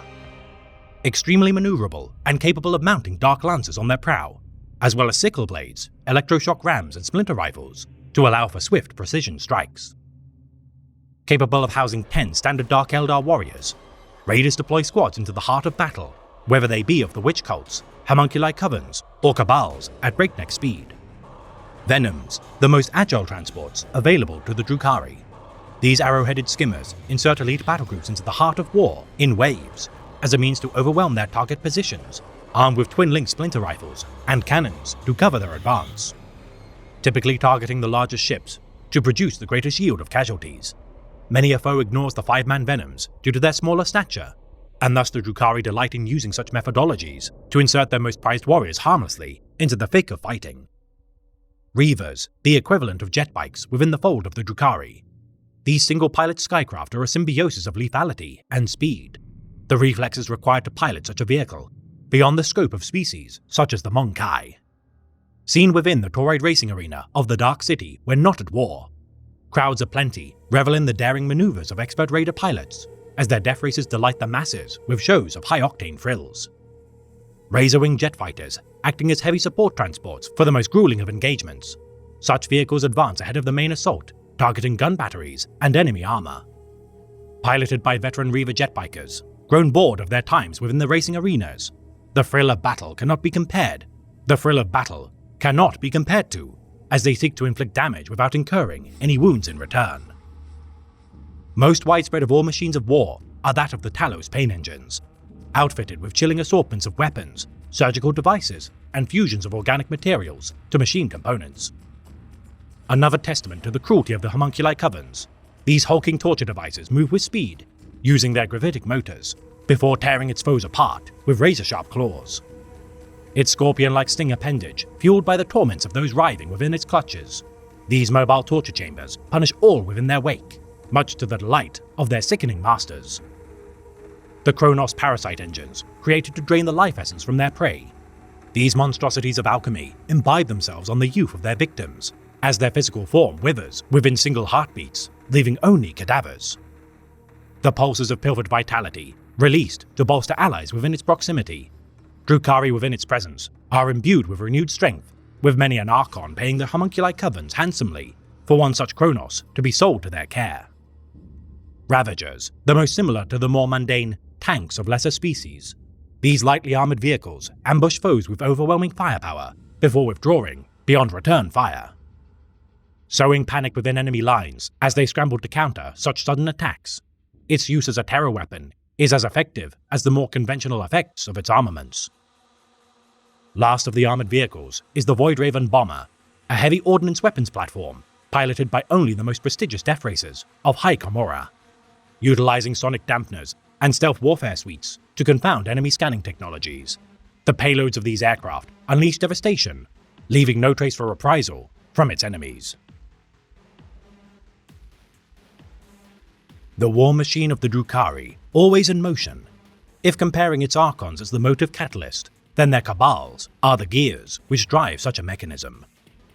Each an army in its own right, these assortments of cutthroats, killers and beasts, march to war only to sate their desires and further their master's ambition.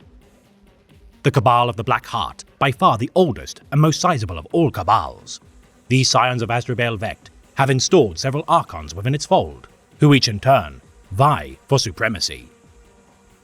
Fanatically devoted to their supreme overlord, such is the reputation of Azrael Vecht that none dare attempt to overthrow his rule, knowing full well the consequences meted out to all who have prior attempted to end his reign. Thousands of Capellite warriors, mercenaries, and allies of the witch cult of strife, forming an unassailable alliance. The intricate legions of spies, informants and agents of Vecht guide his men's efforts as the iron fist of the Tyrant of Comora crushes any who stand in his way. The Cabal of the Flayed Skull, second only to the Black Heart in military might. These crimson-clad aerial combatants follow the commands of their Archon, Vraesk Maladrak. Their favoured use of razor-winged jet fighters and void-raven bombers, having brought worlds to heel without a single Capellite warrior setting foot upon its soil. Other notable houses, such as the Cabal of the Baleful Gaze, fight alongside the Cult of the Wrath Unbound when raiding Imperial outposts. Their targeting of infrastructure facilitated by swarms of Chimerae and clawed fiends unleashed by their Beastmasters. The Cabal of the Bleak Soul Brethren, delighting in their slaughter. Their jokes of dark humour spill from behind their shark-toothed smiles as they indulge in their vices. The Cabal of the Bladed Lotus, among the oldest organizations of the Dark City, who practiced their grim arts prior to the fall. Their raid of the Gorgon's Forge of the Iron Hand's homeworld, Medusa, won many glories for this ancient creed. Split into pro- and anti-Inari factions with the dawn of the 42nd millennium, the defection of their strongest allies, the Cult of the Jade Labyrinth, sought to the loss of the Port of Widows, crippling their economy of slave labor. The Cabal of the Bloodied Claw, led by their Ruler of the Void, Akrara Keth, this survivor of over 300 assassination attempts, is remarkable for his proclivity to always stand one step ahead of his foes, without ever leaving the seclusion of his throne room. Harboring retinues of incubi and mandrakes aplenty to dispatch his enemies, the ever-growing tally of failed rivals of this ancient Archon are a testament to his guile. The Cabal of the Broken Sigil, led by Archon Zeraphis, his utterly predictable tactics involving the use of hallucinogenic gases, seizure of communication channels, and rampant carpet bombings prior to invasions, regardless heightening the fear to which his Cabal gorges. Targeted by impunity by kill teams of the Chamber Militant of the Ordo Xenos, the best efforts of the Death Watch have done little to diminish the acts of terror committed by the Broken Sigil. The Cabal of the Dying Sun, among the oldest of Drukhari houses, these prideful raiders attack at sunset, with their Archon, Vol Zalanth, leading the charge. Obsessed with the transitional state of light surrendering to darkness, this theatrical Cabal utilizes forbidden arcane arts tracing back to the Eldari Empire of yore, to engulf their enemies in smothering night. Their fortress of the Pinnacle of Disdain are like to a gargantuan mountain of shrapnel. Within the deepest vaults of their sanctuary, artifacts capable of killing stars by psychically siphoning the life force from their cores are protected by the most accomplished warriors of their creed. The Cabal of the Falling Moon, the foremost rival of the Cabal of the Dying Sun, this lunar cult seeks any and all opportunities to undermine their incandescent nemesis, intercepting targets which the Cabal of the Dying Light seeks to claim within the Ulia system. The Cabal of the Falling Moon sought to destroy every planet and satellite within the system's domains before its solar body was snuffed out by the pawns of the Dying Sun. The Cabal of the Fiend Descendant employing vast witch cults to aid in its campaigns. Alongside Medusae and Harlequin allies, this Cabal harries the eastern fringe of space, fighting both the Imperium of Man and Tau Empire. The Cabal of the Last Hatred, expending all efforts to bridge the chasm between life and death. Some speculate these Drukhari to be attempting to achieve immortality, or bring about the end of the Eldari race, with exception to themselves. Hunting both Craftworlders and Exodites alike in their persecutions, their forbidden arts allow the permanent soul binding of their victims to cadavers, which shall become a part of their grand carnival of undead corpses. The Lords of the Iron Fawn, holding dominion of the Pandemon subrealm of the Webway. These aristocrats tracing their lineage to a bygone era are the most revered of all weapon crafters, and favour overwhelming shows of firepower in battle. having failed in their attempts to usurp Asdrubal Vect from power under orders of their leader, Archon Q. As penance, the Lords of the Iron Fawn supply the Cabal of the Black Heart with tithes of the most advanced weaponry. The Cabal of the Obsidian Rose, though not as revered for their craft as the Lords of the Iron Fawn, nonetheless possess the most weapon shops within Commorragh, their vast array of armaments supplying less prestigious houses. Their Archon, Aestra Chromis, a master artificer in her own right, her restoration of the Cabal's weaponsmithing pedigree would be secured with her usurpation of her predecessor, Archon Valoriac, aided by his retinue's weapons jamming as a direct result of his laxity. Punishing those of her Cabal who produce flawed creations, her personal pain engine, the Overseer, uses the screams of its victims to focus those who toil at their workbenches. The Cabal of the Onyx Scar, operating within the screaming vortex of the Calixis sector, these Drukhari, not pledged to the defense of the Dark City, retain a foothold on the world of Sackgrave, a planet connected by several useful webway tunnels for the Cabal's endeavors. The Onyx Scar also seek to locate the Ivory Chalice hidden somewhere upon Sackgrave, said to contain the ashes of the slain Dark Muse, Inesh. The Cabal of the Poisoned Tongue, renowned for their acts of duplicity even within the fold of the Drukhari, these quick-witted orators manipulate their allies to endure the brunt of fighting during cooperative campaigns, framing rivals of plots and sowing misinformation wherever they roam. These fork-tongued Drukhari, typically of true-born standing, serve their so-called she-devil who once courted Asdrubal Vect, Lady Malice. All whispersmiths who eavesdrop on the conversations of Lady Malice, claiming her to speak with two distinct voices. All who claim such hearsay meet untimely demises, commit by unknown assailants. The Severed, roaming the stars as a spacebound Cabal, exiled from Commorragh centuries ago. This plague upon the system of the Goroid Strip, under the command of Archon Saronai Ariensis, fled following a failed attempt on Vect's life. Losing his left hand, to which his Cabal now bears their namesake, Archon Ariensis refuses to regenerate the stump of his arm, and thus inadvertently caused his own men to ritually sever their own as an act of solidarity. Replacing their severed hands with talons and claws, all the better to slay the foes of Ariensis. It is a testament to the Archon's leadership that he inspires such fervor within his soldiers, despite his failure to slay the Supreme Overlord. The Cabal of the Slashed Eye, serving at the pleasure of Archon Cyphrax. These warriors seek to settle a grudge with the crime lord of Locomorragh, Lord Hellion Sapphonix. Once a noble of the Cabal, who threatened their survival by bringing a Farseer into the domains of the Dark City, the Slashed Eye dispatch mercenaries and bounty hunters aplenty to Locomorragh in hopes of one day purging their shameful exile. The Wraithkind, the last of the notable commands to discuss, their failed attempt to secede from the rule of Asdrubal Vect cost them dearly. Former Archon of the Satellite Realm of Aurelifian, Lord Cliensic Drak, sealing a dark pact with demons to overthrow the Supreme Overlord. His intention to destroy a hyperspatial bridge connecting the Cyclops Gate of his realm to the Dark City would allow him to separate his domains from that of Commorragh. 6 webway portals opening within the domains of Aurelifian, the night after the Ortok's grand proclamations. Eldritch entities corrupted the Pleasure City into a living hell, transforming the Cabal into night-clad monsters, alike to the mysterious mandrakes. For no matter the power base of any Cabal, their opposition to Asdrubal Vect always entails obscene misfortunes. The results of countless failed coups, reminding all of the cost of betraying the living muse.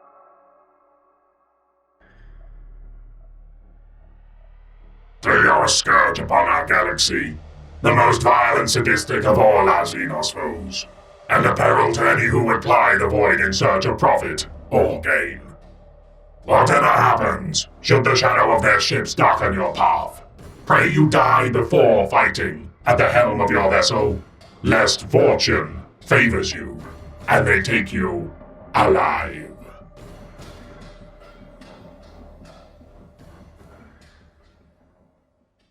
This has been a tale of the Eldari Empire, read by the Antiquarian.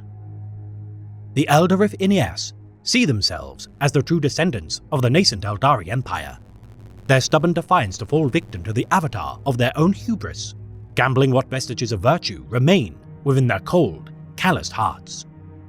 It is often solace for bitter souls to cling to righteousness as an act of vindication, the flames of consequence lapping at their heels as they ignore the inferno to which their staunch defiance shall fuel.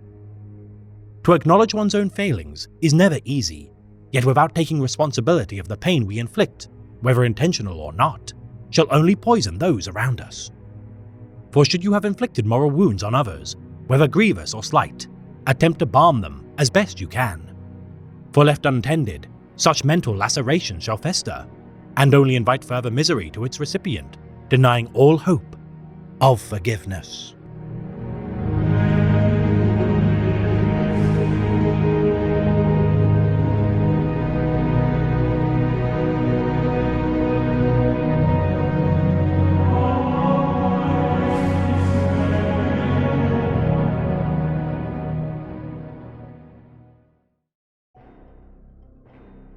The Supreme Overlord of Commorragh gazed down from his bladed throne and favored each of the assembled greater Archons with a lingering look.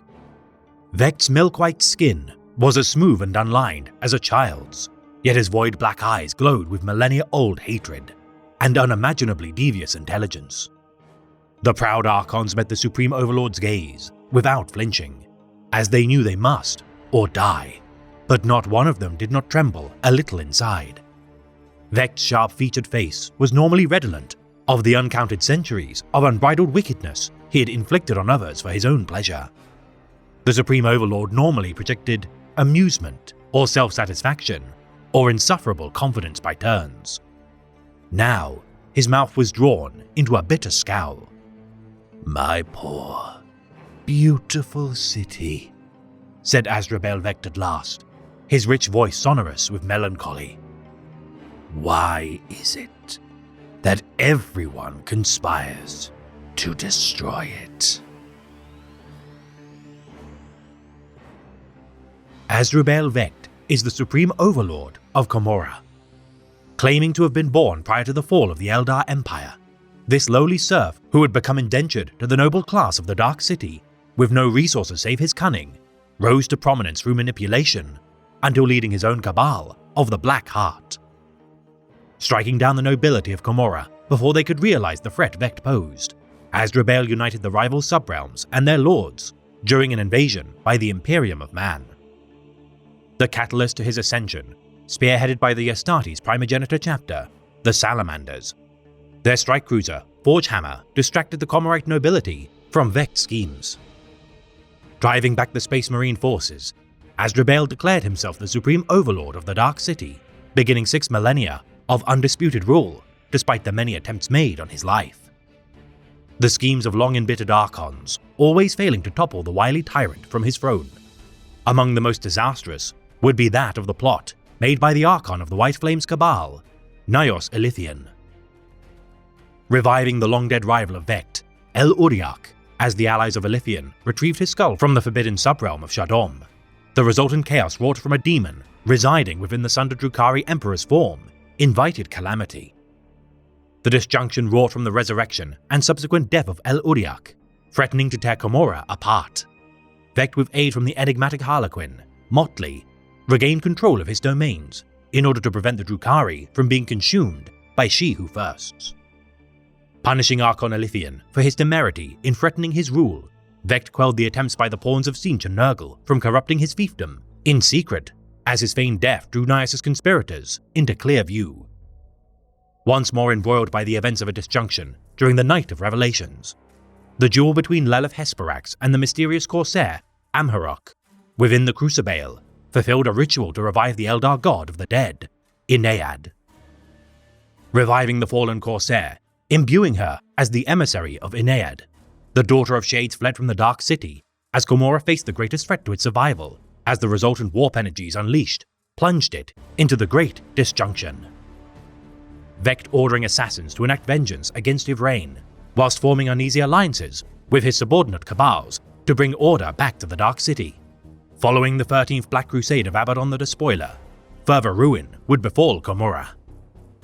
Demons of the Warp flooding the streets of the Dark City, Vect rallied a gigantic counterattack spearheaded by the Incubi, yet in his time of greatest peril, Azrael would be struck down by a Mandrake under orders from an unknown entity. The funeral of Vect, tended to by Harlequins of the Mask of the Veiled Path, the majority of Archons, whether friend or foe, could not pass up the chance to witness the internment of the tyrant to which they had served for millennia. The Harlequins massacring all Archons present during the service in order to fuel a ritual to imbue Vect's corpse with dark power. The homunculi cult of the Prophets of Flesh brought back the slain Archons, with Asdrubael's rebirth as the living Dark Muse.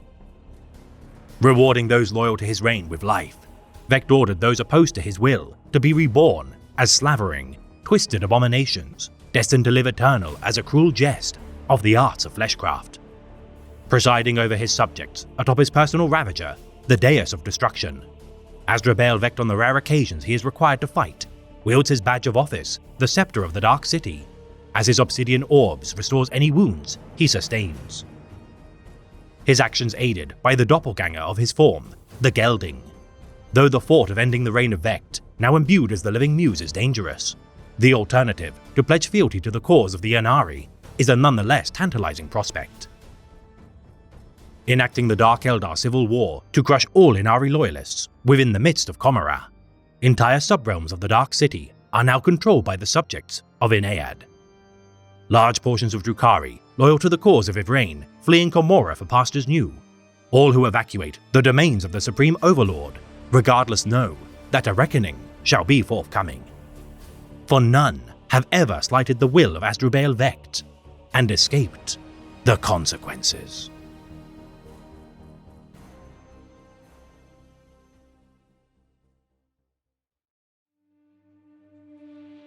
Never had so much alien blood drenched the arena. How could this be followed? The crowd cried out for more.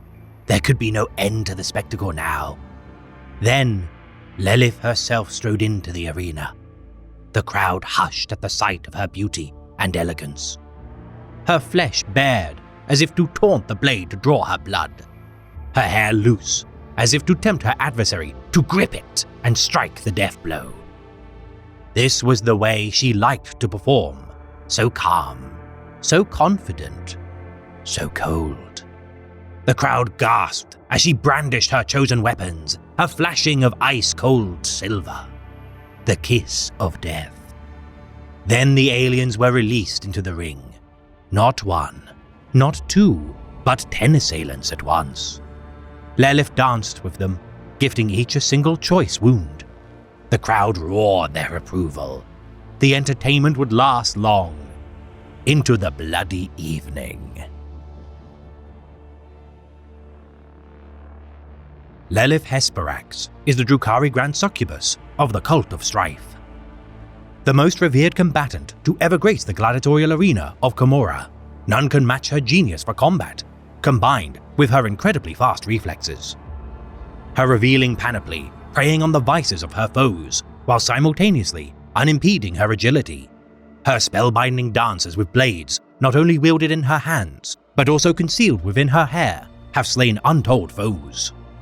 Wasting no limb to enact carnage, her foot spurs and sharpened nails have sundered countless enemies, the edge of her impaler spear allowing for great reach, whilst her shard nets confine enemies beneath their bladed edge netting. Quiet in nature, as she contemplates her next kill, those who hear the honeyed tones of this siren's voice are beguiled by her beauty and, for their weakness, manipulated to her will. Whispers of her rivals, claiming her anatomy to have been augmented by unnatural homunculi sciences, though some proclaim her to sleep within a sarcophagus filled with stimulant serums, to have replaced her blood with hyperadrenaline, or to have suckled on steroid syringes during birth. In truth, she is simply a naturally born savant of slaughter. Caring not for the politics of the Dark City, Lelith's raids are preceded by her prowling through the halls of her allies' domains, in anticipation of dueling worthy foes in the battles to come. Never returning from the fray, clean of gore upon the edge of her blades, nor without trophies aplenty, her personal museum of pain is replete with untold remains of her slain opponents. Refusing to use combat-enhancing chemicals which her witchkin rely upon, her resolve to exceed her own limitations, with no need to rely on substances, allows for a more nuanced sensation of the kill, undiminished by intoxicants. Masterfully dexterous with all manner of weapons, regardless of her skill, Lelith always returns to the reliability of her weighted daggers, which best exemplify her capacity for violence. Her skin, absent of all but the tiniest of scars, atypical of such a prestigious gladiator. Her near-flawless flesh is a testament to her graceful bouts, which incur dozens of fatal strikes within mere seconds. Comorites viewing vid captures of her battles in awe of her accomplished rampages. Not even Supreme Overlord Asdrubael Vect hides his favor for this succubus, with many spreading rumors that Hesperax is in fact his own personal courtesan. Her domains of the Crucible Gladiatorial Arena of the Dark City, easily capable of accommodating 1 million souls within its confines. The vast wealth which flows into the arena allows her Cult of Strife to purchase the finest of armaments, stimulants, and academies to improve their games of bloodsport. Instrumental in her aid given to Vect during the Gorneval raid, the Cabal of the Black Heart joined forces with the Cult of Strife, raiding the Alpha Legion stronghold commanded by their overlord, Jaghafra Vrax. Challenging Vrax to a duel within the planet's Black Mountains, Lelith avenged the honor of Vect, as the cornered traitor Astartes were offered a chance at life, should their master best the Queen of Knives in single combat. Parting Vrax's head from his neck within a sparing flurry of the Astartes heartbeats, not even this demonically infused abomination possessed strength and skill enough to best the Mistress of Death. Leaving a single Alpha Legionary as evidence of their rampage, the limbless, howling Chaos Space Marine proclaims the agonies inflicted by the Drukhari high above the Onyx Gate, which resounds to this day. Defeating the Daughter of Shades, Yvraine, in a duel within the Crucible during the Night of Revelations. Despite Lelith's victory, Aenead, the god of the dead, would choose her vanquished foe as its emissary, reviving her as the conduit to its will.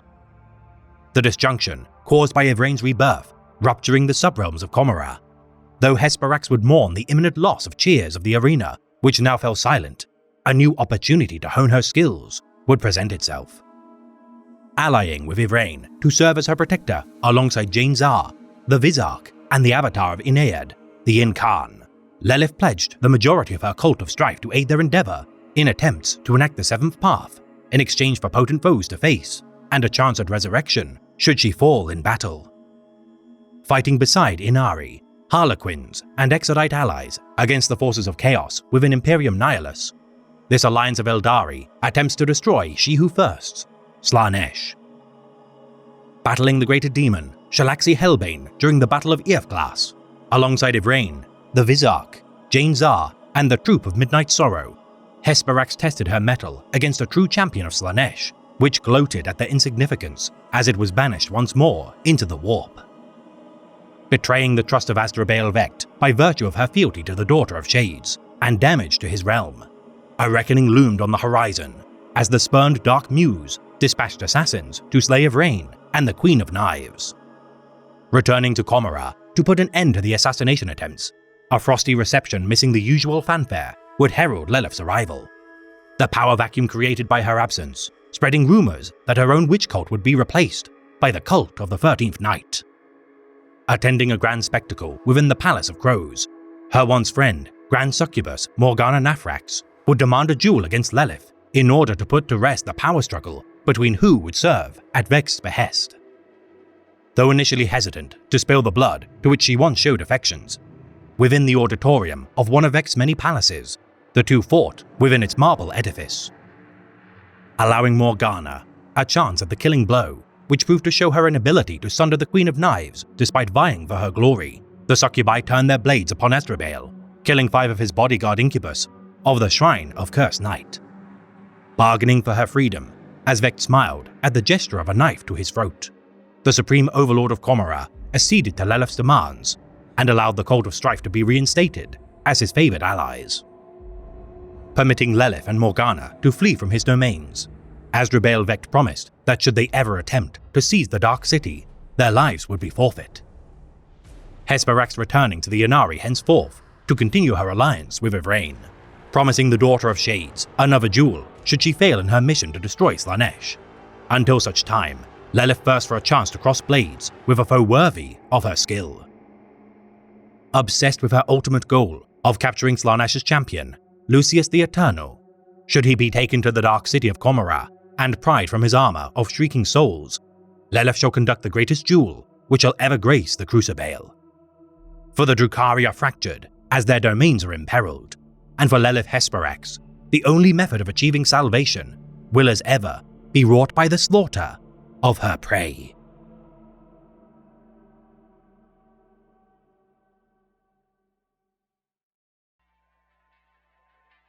We are the masters of the shadowed sky. Not for us a grubbing crawl through the mud and filth of battle. Leave that to lesser races. We shall only set foot upon the soil these vermin call home, in order to place our bladed heels upon their throats. Lord Vrask Maladrak is the Drukhari Archon of the Cabal of the Flayed Skull. Leader of the second largest Cabal of Commorragh, exceeded in strength only by Asdrubal Vex's Cabal of the Black Heart. This warrior ascended from the stature of a low-born reaver, having fought tooth and nail to achieve his reputation. Earning prestige within the arenas of Khad Madrul, Vrask's mastery of airborne maneuvers has seen his Cabal in good stead, as he murdered any opposition who impeded his rise through the ranks. The blood of his enemies displayed proudly on his bone-white armor, as each raid enacted displays a spectacle of carnage. Only one foe has ever been cited to have defeated the Murder Prince in combat, Lucius the Eternal. Slain in battle by the champion of Slaanesh, his restoration by the homunculi Covens has instilled within Vrask a hunger to achieve revenge. Though perhaps such a vendetta shall only invite further misery to the monarch of the Poisoned Crown.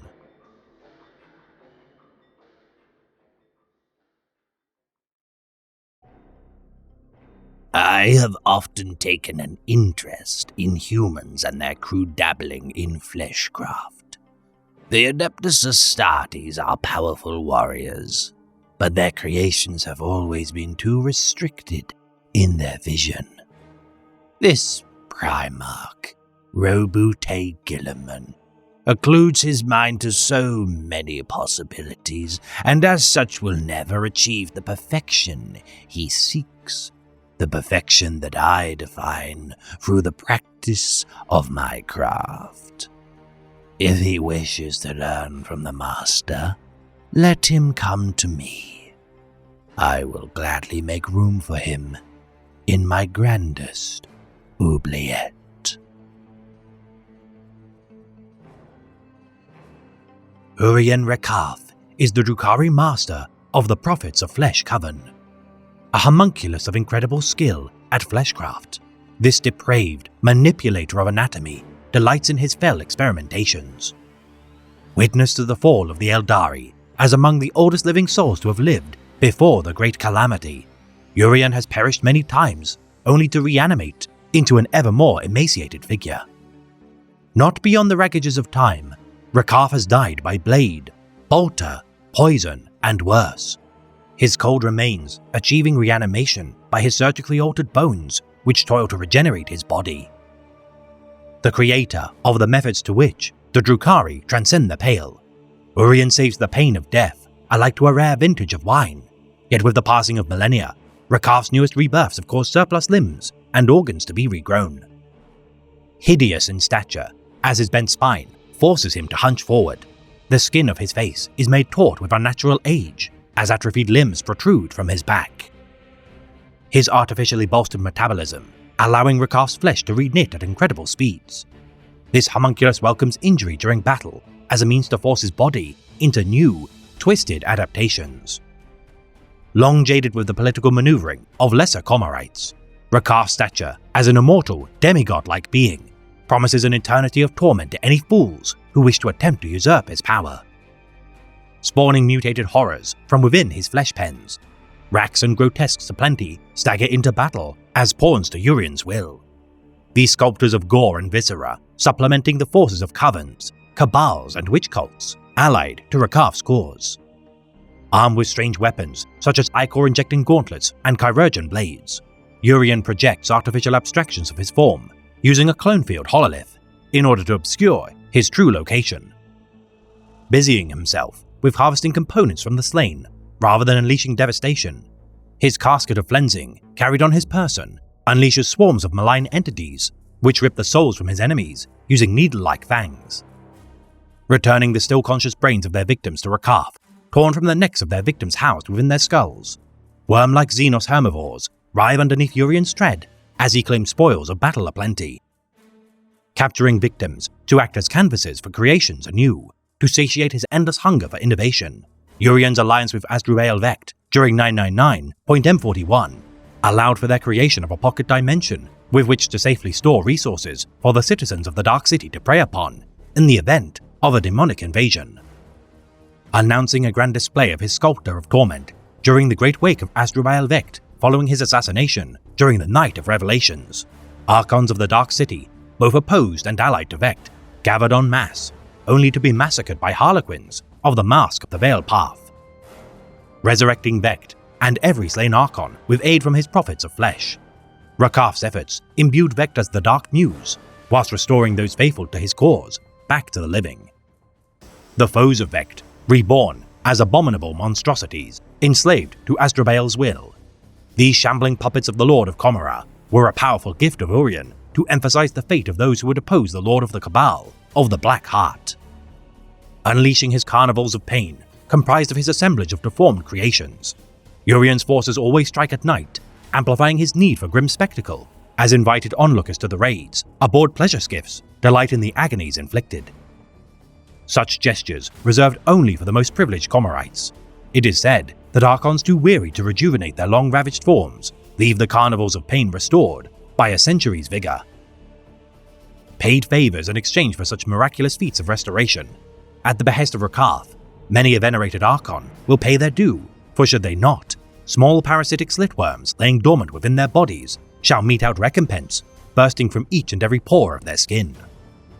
Others carving patches of flesh from their bodies as payment for their invitation to the carnivals. Others must surrender sentimental memories or even limbs in order to attend. Infamous as a living legend among such a morbid creed, not a soul within Comora knows not the name of Urion Rakath, as his sordid deeds continue to despoil the stars.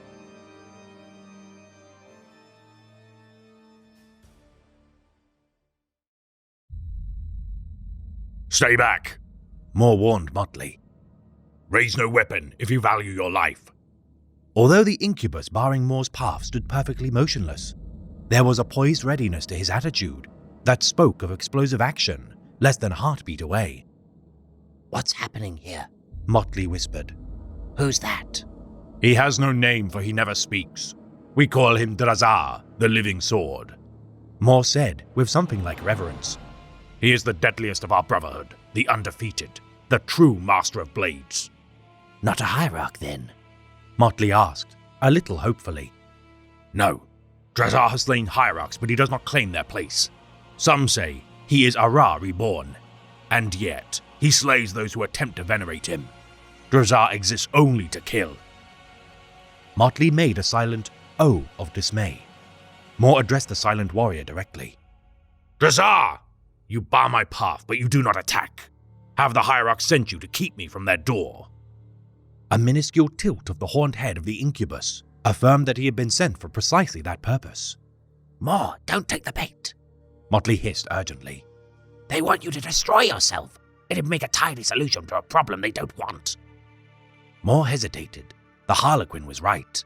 The hierarchs were against him, and so by extension, his whole brotherhood of bloody-handed killers. His life was truly over. I see it now, Mor said to Motley. To save the Brotherhood, I must be destroyed. Not for the sake of honor or vengeance, but for convenience. Oh, Mor, Motley replied sadly. You'll always find such noble concepts as honor become increasingly rare as you ascend through the ranks.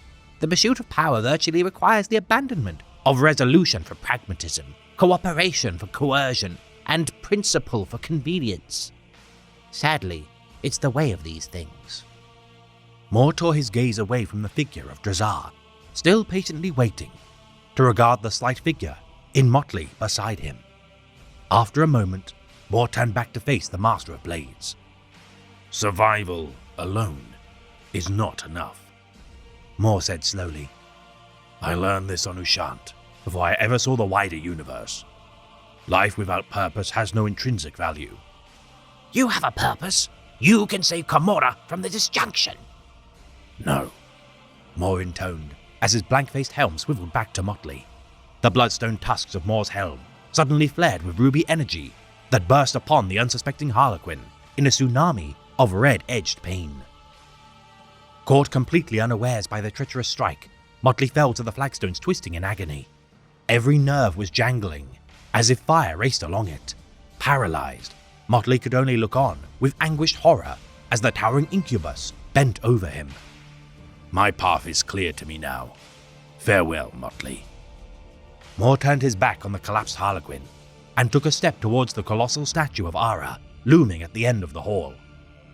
Drazar responded instantly, racing forward and bounding over the intervening pits, faster than a running grifflion. An instant later, he landed before Mor, physically barring his path with demiclaves held ready to strike. The two incubi stood in frozen tableau, like twin colossi with tension crackling in the air. Neither moved, staring rigidly at one another as they locked in a silent battle of wills. Moments seemed to draw into minutes, and still neither twitched so much as a muscle. The tableau shattered into sudden violence without warning. The swiftness and ferocity of the first exchange was too quick to follow with the naked eye, with no hint of who had been the first to strike. Only glittering afterimages were left by the ballet of leaping blades. Mor's clave, licking downward one of Drazar's demiclaves, deflecting the blow even as he whirled to unleash a devastating riposte with the other. Drazar's twin blades hewing, mantis-like, Mor leaping aside to avoid being driven back into a pit. Motley finally began to regain some control of his treacherous limbs after Mor's paralyzing nerve jolt. He still felt sick to his stomach as he pulled his legs beneath him and shakily stood. The dueling incubi paid him no heed. They were caught in their own universe where there was only Mor and Drazar, like twin neutron stars whirling around a common axis. Any attempt to interfere in their contest now would be instantly fatal. All hope was lost, Motley was forced to admit, and all he could do was watch the tragedy unfold while marveling at the deadly skill of the combatants. Both were masters, of that there could be no doubt. The difference in armaments made the contest one of speed against strength. Even mighty Drazar, the living sword, could not block Mor's heavier clave as it swept through its lethal arcs. Neither could Mor match the darting speed of Drazar's demiclaves. The battle was constantly shifting, always moving, always dodging among the irregular patchwork of open pits and solid slabs without so much as a downward glance. The footwork and agility alone was breathtaking. The scream of their blades tearing through the air was terrifying. The fight raged back and forth through the hall, around and across the pits, up to the feet of Ara, and back again.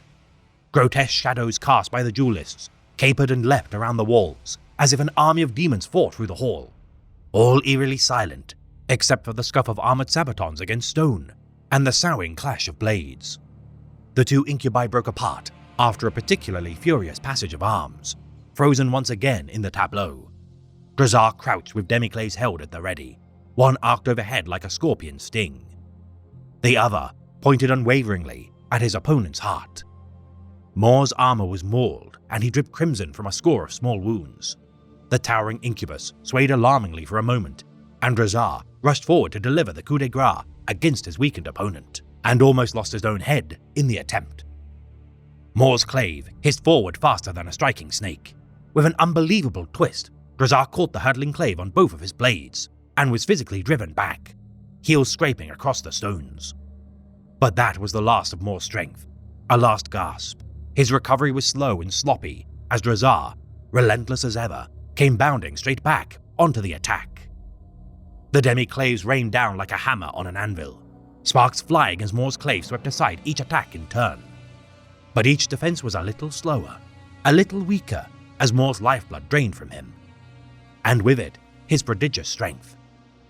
Motley saw the death blow coming in the most vivid detail, unfurling with agonizing slowness. Mor's clave hooked out, too far to return by Drazar's first strike, the second strike coming as an uppercut. The hooked tip of the demiclave gleaming as it curved up in a perfect parabola and caught Mor beneath the chin. A flash, and Mor hurled back as if he had been launched. Mor landed at the edge of a pit with a crash, his shattered helm spinning away into the darkness, his clave skittering across the flagstones as it fell from nerveless fingers. Drazar leapt on his fallen enemy, his merciless blades raised for a decapitating strike. Motley covered his face with his hands and turned away, unable to watch what would come next. Drazar serves as an executioner of the Drukhari Order of Incubi.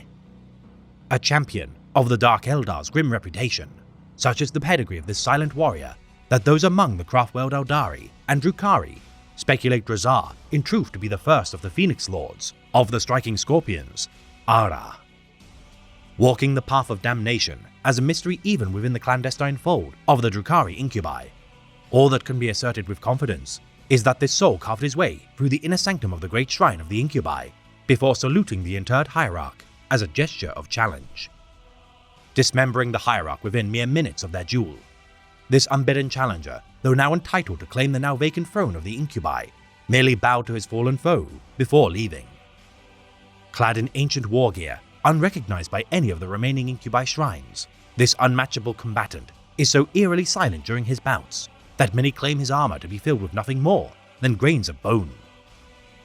Upheld as the champion of the Incubus Order, despite his refusal to accept senior ranks such as Hierarch or Clavex, this tall and imposing figure moves faster than his form might suggest is possible.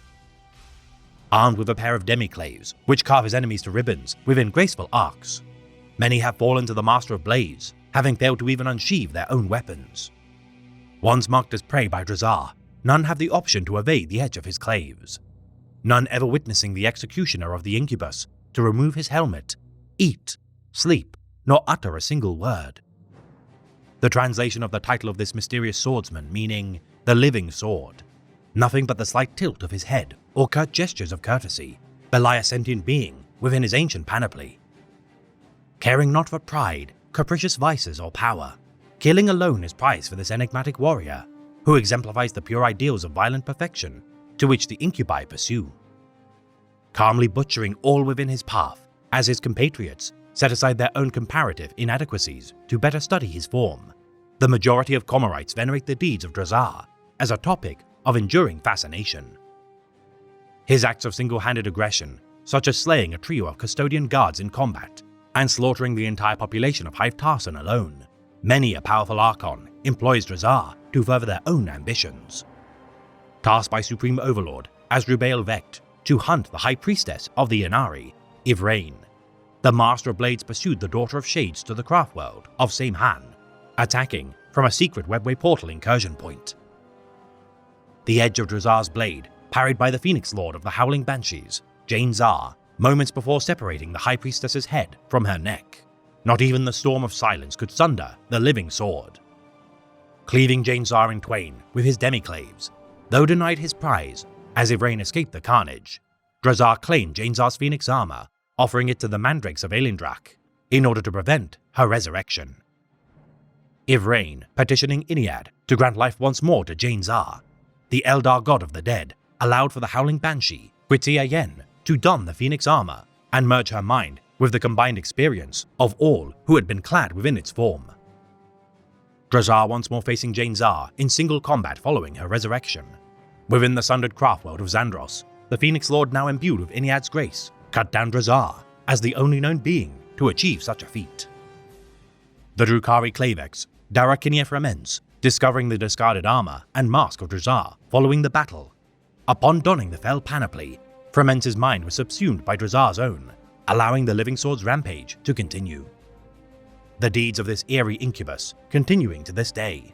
Speculation of its origin as the first Phoenix Lord of the Striking Scorpions has only seen resurgence due to its uncanny ability to escape the embrace of death.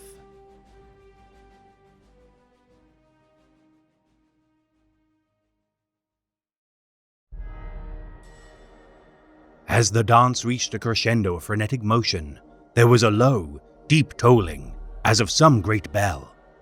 The toll shuddered out, causing the glass in her hand to quiver in sympathy. Trays rattled and slaves quailed, sinking to their knees. The Harlequins broke apart, dispersing swiftly like a flock of startling birds. Sliskus made his entrance in grand style. Clad in shimmering raiment made from the glistening hide of some alien beast, he descended from on high. His sliff bodyguards undulated after him, their progress slow. The steps had not been designed with serpentine bodies in mind. Sliskus quickly outpaced them, moving with light-footed grace.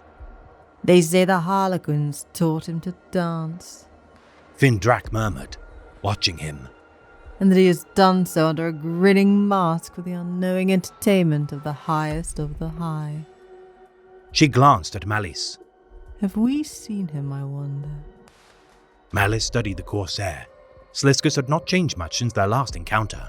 He was still the same serpent. Tall and regal, as only a scion of the semi-extinct noble houses could be, with sharp, high-planed features. His hair had been bound into hundreds of thin plaits, each wrapped in gold wire. The plates splayed out across his shoulders and cascaded down his back and across his bare chest. A pair of swords hung from the stacked half-sheaves of the ornate gem-studded harness he wore over his shimmering coat. The weapons were old and cruel-looking, their pale blades curved and hooked like talons, and they rasped against one another. The gem in the harness flickered strangely as the light struck it. With a start, Malice realized that they were spirit stones. She laughed softly in delight, wondering if the stones were occupied. If so, she hoped the souls within were enjoying the view. Holstered opposite the swords was a heavy liquefier pistol with ivory framework and a gilded barrel. The pistol, like the swords, was old and radiated the malice of ages. Fingers heavy with rings tapped against the pistol's grip, and Sliskus' other hand rested atop the pommel of the uppermost sword. "I have arrived," he said, his voice a soothing purr. "Now let the revelries begin." Duke Sliskus took in the crowd at a glance, savoring their adulation and envy. The barely restrained rage of jealous Comorites was like a palate cleanser after the unsubtle emotions he had been forced to subsist on. So many permutations of desire and resentment, and all for him. "My friends," he said, spreading his arms, "be welcome. All that I have is yours. Enjoy yourselves to the fullest. I ask only that you leave behind a little of the happiness that you bring." A smattering of applause greeted his words, and he had known it would. As he studied the crowd, noting the familiar faces, he wondered which of them would be lost at the pleasure gardens. He hoped it was someone interesting this time. Before he could continue, a voice cried out, "Death to the serpent!" A moment later, a splinter pistol cracked. The shot struck the force shield surrounding him, and the thin shards of crystal shattered across an uneven curve. He chuckled. "Oh, are we getting this out of the way early? How thoughtful." Several guests laughed. Others drew back, eager to witness the confrontation. It wasn't a real party until someone tried to kill the host. There was a disturbance at the back of the crowd as his attackers forced their way towards him. An Archon and his retinue, 3 Calibalite warriors, likely favored, if not trusted Dracons. Sliskus recognized the burgundy armor and flowing azure silks of the warriors instantly. "Is that you, Zomel? I thought I recognized your distinctive squeal. Still angry about the Tesseract, I take it." Sliskus waved Sleg and his coilkin back as he descended the final steps. "I can't blame you. It is very nice." He gestured about him for emphasis. An appreciative titter ran through his guests. "Thief!" Zomil spat. He was a pinch-faced trueborn, haughty and arrogant. He and his cluster of warriors wore the sigil of the Cabal of the Black Heart proudly, as if their allegiance to the supreme overlord of Comora was all the protection they needed. And in most cases, it was. But not here. Vect had no power here, whatever a fool like Zomil might think. The Archon spat on the floor and gestured with his smoking pistol. "I name you thief and traitor, Trevelli of Sliskus. I name you coward." He holstered his weapon and let his hand fall to the sword sheathed on his hip. "Asdrabile Vect sends his regards, Corsair. Will you answer his challenge?" A murmur swept through the crowd. Sliskus smiled. "Asdrabale sent you? How considerate." He let his hands drift towards the swords on his hip.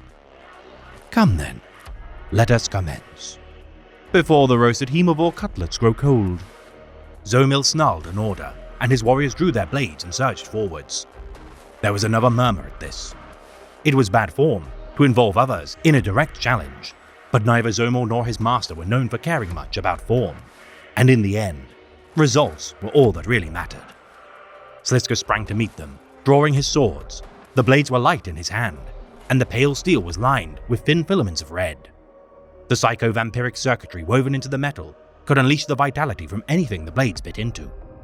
He spun the swords, indulging his sense of melodrama, but as the first of his assailants reached him, he was already moving.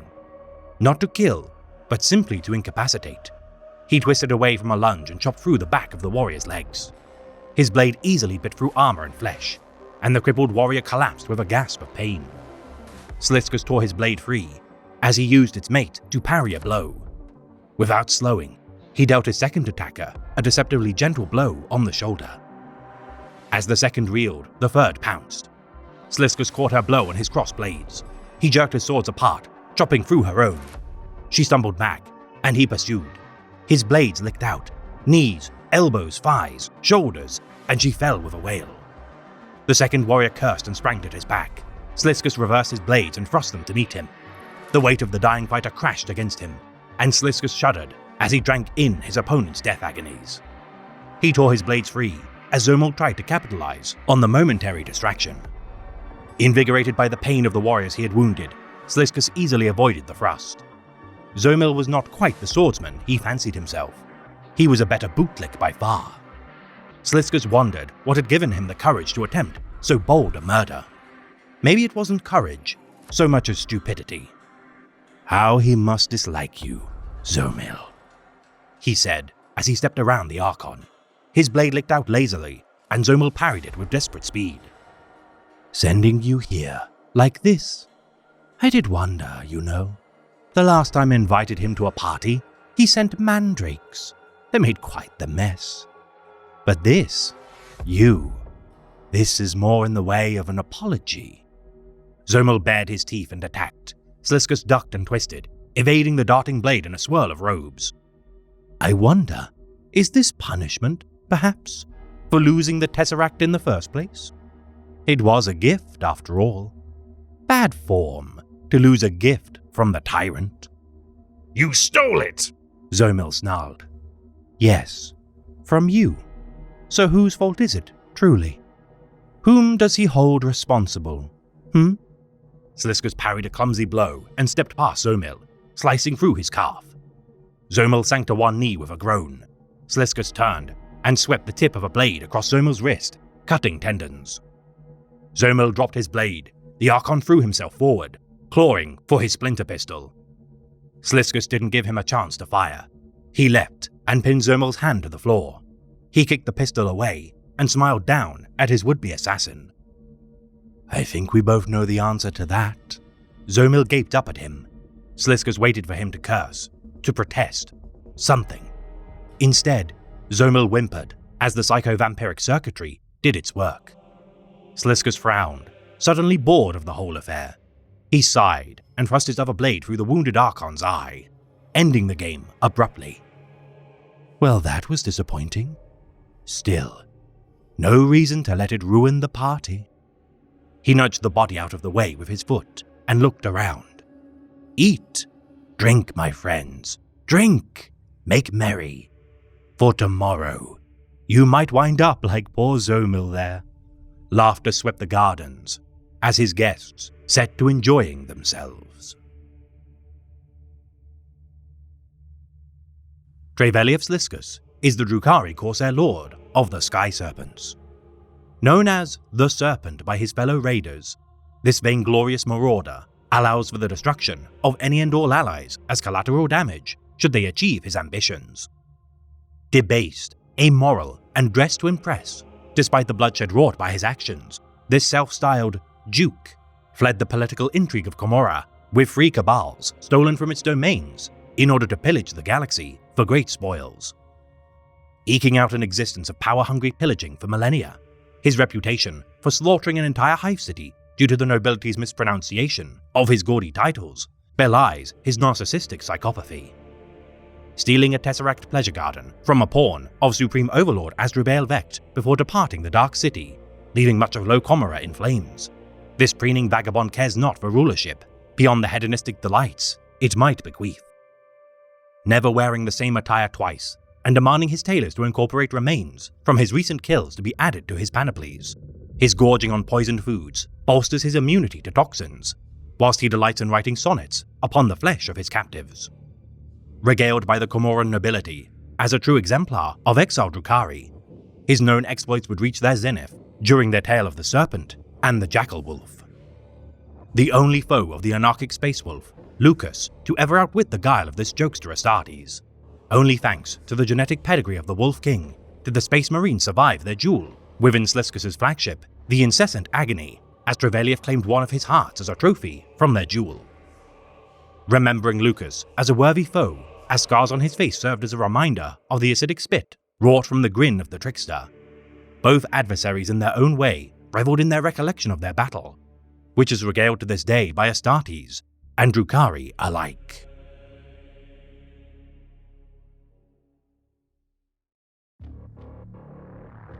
Vakila Uris is a Drukhari homunculus roaming the Jericho Reach. Known by her titles as Excruciatress and Mistress of the Theatre of Pain, this homunculus has earned an infamous reputation due to her experiments made within the eastern fringe of space over several millennia. Driven by the need to enact ever-heightening acts of twisted atrocities, her own body is likewise a canvas of pain and sadistic augmentation.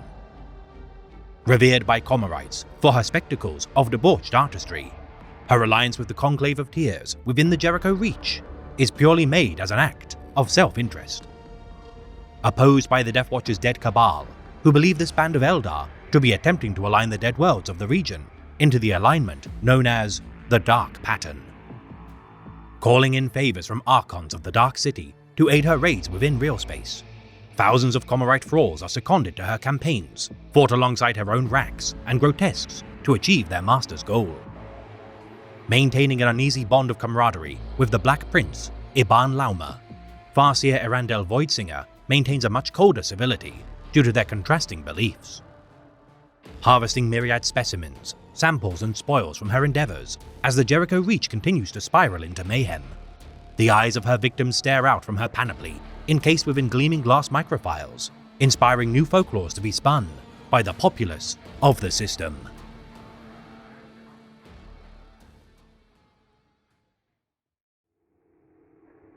Darkness fell about him like a cloak, neither comforting nor malevolent.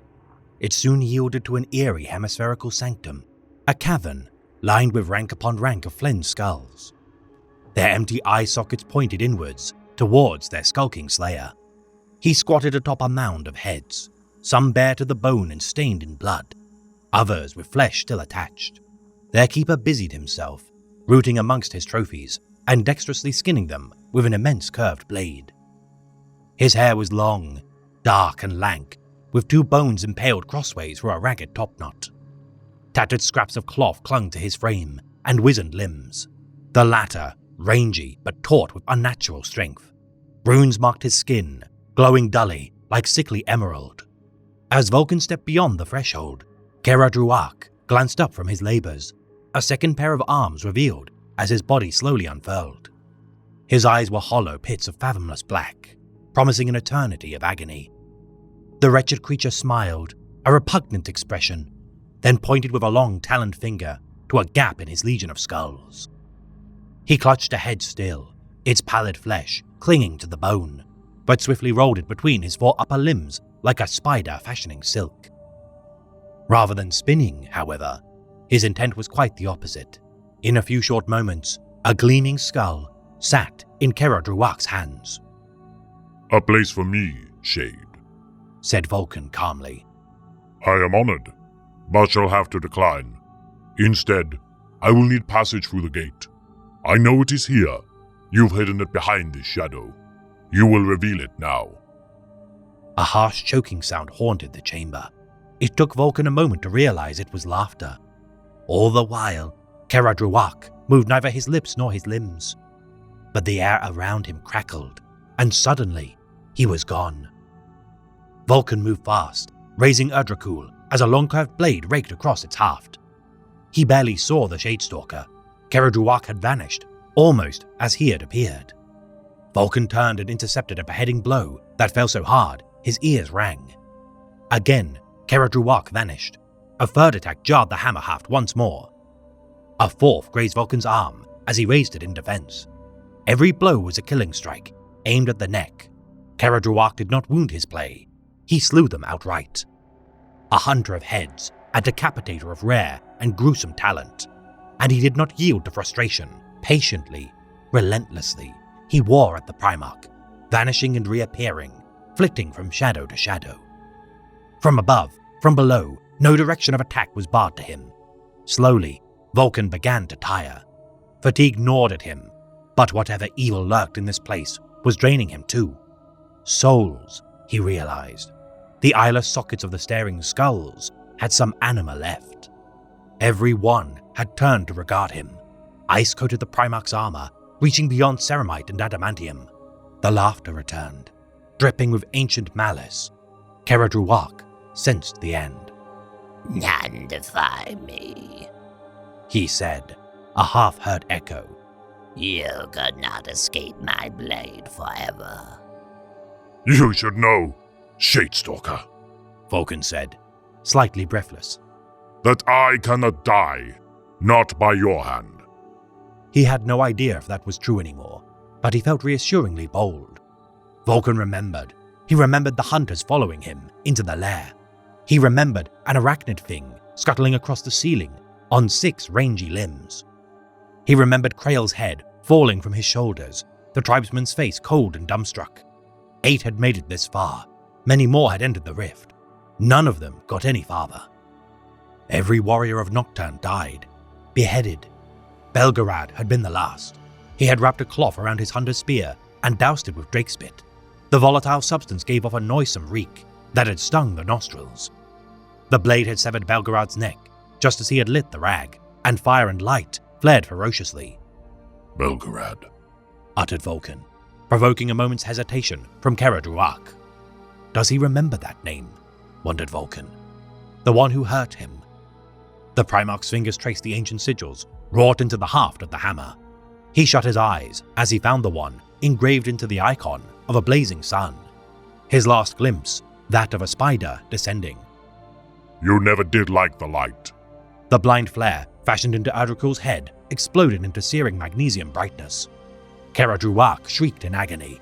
The scent of withered old flesh burned on the fetid air. Eyes still closed, Vulcan swung with Ardrikul and heard the crunch of bone.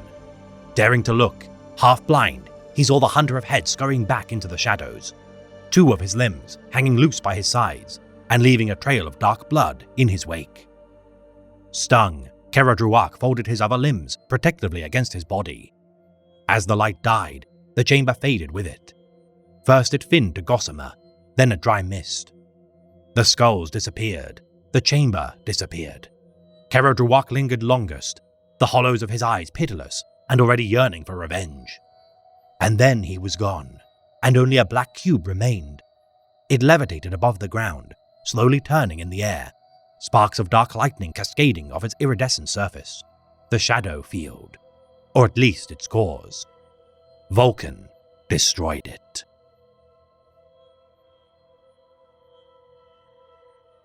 Caradruach is an enigmatic Drukhari mandrake of the Aelendrak region of Commorragh.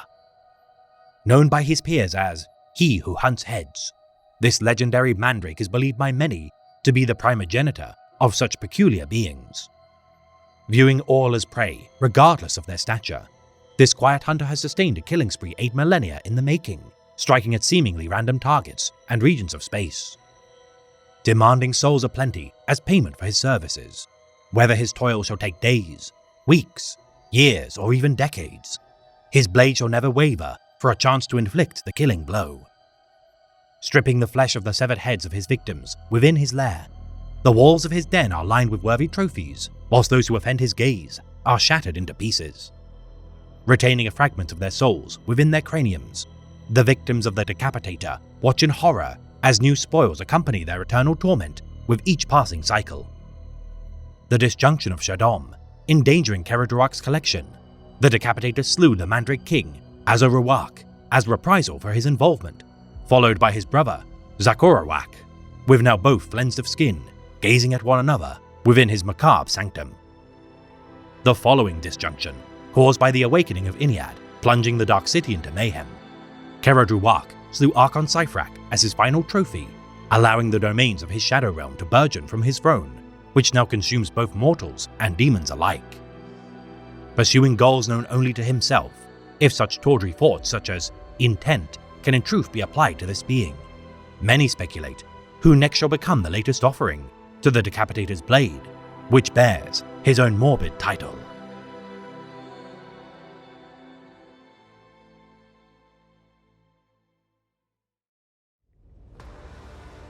Perhaps you had imagined all maiden worlds to be virginal paradises, like Lilea Vanir. Not so, you shan't.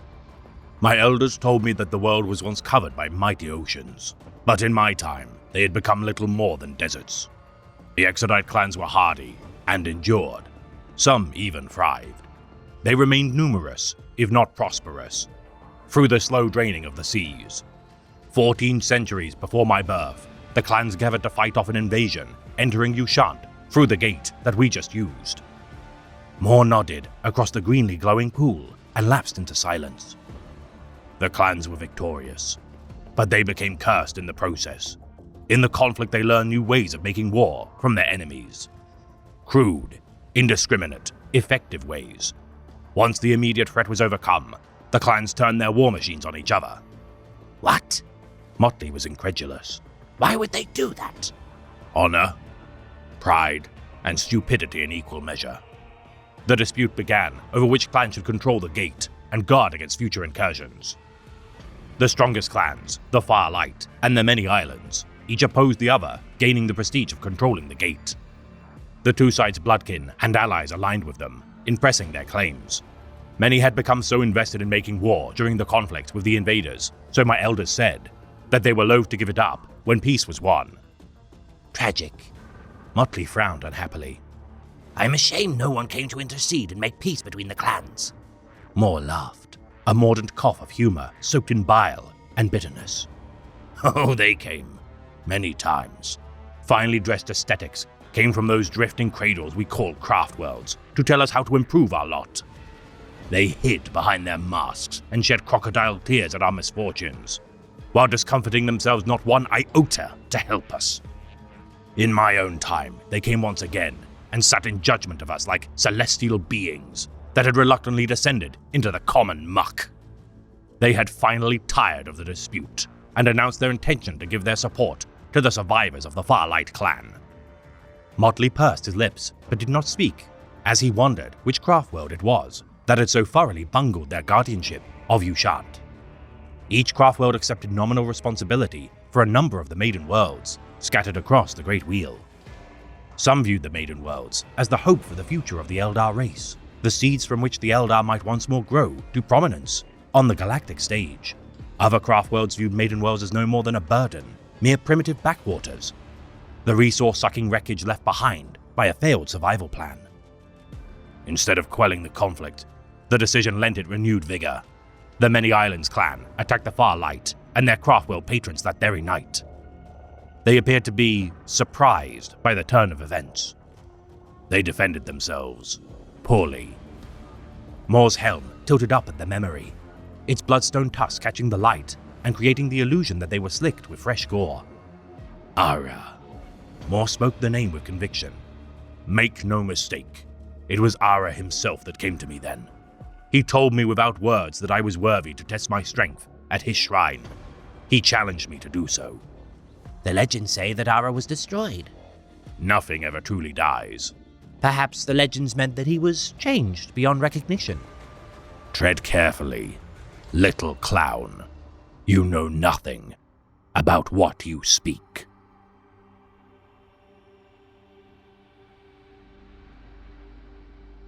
Moore was an incubus in service to the Drukhari Cabal of the Realm Eternal. An exodite born on the maiden world of Ushant, this once prosperous world of clear blue oceans would be ravaged by war following the fall of the Eldari Empire. Now little more than a barren desert due to the infighting of clans such as those of Firelight and the Many Islands. From this cemetery world, a blood-drenched youth followed the spectre of Ara to the shrine made in his glory, pledging fealty to his master, Archon Kralak of the Cabal of the Realm Eternal as his loyal chief executioner for many years. This exemplar of the Silent Brotherhood upheld his oath of duty for millennia, before disaster struck his household. Aiding the attempted coup to overthrow Supreme Overlord Azrabael Vect, schemed by the Archon of the White Flames Cabal, Nyos Ilithian, as part of the coalition of his own master, and Archon Zelion of the Blades of Desire. Their efforts to revive the long-dead rival of Vect, El Uriak, by procuring his remains from within the depths of his forbidden realm, Shadom, and torturing a pure heart as a catalyst to fuel his resurrection. Unquestioning in his duty to aid his master's ambition, on the eve of their departure to raid the maiden world of Lilia Fenir for their prize, an attempt would be made on his Archon's life. The culprit of the release of the Plague Glass virus within the palace of the Realm Eternal, believed to be Archon Zelion, Kralak, though hesitant, could not show weakness, and thus commanded his men to assault the domains of the Blades of Desire. Conflict erupting between the conspirators of the plot. Though Archon Ilithian enacted a parley to end the fighting, Kralak would be slain by Zelion during their duel of honor. Satisfied that justice had been restored, Mor retrieved his master's body to be revived by his Cabal's homunculi, acting as the Cabal's deputy until Kralak returned to full health. Commanding the warriors of the Realm Eternal as they set upon the Exodites of Lilia Fenir, Mor alongside his collaborators Azesha, Sindiel, Ziriad, and Kabir, captured Worldsinger Larian Sil-Kadaeth, signaling the doom of the planet and enraging the World Spirit coalesced of the slain. The enigmatic Harlequin, Motley, observing the mayhem wrought by the Dark Eldar, his intervention aiding Mor and his comrades escape from the Maiden World via a network of webway tunnels, would be the first of his collaborations with the imposing Incubus. Mor's absence from his Cabal, leaving the Realm Eternal leaderless. With no knowledge of their success procuring the Worldsinger, Archon Ilithian returned to Komorra, claiming droves of Exodites to be auctioned within the Dark City. Mor's team fighting their way through the Fawnlings of the subrealm of Iron Fawn, their escape from the realm would be barred by the Cabal of the Black Heart. Ambushing the servants of Vect, stealing their raider before venturing through the portal, the bound sons of Ilmeia proved their return to Komorra as they fought their way from Eidolon's Pavance until reinforced by the Cabal of White Flames. Once more serving his master's compatriot by venturing deep into the conflagration of Shadom with his tenuous allies, though Ziriad would be felled by the Shadow Incubi within, their objective to retrieve the skull of El Uriak would be achieved. Successful in restoring both Archon Kralak and El Uriak, drawing power from the pure-hearted, the near-instantaneous rebirth proved suspect under the ministrations of Homunculus Belophonus, inciting chaos. El Uriak striking at Belophonus, injuring him gravely, while Archon Ilithian attempted to grow the returned tyrant of Shadom's power base. Archon Kralak's restoration proved to be far less successful. Though revived, a nagging fatigue dogged Kralak's mind, his inspection of his domains vindicating his paranoia, finding blood aplenty dashing his palace, with no trace of the men and women loyal to his household. Confronted by Mor within his inner sanctum, the chief executioner put down the demon host who had once been his master, the sudden bonding of the parasitic entity clearly having ties to the resurgence of El Uriak. Finding sanctuary within the Incubi Order as events beyond his own control unfolded. Soon thereafter, Archon Zelion fell to the blades of her own Cabal during a sparring match, overtaken as she was by unnatural bloodlust. Motley aiding in the assassination of El Uriak, the release of the Glass Plague, galvanized by the song of the Worldsinger, now bound to the tyrant of Shadom, trapped the demon within his crystalline flesh before Homunculus Belophonus destroyed it with a black hole dimension trap to drag it screaming into the void. The results of the failed coup, setting in motion a webway disjunction which would threaten Komorra, the demon's true intent to unleash its kin within the domains of the Dark City, mirroring the fate of the realm of Shadom. Knowing Mor to have been instrumental in enacting the events which befell Komorra, Motley joined forces with the disgraced chief executioner in his attempts to end the peril to come. Mor seeking the hierarchs of the Incubi Order to judge him for his actions, the unlikely duo began their pilgrimage to the Shrine of Ara, using hidden portals once used by Archon Kralak. Venturing through unstable webway paths, as the disjunction burgeoned, Mor's singular willpower guarded his body from the unstable elements of the Immaterium as he marched towards his goal. Following a shade of his former self as they reached the sands of his once homeworld, Motley witnessed the path the Incubi had tread to reach his order of warriors, until being confronted by defenders of the portal gate leading to the shrine. Combining their contrasting skills to pass by the barrage of artillery, within the Shrine of Ara, an Incubus duelist of his order provoked Mor to a duel, only to lose his head and hands as adornments to his trophy rack. Ambushed further into the shrine by another 4 incubi, with Motley's aid, the warriors passed unharmed to the final challenge of the domains of Ara, Drazar. Facing the living sword in single combat as the hierarchs refused to judge him for his crimes, Moore fought bravely against the avatar of his creed, yet would be disarmed of his weapon and helmet. Injured from myriad wounds by the superior combatant, nevertheless, Drazar would stay his hand, and after a curt bow, leave Moore satisfied by his martial skill. His mission to be judged by the hierarchs denied, forcing Motley to cast a hasty temporary portal to secure their escape. Despondent with his efforts within the shrine of Ara, Motley's unsuccessful words of encouragement would require a sterner approach, the Harlequin promising to proclaim his failure for all to hear should he resign himself to die. Set upon by dire avengers of Craftwell Bialtan upon the outpost of Ashmeril T, their arrogant seer, Koreas, demanded more surrender to answer for his crimes to their own superiors.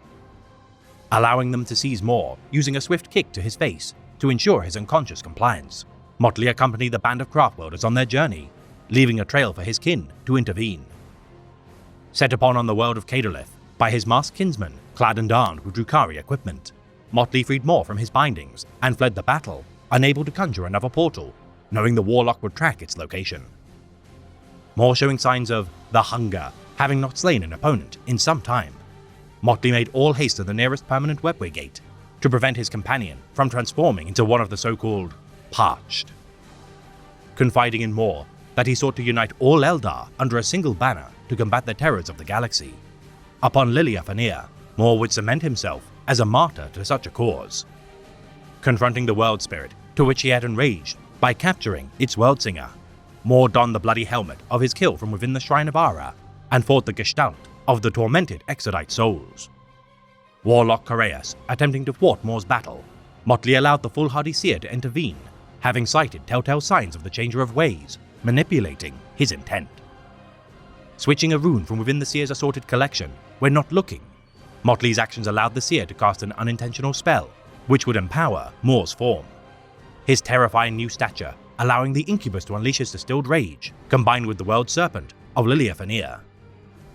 The Aspect Warriors, under the command of Exarch Iosa, turning on Koreas with his surrender to the Changer of Ways, as he fought desperately to survive the psychic barrage of Moore. Their distraction facilitated a fulcrum of power which vaporized the seer. As the Aspect Warriors fled from the battle, Moore's body intertwined with the World Spirit likewise disintegrated. The cause of the disjunction now removed, easing the tumult of the webway and ensuring the survival of Gamora. The sacrifice of Chief Executioner Moore, a testament to the willpower of his order.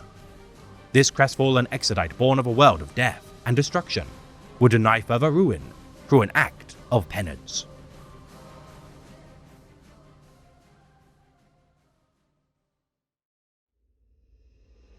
Sarphonix is the Drukhari Lord Hellion of Gamora's underworld.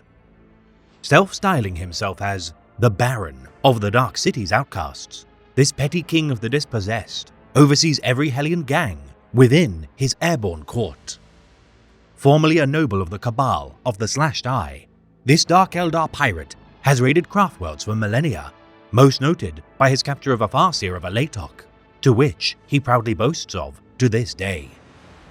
Exiled from the Slashed Eye Cabal by its Archon, Cyphrax, for daring to bring a Psyker within the midst of their domains, Sarphonix murdered the guards tasked with escorting him to the Undercity of Comora and began to establish his own criminal enterprise. Hunted relentlessly by bounty hunters henceforth, all who attempted to part the Baron's head from his neck were found strung upside down, alike to grim totems surrounding the towers of the Slashed Eye's fortress. Evading the purge of the Calabite Trueborn as he began to accrue a reputation as a rebel, Sarphonix with time assembled an army of iconoclasts, exiles and detritus from the bowels of Comora, destroying the House of Cyphrax after a year-long campaign of slaughter.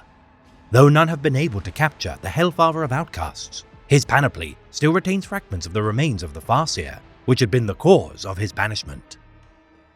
Using the psychically infused bones of the Farseer's remains to divine future assassination attempts and ambushes, his army of Skyborn warriors swiftly silence all who attempt to end his reign. working as the lord of mercenary scum within the depths of Comora. The Hellion gangs are a useful tool for the Archons of the upper spires, and many appreciate the unifying purpose to which the Baron has bound their will. Utilizing espionage and blackmail to achieve his own ambitions, the Lord of Mitteldark sees all within the depths of the Dark City and continues to further his own power base.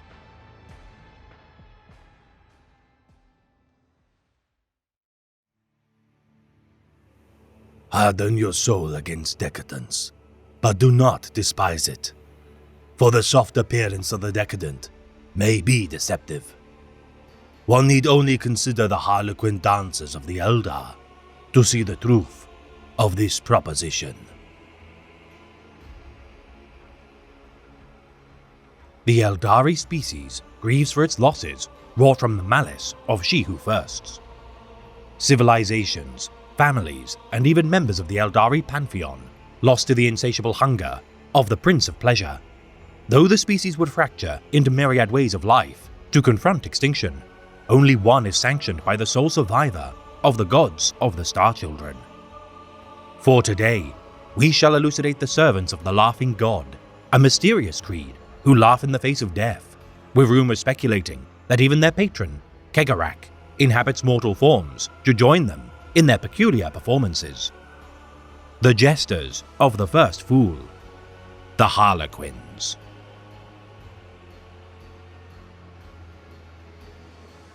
As the Eldari species fell to ruin, bringing forth the death scream of She Who Firsts, Slaanesh, the coalescence of the Star Children's hubris, given form, cast down the Eldar gods of ancient past.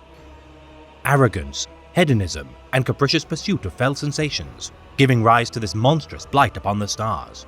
As the Prince of Pleasure tore a rend through the skein of the material realm, the vast majority of the Eldar species' souls fell into the ravenous maw of the great enemy. The Eldari Empire had fallen, the Pantheon descending into mayhem as Kayla Mencha Kane the Bloody-Handed became incensed with fury. Vol the Blacksmith, compassionate Isha, and Asurion the Creator, powerless to stave off the wrath of this despicable foe. Yet one alone, among the gods of the Eldar Pantheon, looked upon the nascent foe, seeing only annihilation within the skeins of fate, and commensurate with his trickster nature, turned tail and fled into the depths of the webway. Kegarak the Laughing God cackled at the foolish pride of his kindred, escaping the clutches of the Dark Prince. To this day, evading the siren call to join his deific kinsman, as what remains of the Eldari species fled from the Eye of Terror. Some, such as the Exodites, would set aside their vices, tilling the soil of lush maiden worlds as the humble graft of their labors starved She Who Firsts of morsels for its endless appetite. Others, such as the so-called Dark Kin, stubbornly refused to abandon the delights of sensation, establishing a home within the port city of Comora, nestled within the bosom of the webway, and chose to feed the hunger of the Dark Prince by offering the pain of others whilst atrophying their psychic abilities. The Craftworld Asuriani, fortunate to have heeded the call to flee before disaster struck, took to paths of spiritual purity and virtue, their interstellar arcs saving them from the predations of the Immaterium, yet vulnerable to rising empires of lesser species. Yet within the safety of the vast webway, another faction was born, the Scions of the Trickster God, who now remained as the last true deity of the Eldari Pantheon. The only being capable of saving souls from the predations of She Who Firsts, those who would serve the Great Fool as his army of disciples were offered a chance to be snatched from the maw of the great enemy should they perish in his name. So it was that the Harlequins of the First Fool burgeoned, enigmatic custodians of the webway's domains, who began to master its winding corridors of hidden pathways to all reaches of the known galaxy.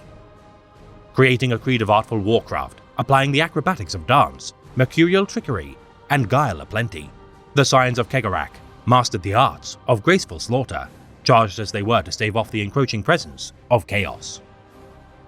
Too few to bring their might to the heart of the ruinous powers, nor capable of amassing an army to face it on equal terms, the Harlequins busied themselves orchestrating nascent empires to do their master's bidding. Nomadic avatars of aloof wisdom, these peculiar souls would work from the shadows, attempting to bring salvation to the broken Eldari species, forming frail alliances between Drukhari, Exodites, Asuriani, and even alien species in an attempt to build the foundations of renewal. imbued with an agility beyond the potential of even the swiftest combatants.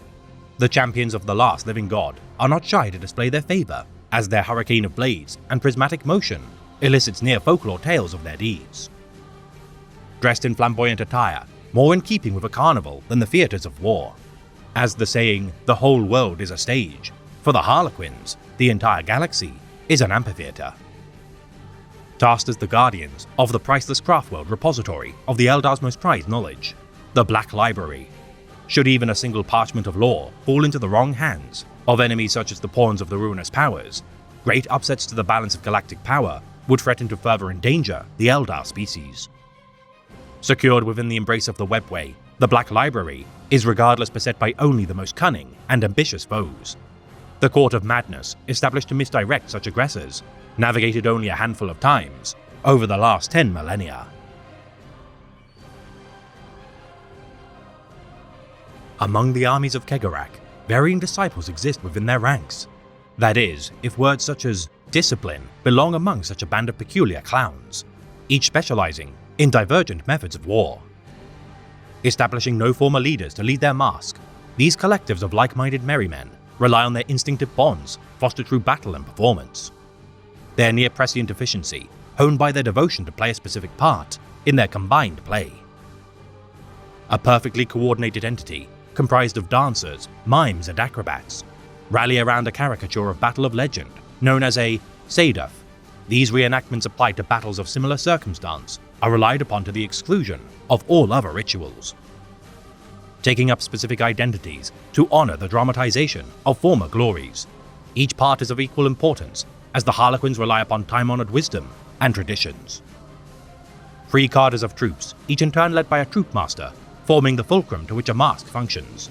Each troop master shall be supported by a Death Jester, Shadow Seeker, 2 squadrons of Skyweaver jet bikes, and a single squadron of Voidweavers. The mask of the Dance Without End strike alike to an avalanche of violence, appearing seemingly out of thin air as they overwhelm enemy positions.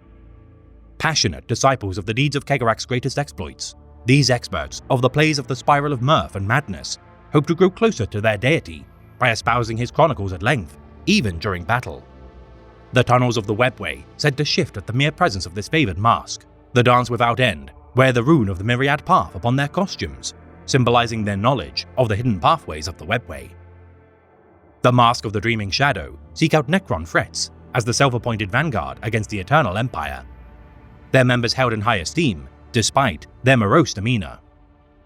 Disdainful of other masks, despite the praise heaped upon them by their peers, these resentful souls deliberately exaggerate their antipathy as the distraction fighting the resurgent Necron tier forestalls their engagement against the true enemy, Slaanesh. Marking their costumes with the rune of the Unveiled Mystery, the Dreaming Shadow wears such an ironic sigil, symbolizing their pledge to defeat She Who Firsts, preoccupied as they are with quelling the Necrons through acts of selfless bravery. The Mask of the Frozen Stars, infamous for their irrepressible sense of humor, which many find in truth to be grating. These sentinels of the maiden worlds of the Eastern Fringe foster an uncharacteristic optimism for the Eldar species' future. Seeking to bring forth the end of days, the Rana Dandra, as their Shadowseers pass through a tangled mess of potential futures. Through surgical acts of destruction, these Harlequins face the armies of Chaos, the Imperium, and Tau Empire. Seeing all races other than the Eldari as vermin, never are these tricksters too distracted to perform deadly pranks on which they consider the lesser species. Indiscriminate in their assaults of their enemies, should a guffaw be had at particular acts of spectacular slaughter. Bearing the rune of the Divergent Chance, depicting the untold threads to which fate shall unfold. Whether plunging hive cities into darkness, stripping the Gellerfields of disembarking ships, or depopulating entire worlds, orchestrating wars between rival species, these tricksters of Kegarak delight in the mayhem they sow. The Mask of the Midnight Sorrow, sworn to oppose the forces of chaos in the name of the Laughing God. Their title drawn from the 18th verse of the 3rd act of The Fall, bears homage to the scene wherein Kegarak witnesses the moment of clarity befalling his children. Always striking during the witching hour of those they seek to protect. As the bell tolls for annihilation, these bleak heralds of the Great Fool shall entertain any action, no matter how extreme, in order to achieve victory. Making alliances with the forces of the Imperium, only to betray them days later, these capricious clowns fight to enact Kegarak's great plan, caring not who might be sacrificed to bring forth its machinations. Continually pitted against the forces of She Who Firsts, as the Rana Dandra draws closer, the Farseers of each craftworld cite their ill deeds as omens of the end of days to come. Bearing the rune of an inverted heart of twilight, scholars believe that the mask strikes now as the Eldar species endures its twilight days. Their commitment to stave off the reign of darkness, allying them to those who have common cause to purge the blight of chaos. The Mask of the Reaper's mirth, obsessed with conducting murders laced with irony, these exemplars of the Laughing God's dark humor embark upon battle, seeking to produce a masterpiece of destruction. Painting the battlefield alike to a canvas with the blood of their enemies, these fell artists have created spectacles such as the Palace of Crystal Bones, Fountain of Crimson Tears, and Hall of Echoed Screams as monuments to their cruelty. Marked by the rune of first blooding, these grim avatars of the Great Fool seek to claim the last breath of their foes, deriving great pleasure from their dispassionate massacres. The Mask of the Shattered Mirage, emblematic of the Laughing God's proclivity to remain joyful in the face of ruination. Even those among the other masks of Harlequins fear these volatile jesters. Their performances terrible to behold, as tales of fatalistic despair diminish the resolve of their audiences. These ghosts of the webway fight with reckless abandon, seemingly with no care for their own well-being. Symbols of the rune of the lamented dead, a fitting sigil for the Shattered Mirage, the promise of the demise of all things, spurs this mask on to face their foes with a smile on their lips and righteous martyrdom swelling in their hearts. The Mask of the Silent Shroud, uttering not a single word, both within and without battle. These softly treading mimes muffle their own weapons to prevent their illusion of stillness from being interrupted. Utterly disorientating to be beset by a horde of eerie wraiths, whose blades do not clamor, nor guns bark fury. This secretive mask excel at stealth operations, often having tallied several kills before any know of their presence. Bearing the rune of the Fawn-Strangled Stave upon their costumes, this symbol of the weapon of the Eldar hunting god, Kurnus, is a testament to the Silent Shroud's ability to hunt their prey. The Mask of the Soaring Spite, often seen accompanying the craftworld of Samhan. These scions of the Cosmic Serpent exclusively perform aerial assaults on the battlefield in imitation to their shared icon of Eldar mythology. Their simple rune of the diamond, signifying their sense of spiritual oneness with the mythic Weaver Serpents of their ancient mythology. Their performances made within the Toroid arenas of Comora's witch cults delight their observers with feats of wild acrobatics. The Mask of the Veiled Path, exploiting other species to achieve their own objectives. These manipulators orchestrate false alliances, only to pit their compatriots against enemies to fell alone. Events orchestrated by their infamous Shadowseer, Salandri Veilwalker, known to have changed the skein of fate far and wide across the galaxy, whether aiding the plight of the Prince of Iandan, Uriel, invading the mind of Chief Librarian Mephiston of the Blood Angels chapter, or freeing the mysterious Cypher from confinement by the Avenging Sun, Rabute Gilliman. Only she truly knows her intent. Adorning their costumes with the rune of the Inverse Enigma, this sign of riddles within riddles, backstabbing, and trickery is a fitting mark for the Veiled Path, as they pursue ambitions known only to themselves. The Mask of the Winter Sun, tasked with guarding the webway from threats. Though among the smallest of Harlequin groups, they bear an enduring animosity towards the Drukhari. Their signature dance, the Broken Chalice, a tale of treachery caused by Dark Cousins. Such a tale is likely the cause of their estrangement, as should the Dark Eldar approach their domains, they shall risk life and limb. Aiding the plight of craftworlds Alatok and Mimera during the Battle of the Maiden's Veil upon the Imperial world of Patalis Free, their assault of the Imperial defenders would be denied only by virtue of the Space Wolves' great company, the Bloodmaws, led by their Wolf Lord, Bran Redmaw. Adopting the rune of the Unseen Mysteries, this combination of the Eldari rune of enigmas and a blinded vandalization of the Seer signifies their intent to abstain themselves from ignorance. The Mask of the Twisted Path, regarded as sinister by their fellow Harlequins. Their performances conclude with these sirens luring victims, both Eldar and alien alike, into the embrace of the webway, wherein all trace of them shall be lost. Fighting beside unlikely allies, often much to the chagrin of their peers. Such efforts are made only to entice new tributes for the Great Fool, withdrawing from the field of battle when their tithes have been secured. Their rune of Stolen Grace, symbolizing the souls taken by the whims of Kegarak. None know the reason for the Laughing God's pilfering of souls, and many believe such actions are best left uninvestigated. Last of the known masks is that of the Weeping Dawn, a band of assassins who target their foes with meticulous planning and precision. Guided by their shadow seers as they seek out the greatest threats to the Eldari species, whether Space Marine commanders, members of the Tau Ethereal caste, tyrants of the Ruinous Powers, or warlords of the Orc species, the blades of the Weeping Dawn strike deep and true. Their rune of the pierced heart, both a symbol of enacting the killing blow, but also piercing through lies to ascertain the truth. Those who ally with the Ruinous Powers or trammel the soil of Verdant Maiden worlds unwittingly are added to their list of targets. To witness the martial prowess of the Harlequins is a true spectacle for the senses. These gaudy acrobats exemplifying grace, skill, and precision in both exaggerated and subtle ways. Whether pirouetting on a Wraithbone stage or the muddy, blood-soaked soil of battle, every leap, bound, gesture, and glance of these jesters is a masterclass in elegant slaughter. None among their ranks born as a Harlequin, all who pledge to serve the Laughing God eschew their former path, friends, and purpose, as their troop acts as their surrogate family. Varying from light, dark, and twilight troops, whether led by a Sun Prince, Webway Witch, or myriad other eccentric commanders, each of their kinsmen shall mimic their temperament as an extension of their personalities. Harlequins of Light, identified by a prism marking, typically performing grand displays, playing the role of heroes of long-forgotten tales. These brave warriors are bold in the extreme, as they plunge into the heart of their enemies, delighting in their valiant charges. Dark troops, noted by four-sided stars, exhibit a far more morose and sinister aspect to their appearance. Their flamboyant cruelty, edged with what some might consider unnecessary violence, a stark contrast to those of the light. Lastly, the Twilight troops bearing heart icons are by far the most peculiar assortments.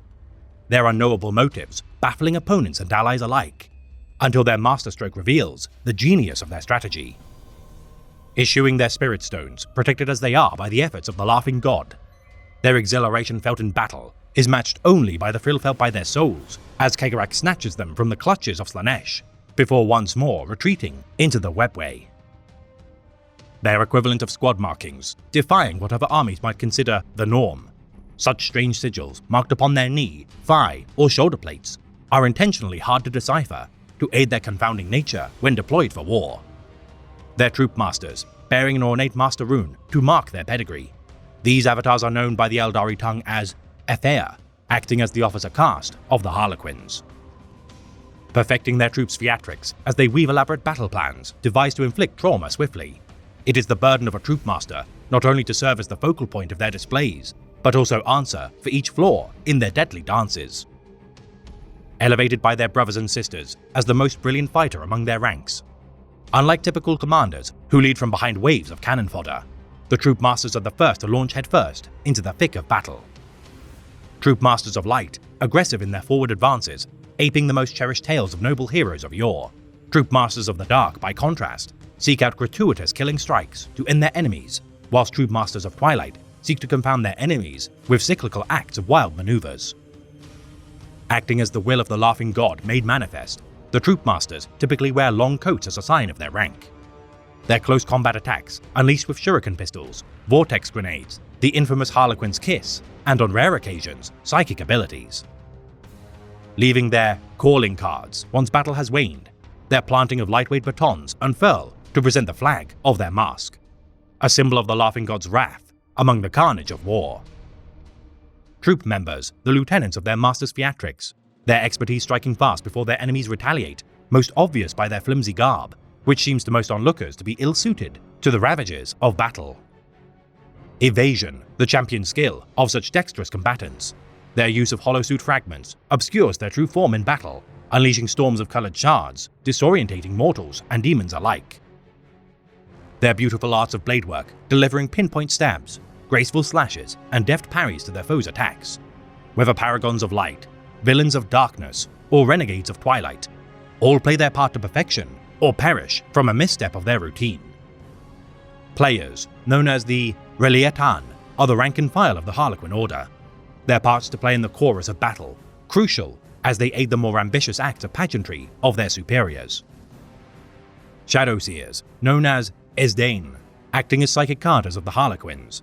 Their conjurations sow misdirection, fear and confusion within enemy ranks. Their actions causing the senses of their enemies to betray them, as stoic men are driven mad, gouging their eyes with their own fingernails. The Shadowsheers' projections of vast illusory veils and warding shields protect them from harm. Acting as the embodiment of fate within the games played by the Harlequins, these narrators of destiny speak in monologues, song, and rhythmic stanza, their hallucinogenic Credan grenade launchers providing drug-laced hysteria into the deadly cocktail of conflict.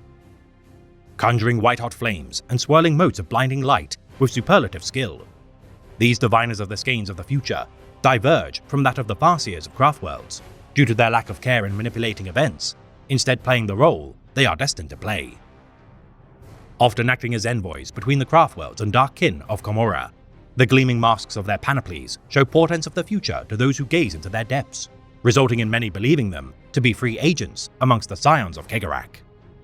Death Jesters, or Margarak, are the grim executioners of the Harlequins, their uncharacteristic use of heavy weaponry and armored grav tanks setting them apart from their kin. Carrying Shrieker cannons into battle as they fire single, devastating acid shots into the heart of enemy positions. The virulent strain of bacteria within such projectiles causes expansion of blood vessels within its victims, which results in explosions of viscera. Such spectacular displays of gore, causing screams to which the weapon bears its name. The sinister Death Jesters of Kegarak stand aloof from their troop, reminding all who oppose the Laughing God the fate of those who underestimate the Great Fool. Performing risky stunts as they dice with death, the Death Jesters wear masks and outfits decorated with bones, adding to their already grim demeanor. Cracking morbid jokes which delight even the denizens of the Dark City, even the cruelest Commorrite knows not to meddle with the affairs of Death Jesters, lest they become the subject of their malice. Committing practical jokes on their enemies during battle, which provides infinite possibilities for amusing accidents. Their habit of confining defenders within bunkers, trapped with the corrosive effects of their Shrieker cannons, amuses them greatly. The screams of the dying, music to a Death Jester's ears, these sadistic killers are known to dress unconscious soldiers in the rendered flesh of their kin, resulting in panicked awakenings which even the kin of their troop find distasteful. Supported by Skyweavers who descend from the heavens, trailing clouds of hallucinogenic vapor, the gleeful pilots known as Skyborn Princes steer their jet bikes, as their rider companion, the Great Falcon, fires concussion blasts, often casting Star Bolus anchored precariously on the hind of their steed. Detonations from such bolus, capable of tearing holes through Space Marine ceramite or severing the legs of mobile weapons platforms, many have underestimated this seemingly crude method of warfare. Those who survive casting down their payloads, wielding Zephyrglaives in their stead, these avatars of the cosmic serpent of Eldar mythology, spread far across the stars into tiny fragments, is a boon for Kegarak, who revels in its subtle divergent tales, spoken in riddles. Voidweavers are more substantial variants of the Skyweaver. These craft carrying heavy payloads, such as shuriken cannons, mounted onto their chassis, capable of sundering heavy armored vehicle convoys. Fitted with polychromatic camouflage to aid their concealment during raids, these tools of ambush bring ruin to their foes, before withdrawing from danger as swiftly as they descend. The Starweavers, securing aerial superiority using a combination of incredible speed, shuriken, and haywire weapons. These anti-gravitic dogfighters use mirage launchers to project holofields, protecting their otherwise lightly armored frames. Capable of deploying troops into battle as they leap from their transport platforms, diving into the heart of the fray. These craft, named after the most courageous of the brood of the Cosmic Serpent, mimic their aid given to Kegarak during the flight from the Grave of Stars. Solitaires, known as the Arabenian, the most enigmatic of all Harlequins. These brilliant warriors roam the stars alone, only rarely joining troops for an occasional cooperation in battle. Their souls doomed to the devouring appetite of She Who Thirsts. The attempts of their laughing patrons' intercedents is not guaranteed, and thus Solitaires keep a safe distance from their kinsmen, as their masks project the unsettling and androgynous features of Slaanesh. Harlequin troops deigning not to speak to Solitaires so as not to invite curses upon their person. Such souls spread feelings of depression when around Psykers, and thus are treated with hostility by those who surround them. Seemingly immune to psychic attacks as the weapons of their enemies loosen in their grips. No performance of the Fall of the Eldari, the dance, is complete without the Solitaires, playing the role of She Who Thirsts. For it is said that should others attempt such a feat, only madness shall befall them. Sightings of solitaires devouring the spirit stones of slain Eldar as a means to vanguard their souls from She Who Thirsts. These lone warriors can live amongst all manner of races, often encompassing the form of Kegarak himself, due to their nature as the pinnacle of the Laughing God's ideals. To observe the weapons of the Harlequin Order is to witness the most esoteric and strange assortment of armaments imaginable. Their peculiar designs often hiding devastating inner workings behind a visage of a smirking grin. Each mask worn by a Harlequin known as a Agafe or false face. Within their construction resides a small holographic device which is capable of projecting different death masks, the faces of demons, and even scenes of death onto their faces. Emitting a short-range psychic amplifier which bolsters their enemy's sense of foreboding and despair. Variants of the masks, such as the Rictus, amplify feelings of nihilism, while dread masks and masks of fear feast on the worries of those who look upon them. Crafted to imitate the likeness of the hero or villain to which the Harlequin hopes to play. While some are bisected in black and white halves to mimic the blinded princes, others use patches of diamonds on their cheeks to honor the tears of Isha. Free to choose how to adorn their masks should their efforts be made in the name of the Great Fool. The troop masters are required to wear masks bearing exaggerated and grotesque features as a way to taunt the embrace of death. Each of their hollow suits psychically attuned to its wearer. Their trademark Defedi between colors hollow suits dazzle the eyes of their foes, erupting into blizzards of diamonds and light particles. The faster one moves, the more pronounced the fractal light storm which enshrouds their form. Their flip belts containing wonders of Eldari technology, such as anti-gravity generators activated by a fort, allowing the Harlequin to perform supernatural acrobatic feats. Their power swords, named after famed weapons wielded by heroes of Eldari myth, whether devoted to gods such as Cain, Isha, Kurnus, or Vorl. In truth, many such artifacts have been stolen by Kegarak, leading some to believe him to carry such instruments of war when roaming the plains of the material. The Harlequin's Kiss, Kiss of Doom, Sting, or Brafu Angua, the most infamous of all the Great Fool's arsenal. This spool of high-tensile razor-sharp monofilament wire, constrained within a wrist-fired sheath, unspools instantaneously when fired, shredding its victims into something akin to soup before withdrawing back to its container, having moved so fast that no gore remains upon its edge. The Harlequin's Embrace, another wrist-mounted weapon, similar to those carried by warp spiders of the Aspect Shrines. These projectile clouds of wire embrace their foes rather than invade their forms, slicing enemies into rather larger chunks of meat. The Harlequin's Caress, wielded solely by solitaires, encases the user's hand in phase field technology, allowing the user to punch holes through enemy armor and pluck their still-beating heart from their chest, as easily as if grasping through air. Fusion pistol projectiles, causing the molecules of their targets to vibrate at rapid paces. The intense heat created from such manipulations cause their host to burst into flames, before liquefying into puddles of gore and evaporating into thin air. Neurodisruptors, made of psychocrystalline materials, fire beams of energy capable of overwhelming their target's nervous systems. The protection of the finest armor bypassed, as such beams kill their enemies, leaving no trace of direct trauma. Mist staves, wielded by the Shadowseer Order, channeling their psychic abilities into energies capable of crushing the sturdiest of armor. Those unprotected, struck by glancing blows, are overwhelmed by reduced eyesight, verging on hysterical blindness. Haywire cannons, mounted on vehicles, fire electromagnetic blasts of energy, which split into forked veins. Even the most sophisticated machinery of myriad alien races scrambled from a single barrage. Mirage launchers, obscure Harlequin lines with explosions of vibrant blinding colors dispensed from hollow grenade pods. Many a scion of Kegarak has been saved by the covering of fire of such assaults on the senses. For to face the Laughing God is to invite mayhem into one's life, and when all is said and done, who is the more foolish? The man who believes himself wise enough to cheat fate, or the clown who laughs in the face of death?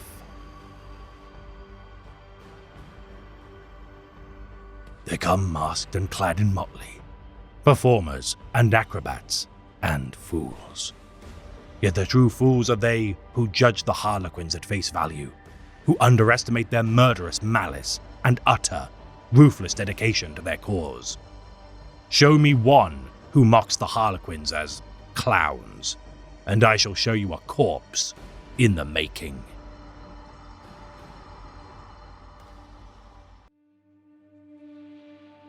Dear companion, we come to the end of my tale.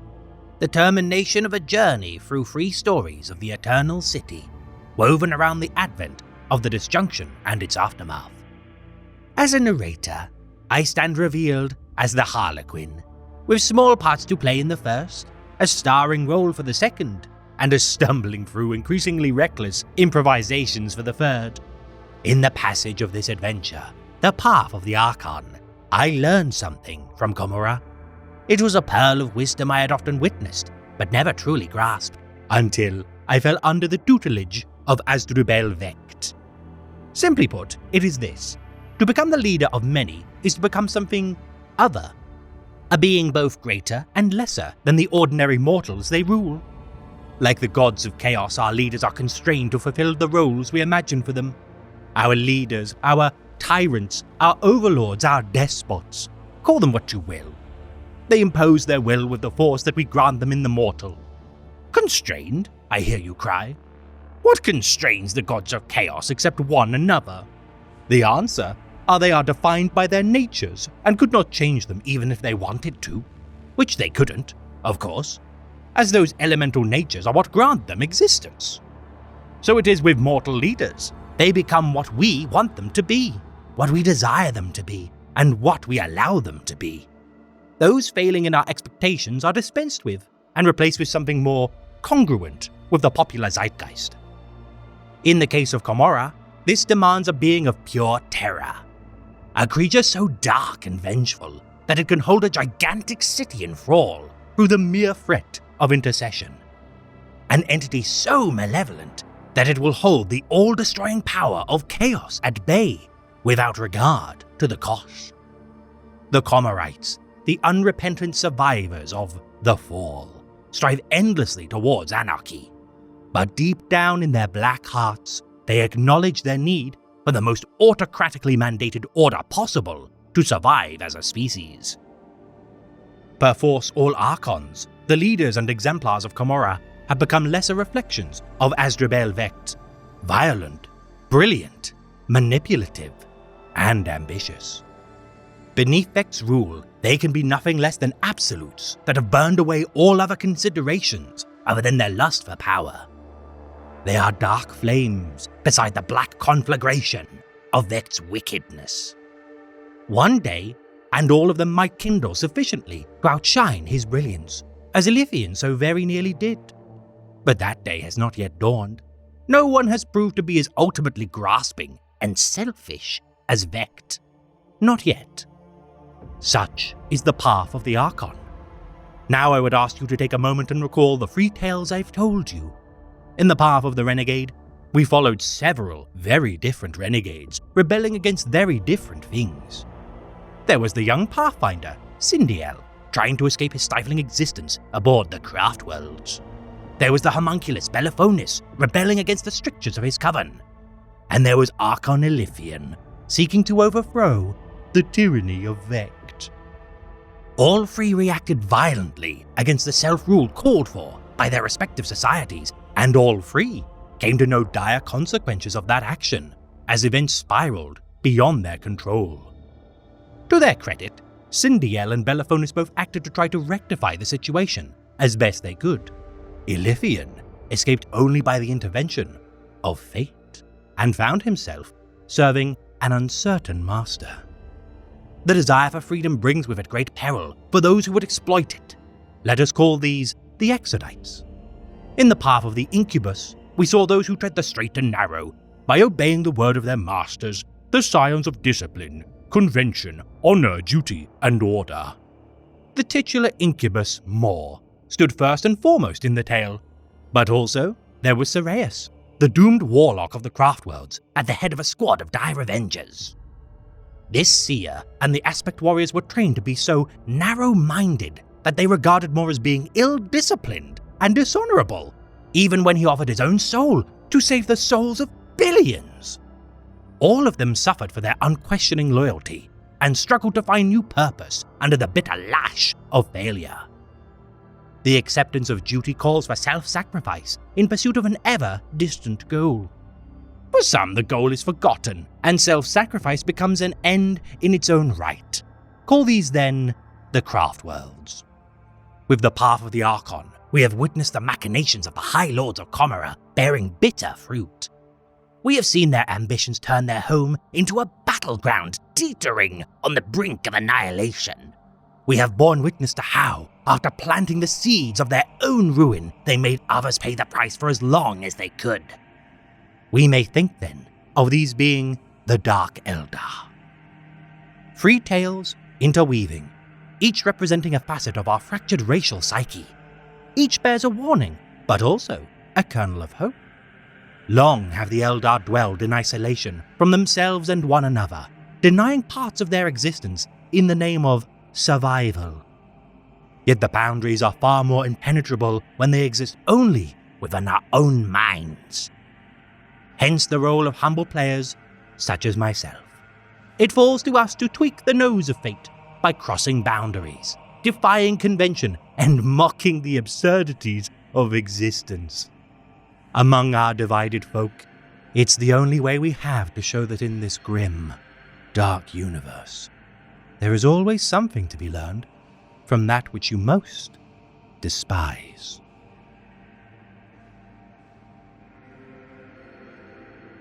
Motley is an outcast harlequin of an unknown mask.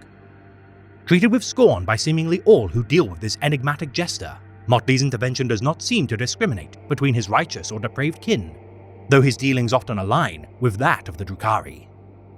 Watching intently at the schemes of Archon Nyos Ilithian as he gathered allies to overthrow the tyrant of Comora, Asdrubael Vect, their objective to seize a pure-hearted soul to revive the ancient rival of Vect, El Uriak, would lead them to a verdant world laid claim by the Exodites.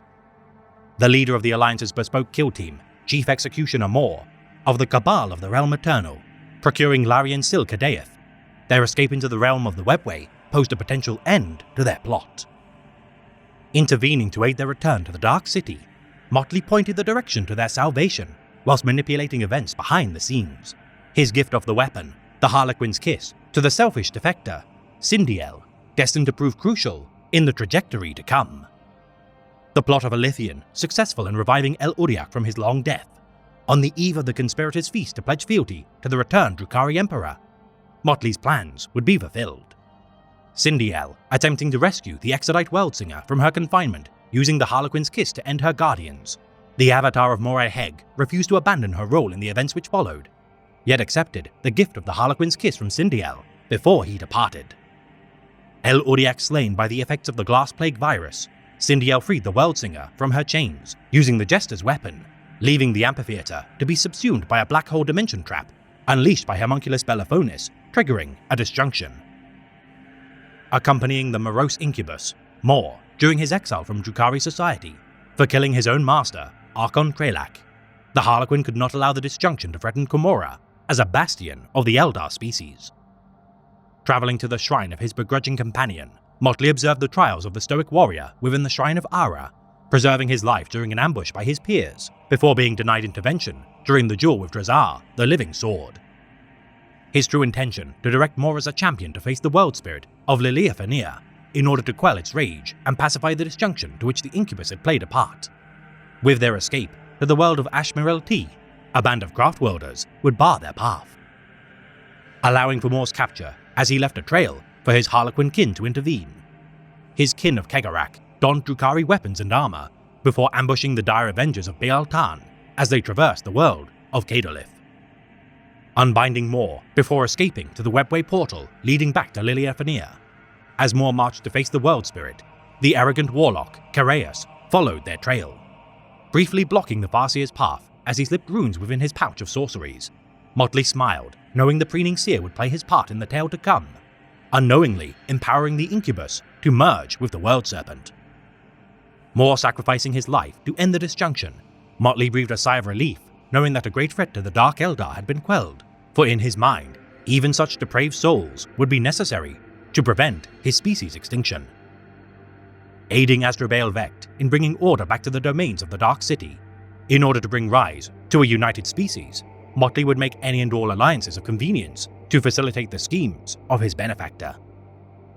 Venturing to the subrealm of the Sable Marches, following the disjunction of Comora, Motley intervened to aid the Mask of Vile investigating signs to locate the culprit who had ravaged the Sundered Craftworld, stealing its Wraithbone and Spirit Stones.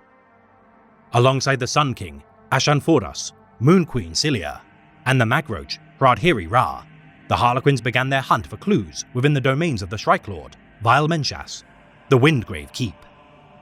Performing Ursilis' rendition of the fall of the Eldari, the Penumbra. Within the amber wing of the fortress, this difficult production attempted less than 100 times over the millennia would require volunteers to play its parts. Driving Ulfanir Yagara mad with his involvement, the Harlequins saw no cause to suspect him for the crimes commit against the Craftworld. Turning their attentions to Archon Caseus, as they once more performed the Penumbra within the Emerald Wing, experiencing sensations of unconditional love for the first time in his bleak existence. So too did Caseus become overwhelmed by the intense retelling of the tales of the Eldar gods, that the spirit of Cain took hold of his body, causing a bloodbath to ensue. Enacting their final attempt to complete the performance within the Onyx Wing of Windgrave, Modley confronted the Shrike Lord, playing the part of She Who Firsts. The remainder of his troop demanding the Drukhari flee, each dressed as the Eldar Pantheon, as they staved off Slaanesh's wrath, imbued within Motley. Their reenactment of the fall of the Eldari complete, Death Jester Pradhiri Ra struck down the Shrike Lord, holding aloft a Spirit Stone as a means to save his soul from the Perfect Prince. Giving Motley the stone, which was swiftly swallowed by the smiling renegade. Not even the death head of their troop could conceal his horror felt, witnessing the price paid to prevent their own souls from being surrendered to She Who Firsts. Motley's actions hereafter, unknown. Perhaps the smiling god shall smile upon his peculiar subject at the time of his death, snatching the soul of this aloof minion from the clutches of Slaanesh.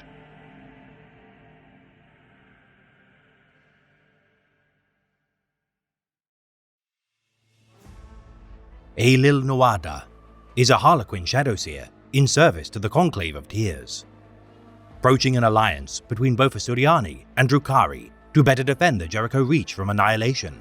This intermediator of Kegarak is a master of both performance and the psychic arts.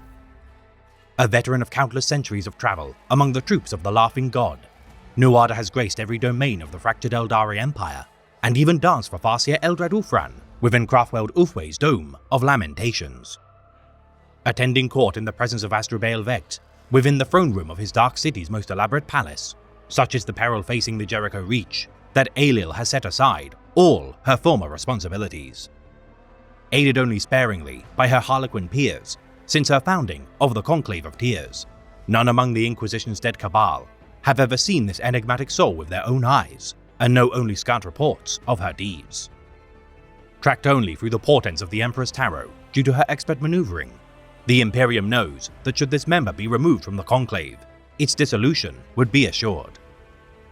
More a figurehead than the leader of the Conclave of Tears, Nuada binds its members together in purpose, the sheen of her silvered mask never removed, even within the presence of her peers, reflecting both what she and those she converses with wish to see. Her dance of death, utterly devastating within the midst of battle. Her mask shows terrifying visions of her opponent's death masks moments before their own demise.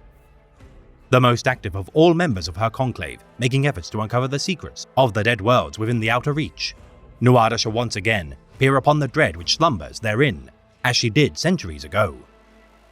The only soul to truly comprehend that which lurks in the darkness, Aelil shall take any and all measures to ensure its wrath shall not subsume the stars.